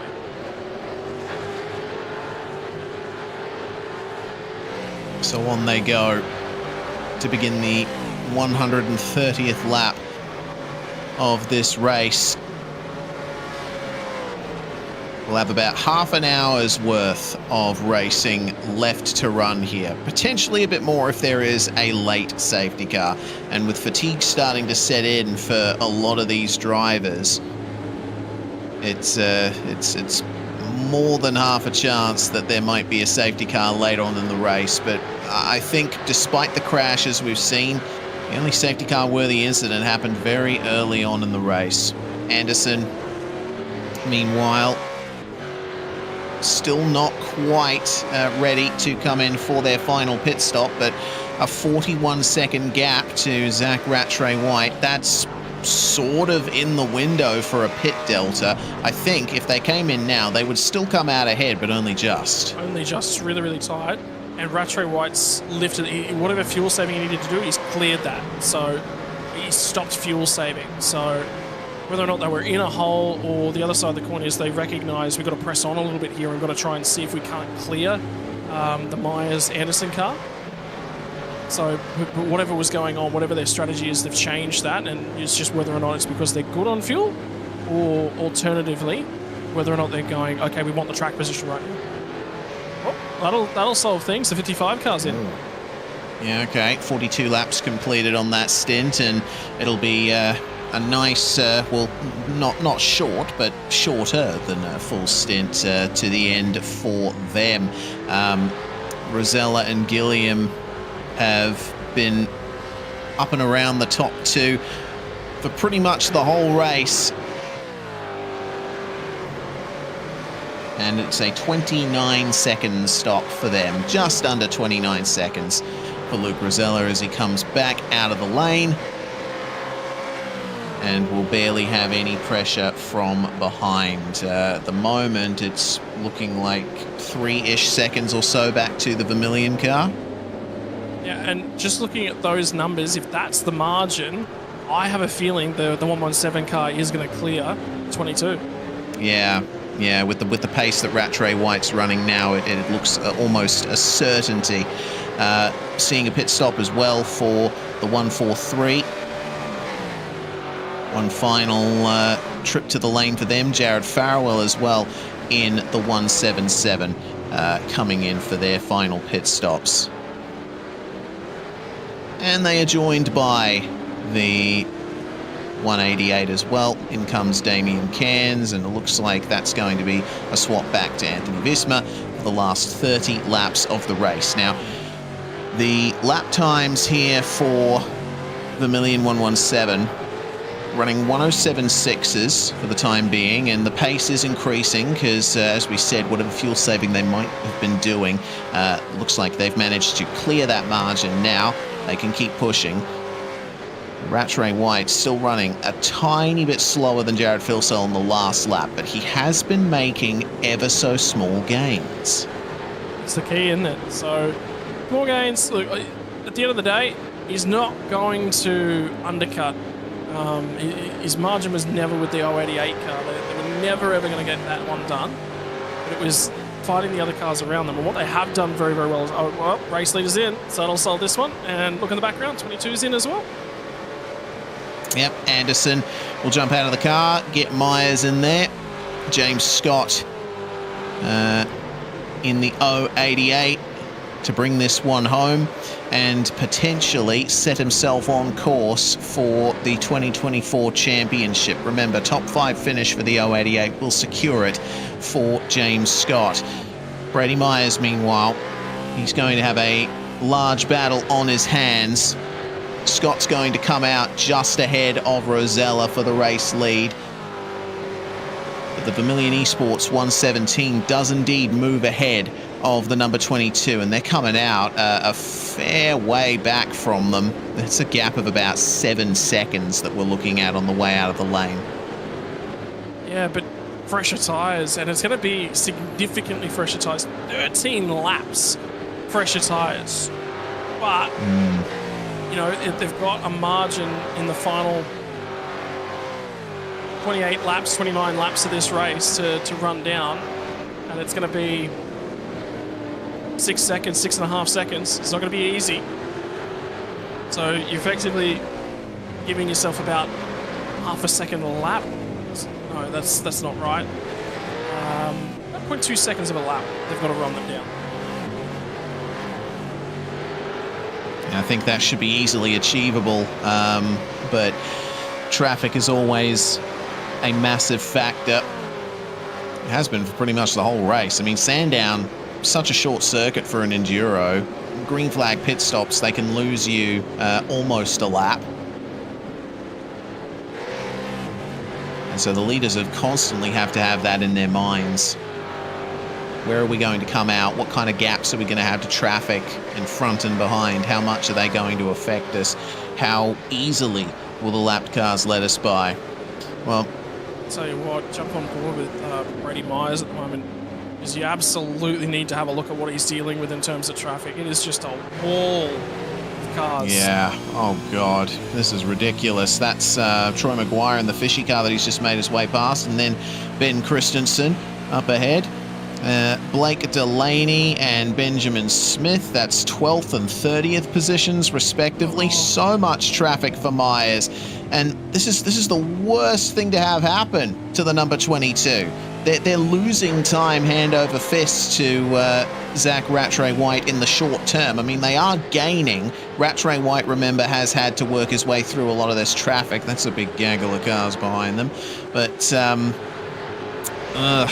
a little bit of clear air finally for Brady Myers. We'll see what kind of lap time he can set. 7/10 of a second he lost in the final sector. Yeah. That's crazy. All up comes out to 4/10 lost over the whole lap. You need to gain 0.2 of a second per lap to be fighting them the last couple of laps. And they lost time. So you remove a lap from the board and you make them larger and bigger at the same time. So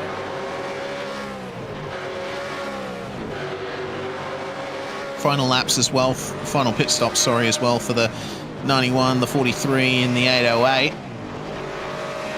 Poynton should be handing back over to Chris Dale for the last stint of the race here. Unless, of course, my short-term memory has screwed me over again and Chris Dale was in the car for the first half of the race. There's a car stopped at turn 3. Uh-oh, Stephen Banks in the 077 having taken over from Peter Pavlovich very recently. That car's not going anywhere. It's in a dangerous spot. This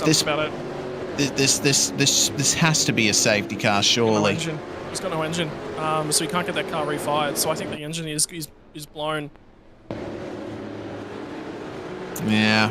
Well, there we go. Safety car has been deployed. The race is going to be bookended by safety car periods. Now, if there's anyone still waiting to take their final pit stop, they gotta do it now. A hardware failure. I just went back and watched that. Stephen Banks is at a hardware failure. He's basically turned right. And then it's like the car never transitions back to the left. So in he goes, and oh yeah, Screen. Maybe a screen looks like freeze. a screen failure. Yeah. Yeah. Oh wow.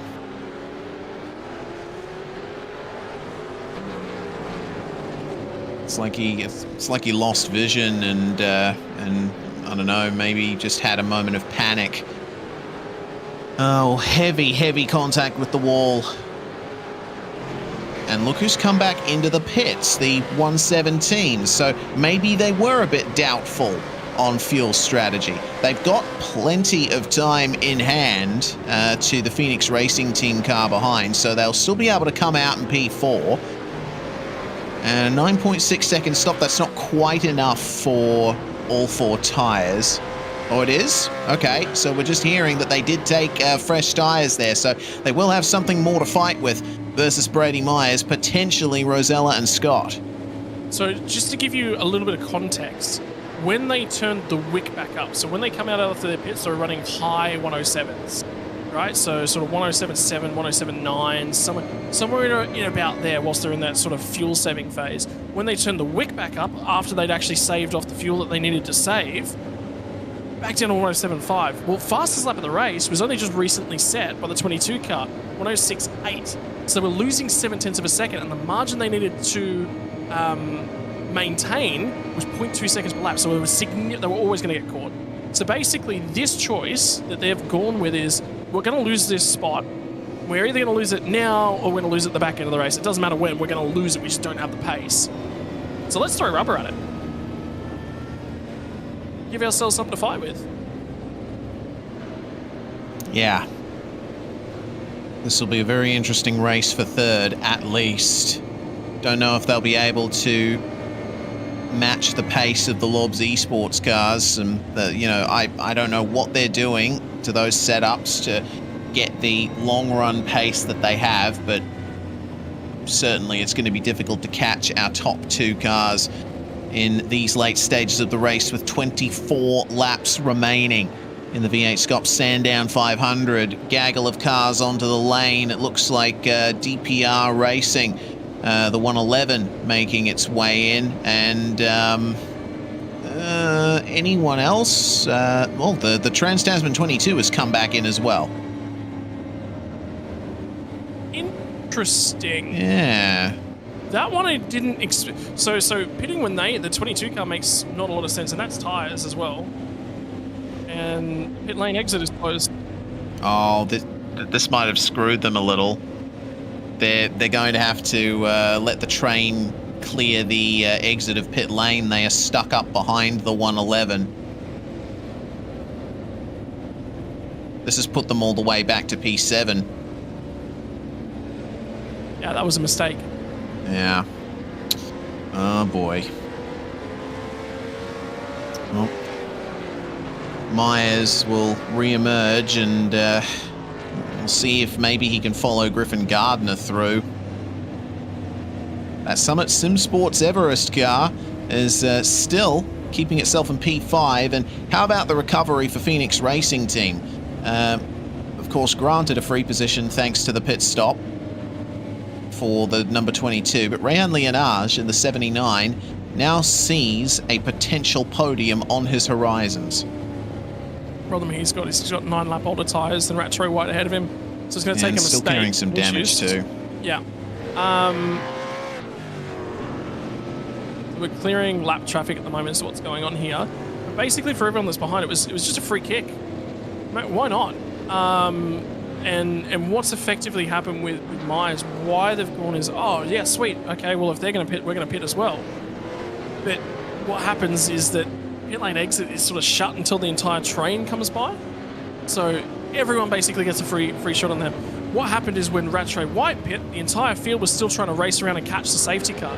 So effectively, they lost time because everyone was maintaining a very close to race pace, but then that gets recollected. Effectively, the 22's done a pit stop and then stopped at the pit lane exit. So that's why they've lost time and lost that track position. So it's get your pit stop done whilst you're still catching the safety car queue. Now, it works on the flip side, so we talked a couple times about lapped traffic. Whilst you're lapped traffic, you want to race around and catch the queue as quickly as possible. The reason for that is your first priority is to get your lap back. Your second priority is to take advantage of the strategy. Right, so you always want to get back and be on the lead lap as best as possible. Then you take advantage of the opportunity to take a pit stop. See how all these lap traffic is now passing the safety car? a lot of these guys can now whiz around, jump into the pits, put fresh tyres on. So they get their lap back first, then they get their pit stop. So there was a few cars back at the start of the race that in the first safety car, they went the opposite way. Well, with the wave arounds almost done here, just a few more cars remaining to wave around there between the leaders and the safety car. This race will be a short, sharp sprint to the end, with the Vermilion Esports 117 sitting in third on fresh tyres. Ryan Leonage there is going to be trying his best to stay in touch, but it's going to be difficult with the state of the tyres at the moment. They're roundabout in the period where they're going to start dropping off, and I'll correct myself from earlier. It looks like the number 79 has managed to get its damage from that first lap incident repaired over the course of those pit stops. So nice and fresh in terms of the body of the car, not necessarily the tyres. And Kobe Jones here and Liam Reston still sitting in 5th place, but their tyres are the oldest in the top 10. I would expect them to start sliding back when we get back to green. Just questions going on about safety car procedure. They're just checking in on the moment, so...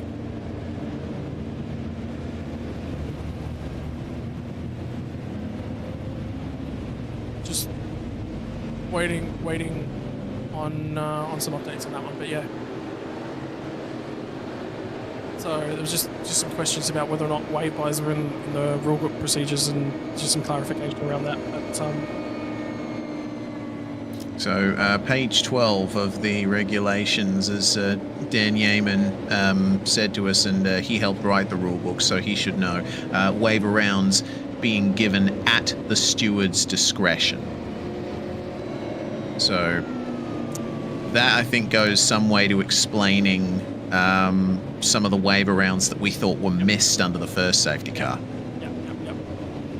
So the reason it would have been that there was I can see the reason. Really, really difficult to remember back that far and go, this is exactly what they would have done. But at the time, I remember looking at it going, there's probably, I remember there was a reason in the back of my head. I just can't remember what it was. Yeah, I definitely remember there being a case. Yeah, interesting, because this is now, we've got a lot of cars back on the lead lap now. I remember a little while ago it was basically down to about 10 cars on the lead lap. Now we got 19. Still got cars on the train that haven't been waved around though, so looks like the first car a lap down is in the middle of the train here. 20th place, Lockhart Brownlee, still up 18. It's still a great run from all but Drop Bear Mars, but they are right in the middle of the pack there.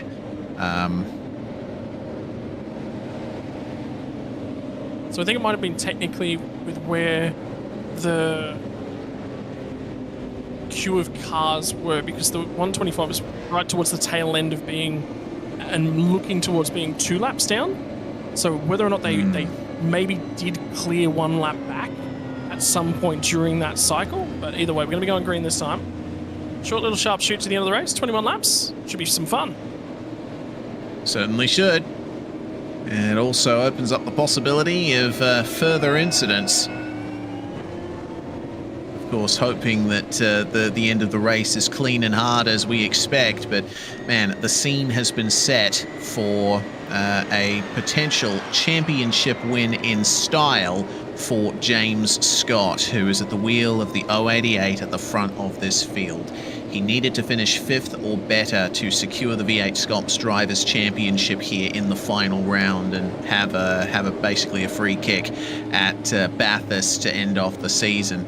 But he'll have a lot of pressure from Luke Rosella behind. Remember, the number 55 is the car that started on pole position. The Vermilion Esports 117 on fresh tyres. Not by much over the Lobs Esports cars. It's only a matter of about 5 to 6 laps fresher tyres that he has. But we'll leave all of that behind because we are going early here. Very early indeed for James Scott. Power down out of the final turn, and we resume racing to begin lap 141 of the Sandown 500. Into turn 1 then. A slight little look from the second place car of Luke Rosella, see if he catches him up at all.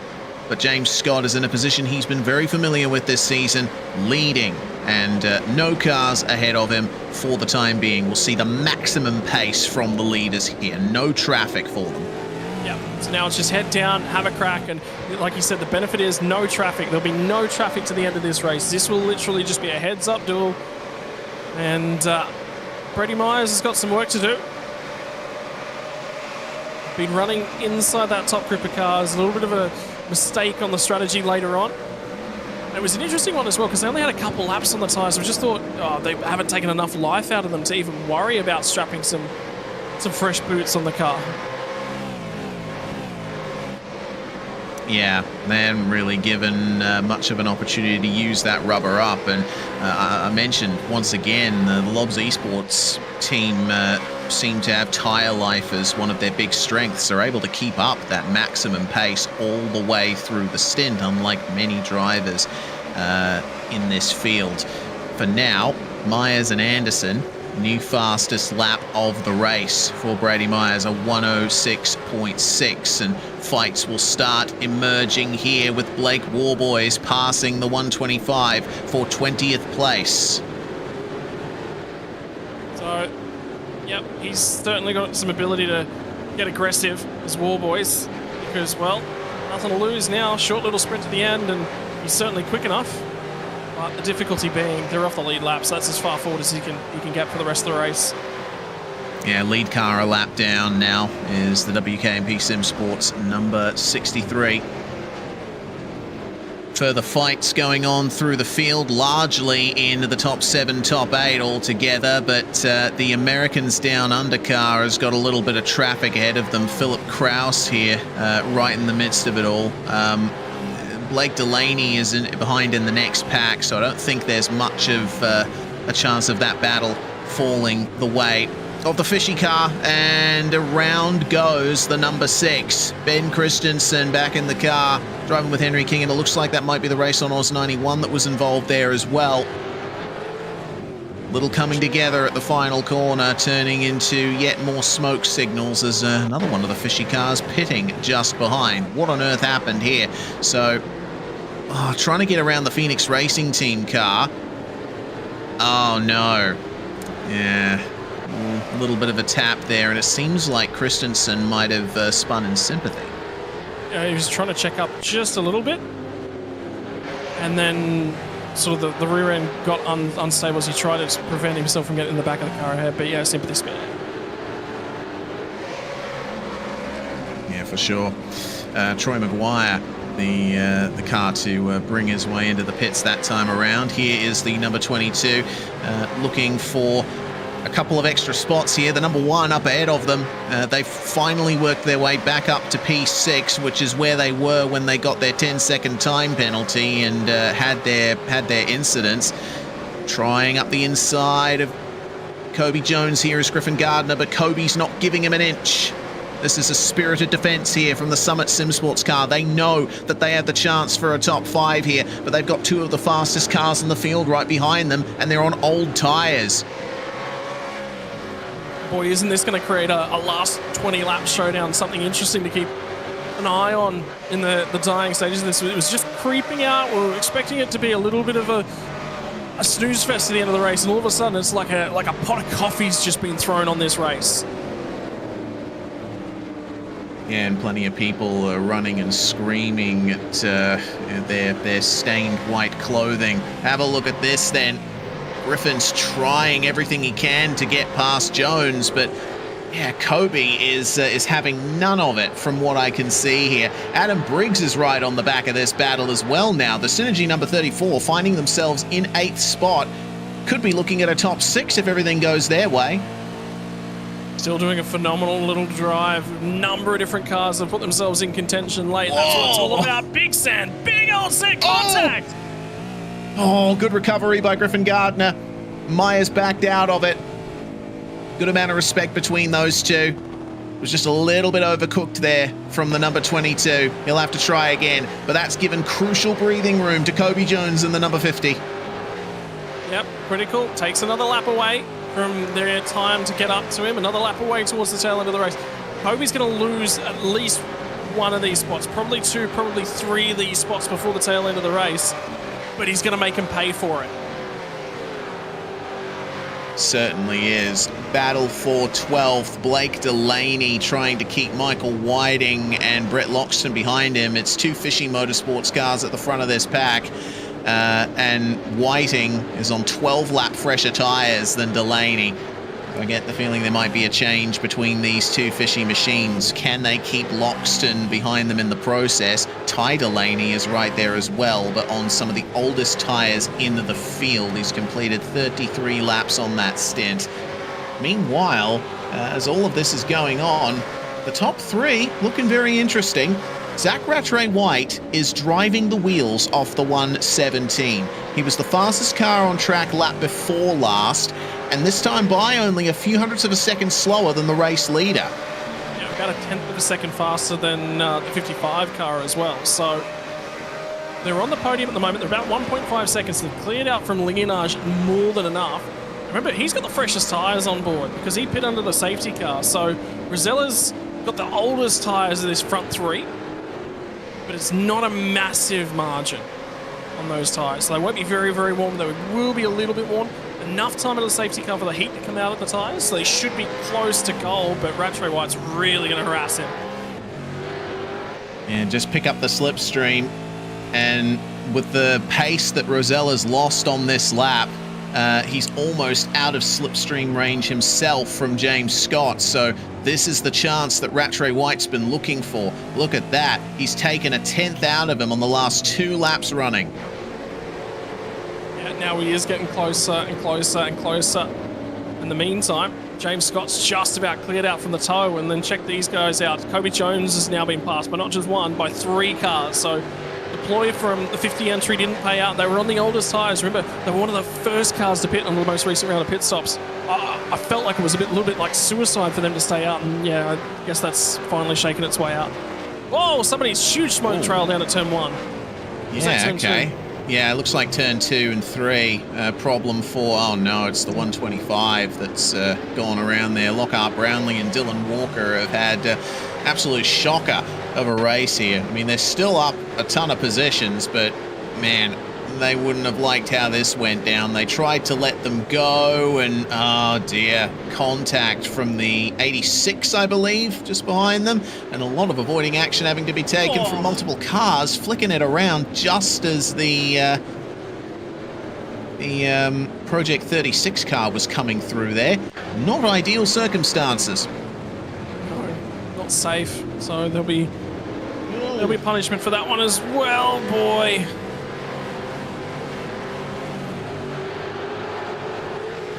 So the 86 was passing the 125 for position in all of that, so it was a battle that we were looking at there on the replay. And speaking of battles, the sun is peeking out from behind the clouds. The track temperature we haven't talked about in a very long time.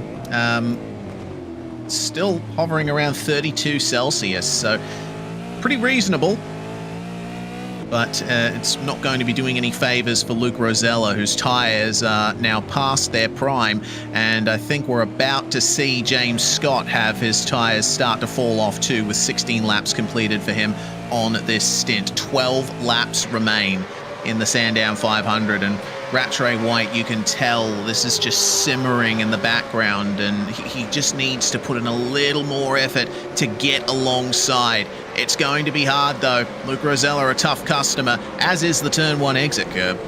Yeah, that was a big climb up and over the curves, but there's an opportunity here. I do wonder whether or not James Scott's not just holding back a little bit, whether or not he might be just helping out Luke Rosella. Because I think he's got the pace to clear away from these guys, but there's nothing between these front 3. But yeah, he could be just holding back just a touch, giving Rosella a little bit of a tow, helping out the teammate. That's one way to help him out. Yeah, they got to think about the team's championship as well for Lobs Esports. They've been leading pretty much all the way, and rather dominant, has to be said, but they still want the maximum points they can from every race. So if there's any assistance James Scott can lend Luke Rosella at this stage to try and secure that second place over Rattray-White, then he'll certainly do it. Keep an eye on the lap times as Rudd now, Rudd and Gardner, Gardner at the wheel, exiting the final corner themselves. Rattray White was the fastest car on that previous lap just then, and it's another attempt by the Trans-Tasman 22 to get up the inside. Room is given, and whoa, okay, Adam Briggs, big lock up there into the first turn. Just avoided cleaning up the number 1 car, but crucially for Trans-Tasman, they are back into the top 5. Can they catch up to Rehan Leonage? Remember, they're on some of the freshest tyres in the field themselves in the 22. They should be able to gain quite a bit. Leonage's last lap was 107.5, so he's still putting in pretty good times, but I'd be looking for Brady Myers to get down to the really low 107s now he's clear of Gardner. Yeah, I think he will, and the key factor is that Griffin Gardner's got pace. He's doing all he can, but he has been a walking wounded car for such a long period of time. I think that's sort of what you saw was the difference between the guys that's been running inside that podium all day and a car with a little bit of front-end damage. Yeah, it's a walking wounded car, has been for quite some time, that number 1. Battle for 12th ongoing. Blake Delaney here approaching the real end of the life of those tyres, and Michael Whiting in the Dazzle paint job. Cam Waters, Ken Block tribute livery there. Trying to line up the move into turn 1 on his fellow Fishy car, but not quite close enough to get it done. Need to keep an eye out for Brett Loxton as well.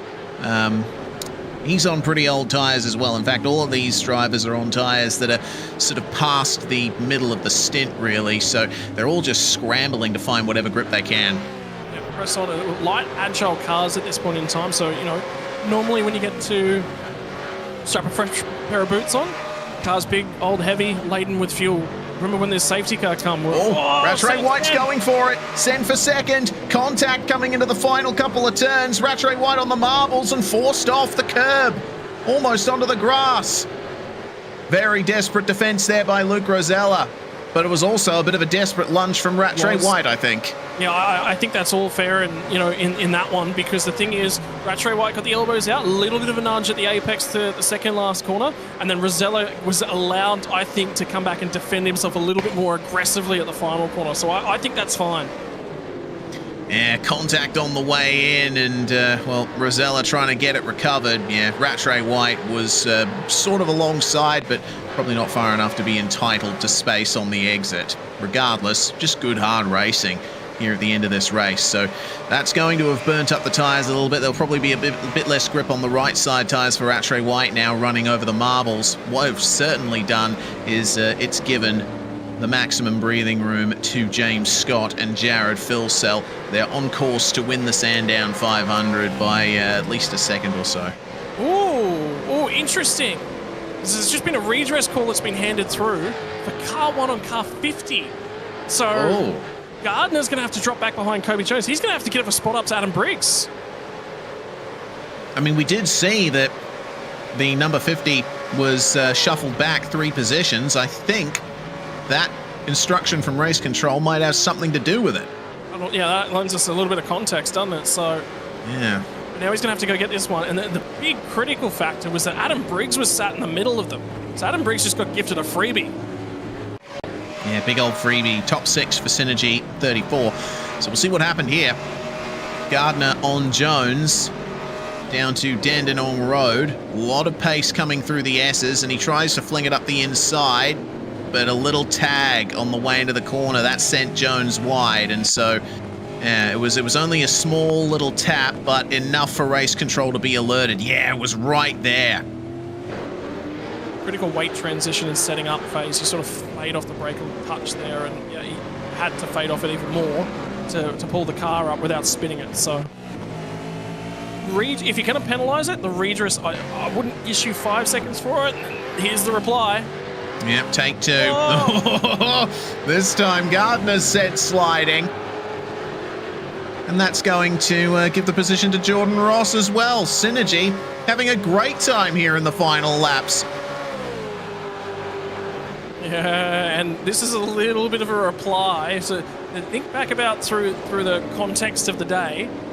And the number 1 car has that contact with a couple of different Synergy cars. Gee whiz. So, now he's lost out in the back end. He got locked early on. A little bit of karma playing its way out on the racetrack. Oh boy. And now Jordan Ross is going to defend like a madman here, finding himself in 8th. Going to be some good points for the 143 if he can hold this off. Griffin Gardner and Dylan Rudd.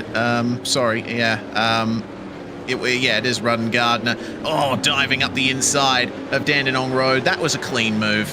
That's completed nicely on the 143, but he'll have to continue to get the move done down here at the final corners. Now, Griffin can turn his attention back to Kobe Jones. Well, you thought it was going to be an easy last stint, fighting your way through, picking guys off left, right, and centre. For these guys, no, it hasn't been. So, just think, my word. I thought, it was only about 30 seconds ago we had 10 laps left to run. Went down to the final 7 laps of the race. It's just, you blink and you miss it since that safety car.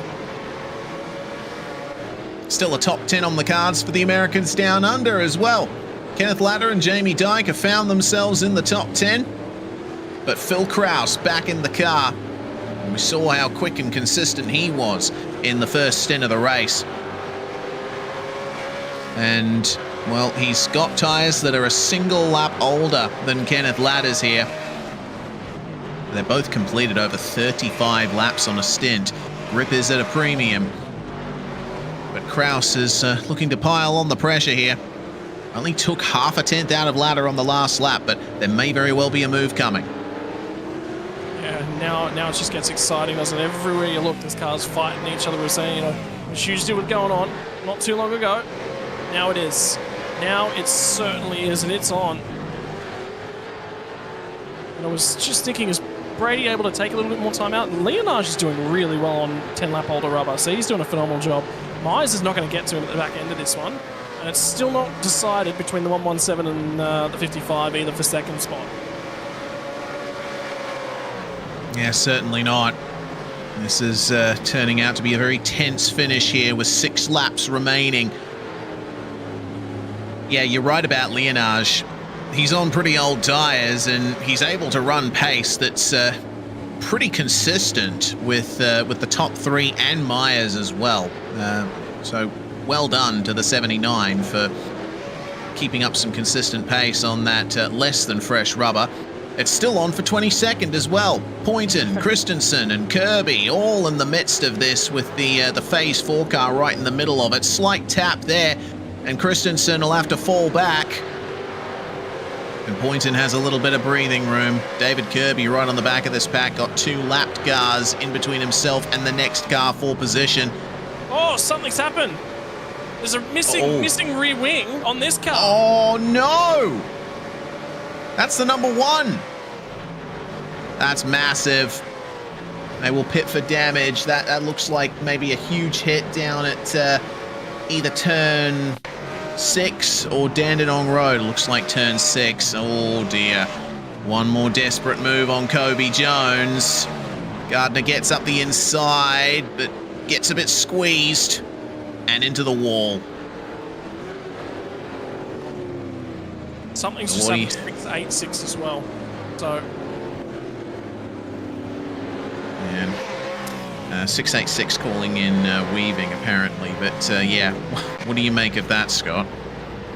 So the difficult part is I don't think he's pulled it up cleanly. He has missed the apex curve fractionally, and I don't think contact should have ended up with a car unloaded and going into the barrier like that. But if they would have traded a little bit of paint, one would have them take the 50 car, cut across the curbs. Like that's how it should have ended, right? So. Yeah. Trying moves at that particular corner, it is a dangerous game to play. It's one that's paid off for the number 1 in the past, but certainly not that time. And now, Ryan Leonage, keeping consistent there, about 2 seconds behind the Vermilion 117 in third. Brady Myers unable to catch, running 0.3 slower than Leonage on the last lap. I am genuinely stunned that Leonage is getting the pace he is on 30-lap-old tyres. Yeah, supreme job late on. They've not been in touch the early group. So, you know, he's done well for where he is, but he's just not, he's been like basically a fourth or a fifth place or a sixth place car all day long. But to hang on to those tyres the way that he's doing, just putting himself in a really good spot. The problem is for Brady Myers, he's probably just taking a little bit of life out of those tyres, trying to get the moves done. He definitely had to get aggressive, but it's taken the life out of him, which is certainly helping. 3 laps remaining, and Kraus on the back of Latta got very close down at Dandenong Road. We'll have to try and line up something else. See how he trails the brakes into turn 1. You need to do that. Get the rotation going, get the car pointed straight for the exit. It's only a short straight between turns 1 and 2, but it's one of the most significant on the whole circuit. If everything we've seen today is anything to go by. And the 08 of Blake Delaney on 41-lap-old tyres, still holding off his compatriot in Michael Whiting. Meanwhile, that incident we just saw, race control has deemed it to be the number 50's fault. A 10-second time penalty for Kobe Jones. So that's all it is, right? So when you look back at that incident, did the number 1 miss the curb? Yes.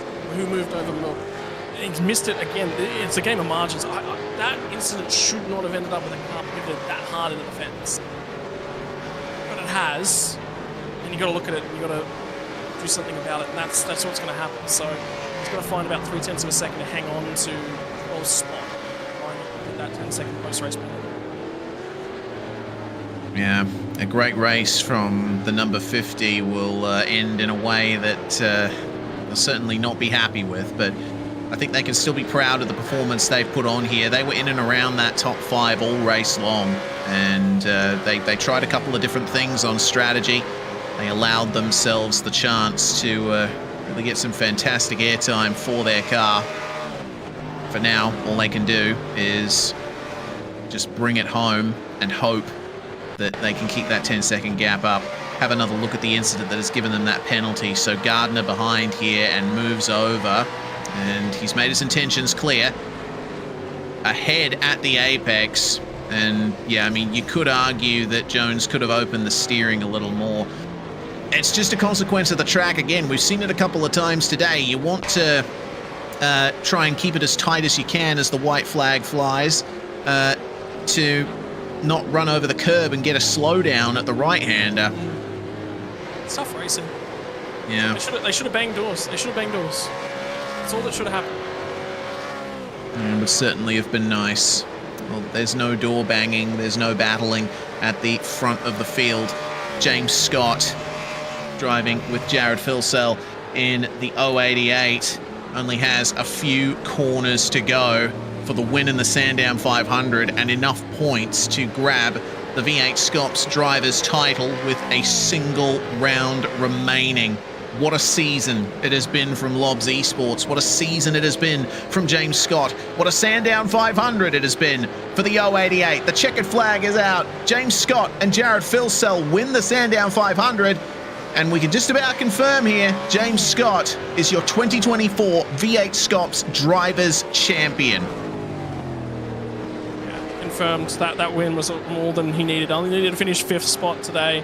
The guy that's chasing him is Dylan Rudd, and Dylan Rudd's not going to finish the race. So that just means basically, with Rudd getting a DNF at the back end of things, will be a very, very low finish. So I think it was basically just finish the race today with that result in mind. So yeah, should still be points in the bag, having completed 75% of the race distance. What a job as well from both Luke Rosella and Zach Rattray-White in that final stint. Got to say that the Vermilion Esports 117 really impressed me today, and in the final stint, Leonage certainly impressed as well, being able to hold on to that kind of pace. Trans-Tasman, man, they're going to be regretting that decision to pit when they did under the final safety car. If they'd come in a lap earlier, it wouldn't have been a problem. They probably would have been guaranteed 3rd from that point, but it just wasn't to be. Yeah, they were pretty much guaranteed. I just find it puzzling that they came in for 4 laps on a set of tyres. So that one a little bit confused me, but you're 100% right. I think strategically, pace-wise, You could have said any of the 4 cars really could have finished on the podium. So five cars, if you include the number 1, but they've just been in the wars a little bit too much. So yeah, 1 car effectively just removed themselves from that battle. What a comment though is that over 500 kilometers, Rattray White was able to stay with the Lobs Esports cars. Yeah, that's incredibly impressive. The turn of pace that Zach Rattray White has had this year is certainly worth talking about postseason because I think 2025 is going to be the year that Vermilion really put their foot down and assert themselves as one of the top teams in V8SCOPS if they aren't already. Well, I need to go back and have a little bit of a look into where he qualified into the Pro Series, but from memory, remember, it's about 20 cars or something that come from the Qualifier Series. That just sort of gives you a marker. So he made his way into the top 45 there, and it was towards, from my understanding, from my memories, it was towards the middle or back of that field. So you would say he's in the 30th to 35th range within drivers in the country. And then come the back end of this year, he's now in a regular question of, is he in the top 5 drivers in the country? Top 5, top 10. So he's effectively advanced himself like 20 spots on the year. Yeah, great turn of pace. But for now, the day belongs to James Scott. He is your champion for V8SCOPS in 2024, can take the last round at Bathurst and just kick back and have some fun. He and Jared Filso putting on a masterclass of a drive. Luke Rosella and Andrew Gilliam finishing in second place. They qualified on pole, but it just did not work out in their favour at the very end there, with Rattray White and his teammate Jake O'Reilly completing the podium. Leonage making his way through into 4th alongside Dylan Pereira. The 22 of Myers and Anderson rounding out the top 5. Synergy Sim Racing 34 getting a 6th place for their troubles. They finally worked their way back to their starting position. Adam Briggs and Ewan Baker having plenty of adventures on their way to that. The 4th place starting car, the 143 of Taliancic and Ross, managing to grab the 7th place. Summit Sim Sports Everest, they will have a penalty hanging over their heads from that 8th place finish on track, but for now, the Fishy Motorsport 269 will remain in 9th, will be promoted to 8th. Americans Down Under getting into the top 10. Adam Blocker and Philip Kraus, it's good to have them back. Outside the 10, Blake Delaney from Michael Whiting. Brett Loxton home in 13th as well. Tidal only 14th. Visma did quite well. He's got to climb his way up to 15th. I always enjoy him and Damien Cairns, seeing them do well. Justin Wallace, Chris Island. So, it was a strong qualifying effort from that 111 car. Fell to 17th at race end. Tim Mulford finishes on the lead lap as the final car on the lead lap. And then you sort of get into the guys that what could have been if they were just in the right place at the right time. War Boys from Tomo Yasu Inatani in the Phoenix Racing Team car, both off the lead lap and just inside the 20. And 21st, Frog League Juiced Racing Blue. Rob Crisdale and Mark Poynton putting on a consistent drive there. The 307 Fishy Motorsports car had a penalty or two to work their way through. Warwick and Kirby in 22nd there. The 686 of Bradbury and Fitzpatrick certainly could have been a top 20 for them with the pace that they had. And the ANZ Motorsports number 6 of Christensen and King. A lot of missed opportunities for them throughout that race. Rapid Theft Racing, they put on a fantastic shootout lap. At least it was great to watch. Started 34th and finished 25th. Well done there for Dawson and Farrell. Orbit Drop Bear Mars, meanwhile, Brownlee bringing the car home alongside Dylan Walker, 26th. 27th for the Balin Stewart Foundation, 919 of Michael Stewart and Russell Uren. 28th for the Wheelie Bins Mayhem Republic car of Doust and Skilbeck. The 801 Sim Racing car of Scholes and Nash finishing 29th, 2 laps down. And the first car 3 laps down. The Jinx Shifters 208. Sad end to Chris Coxhead and Aaron Gilbert's race. Yeah, it is what it is. Benjamin Smith is going to finish out 3 laps down out of 31st, and here we get into the guys that were just so far down that for a lot of some of these guys, their races ended early. Zachary Livengood, 4 laps down. Ben Morris alongside of him. Remember the damage that 43 car was missing its front end at one point. Troy Maguire at 5 laps down. Griffin Gardner retirement late on in that race with the damage from that incident with the 50 car. 6 laps down, and he falls all the way to 35th at the tail end of the race. retiring at the back end. Jake Sladeholm 12 laps down. Stephen Banks retirement close to the end. Zach McDonald 108 laps down. They had issues when they brought their car down to pit lane. Tyson Broad and Tom Freer both they effectively get DQs because they didn't hit the lap count or the driving time requirements with an iRacing sim. But they got a little bit further into the race than that. Indeed, they did. Well, that's going to round out our field from the V8SCOPS Sandown 500, and we can move into driver interviews. First off, we have to chat to the lead driver of the 088, James Scott, driving alongside Jared Filsell for this race. And, well, James, you only had to finish in the top 5 to become the 2024 SCOPS champion. You went and won it.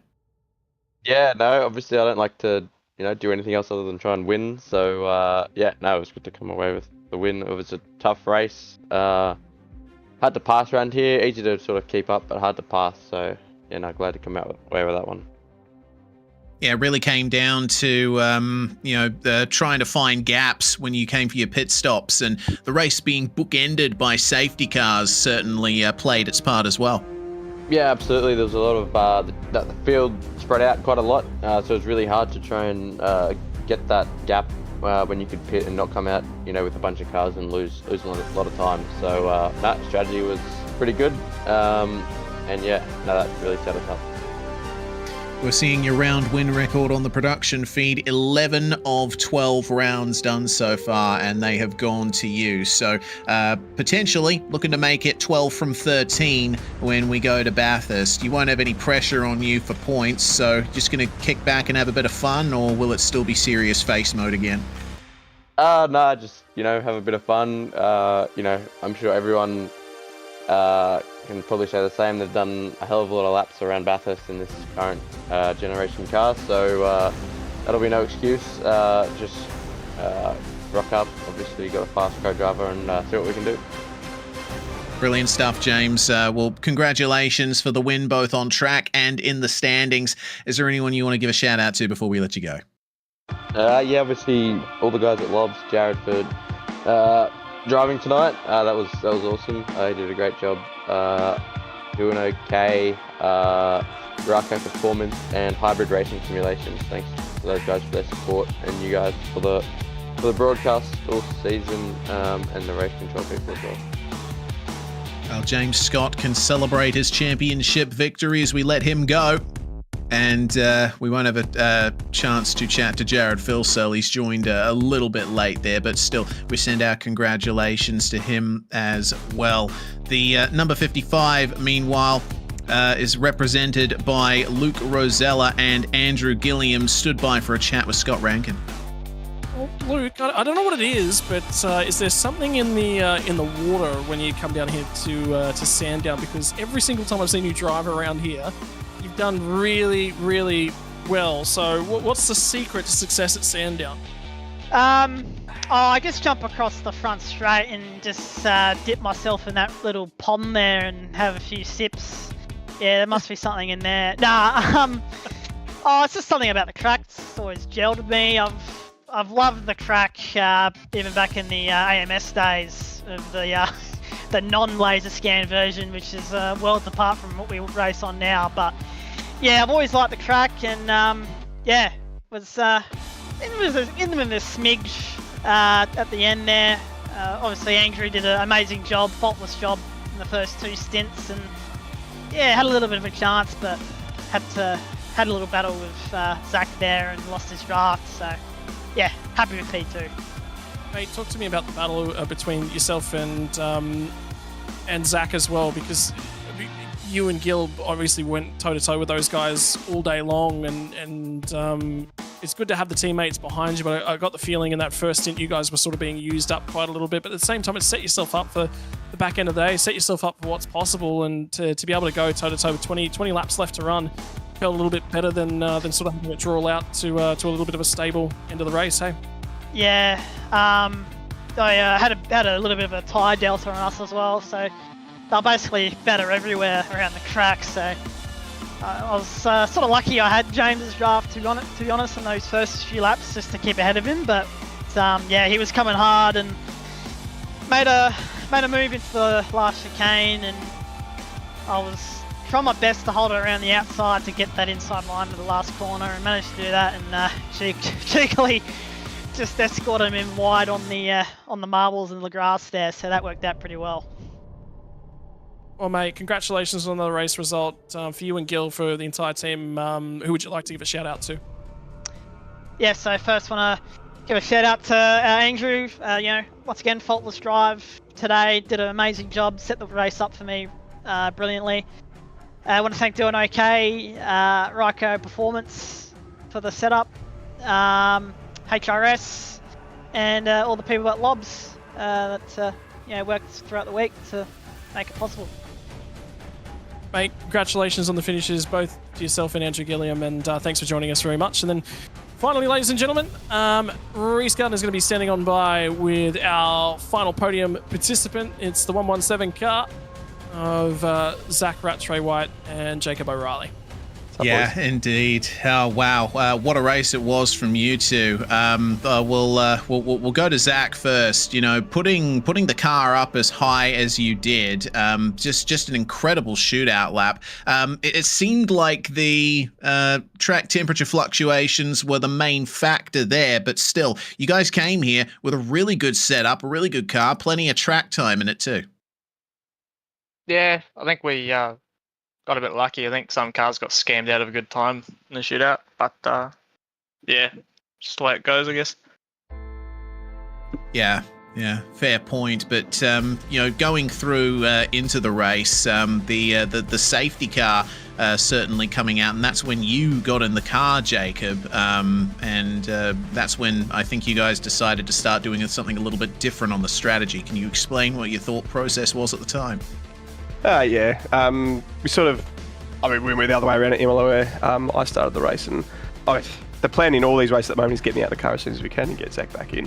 I'm just here for the accolades for the lowest possible effort. So still plenty good effort to keep the car in contention. And going back to you, Zach, when the final safety car came in, man, you guys made that decision to pit for fresh tyres once again. Very well timed. The Trans-Tasman 22 tried the same thing and ultimately got held up at the pit lane exit. So you were able to fight hard, and you even made a bit of an attempt at a pass there on the number 55. Yeah, I'll put my hand up and say that I completely cocked up the fuel strap, and we were about it was around 10 litres short going into that last, stint, and that safety car saved us. So I think us being a little short actually kind of put us ahead, which probably helped us out. And the last attempt at a pass was a bit of a balls up on my part as well. It was just on the marbles, there's no grip out there, and yeah, I kind of deserved the biff back that I got. Yeah, it was good hard racing from up here in the comms box. Jacob, Bathurst is the next round, final round of the championship. You say that you're trying to get the accolades for the minimum effort, but you're going to have to put in quite a bit of effort to get around that place.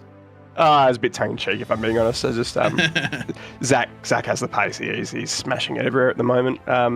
At Bathurst, we did all right at the official Bathurst 1000, so I've got decent pace there and pretty hungry. Didn't get to race there in the Logitech series, so looking forward to getting there and getting a good result, hopefully.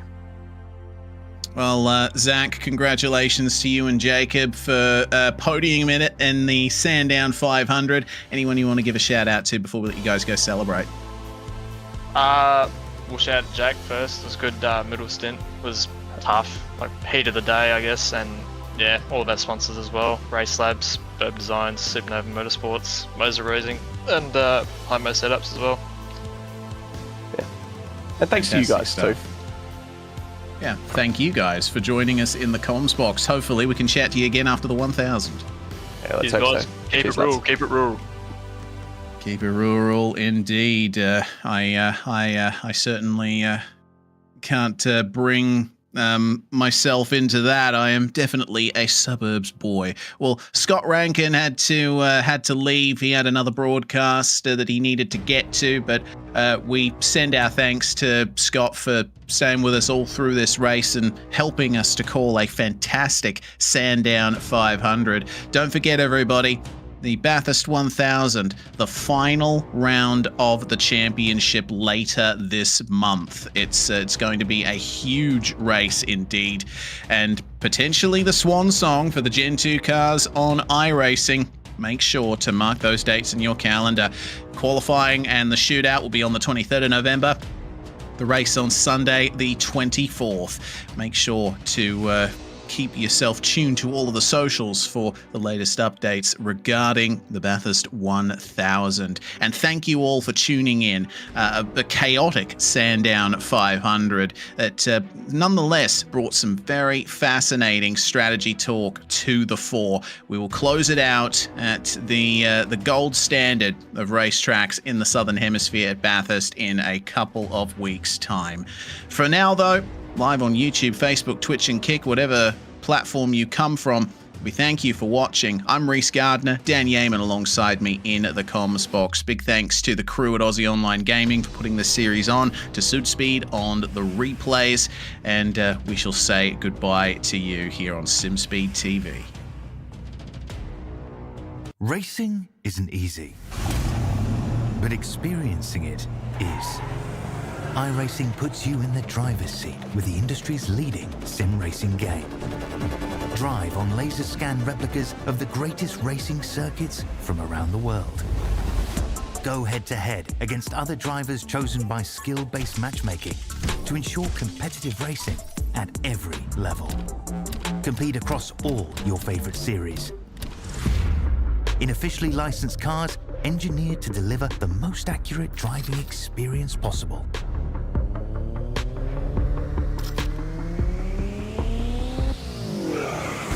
Join a race or host your own with players from across the globe. Race against the computer or in a league with friends. Feel the thrill behind the wheel. Visit iRacing.com.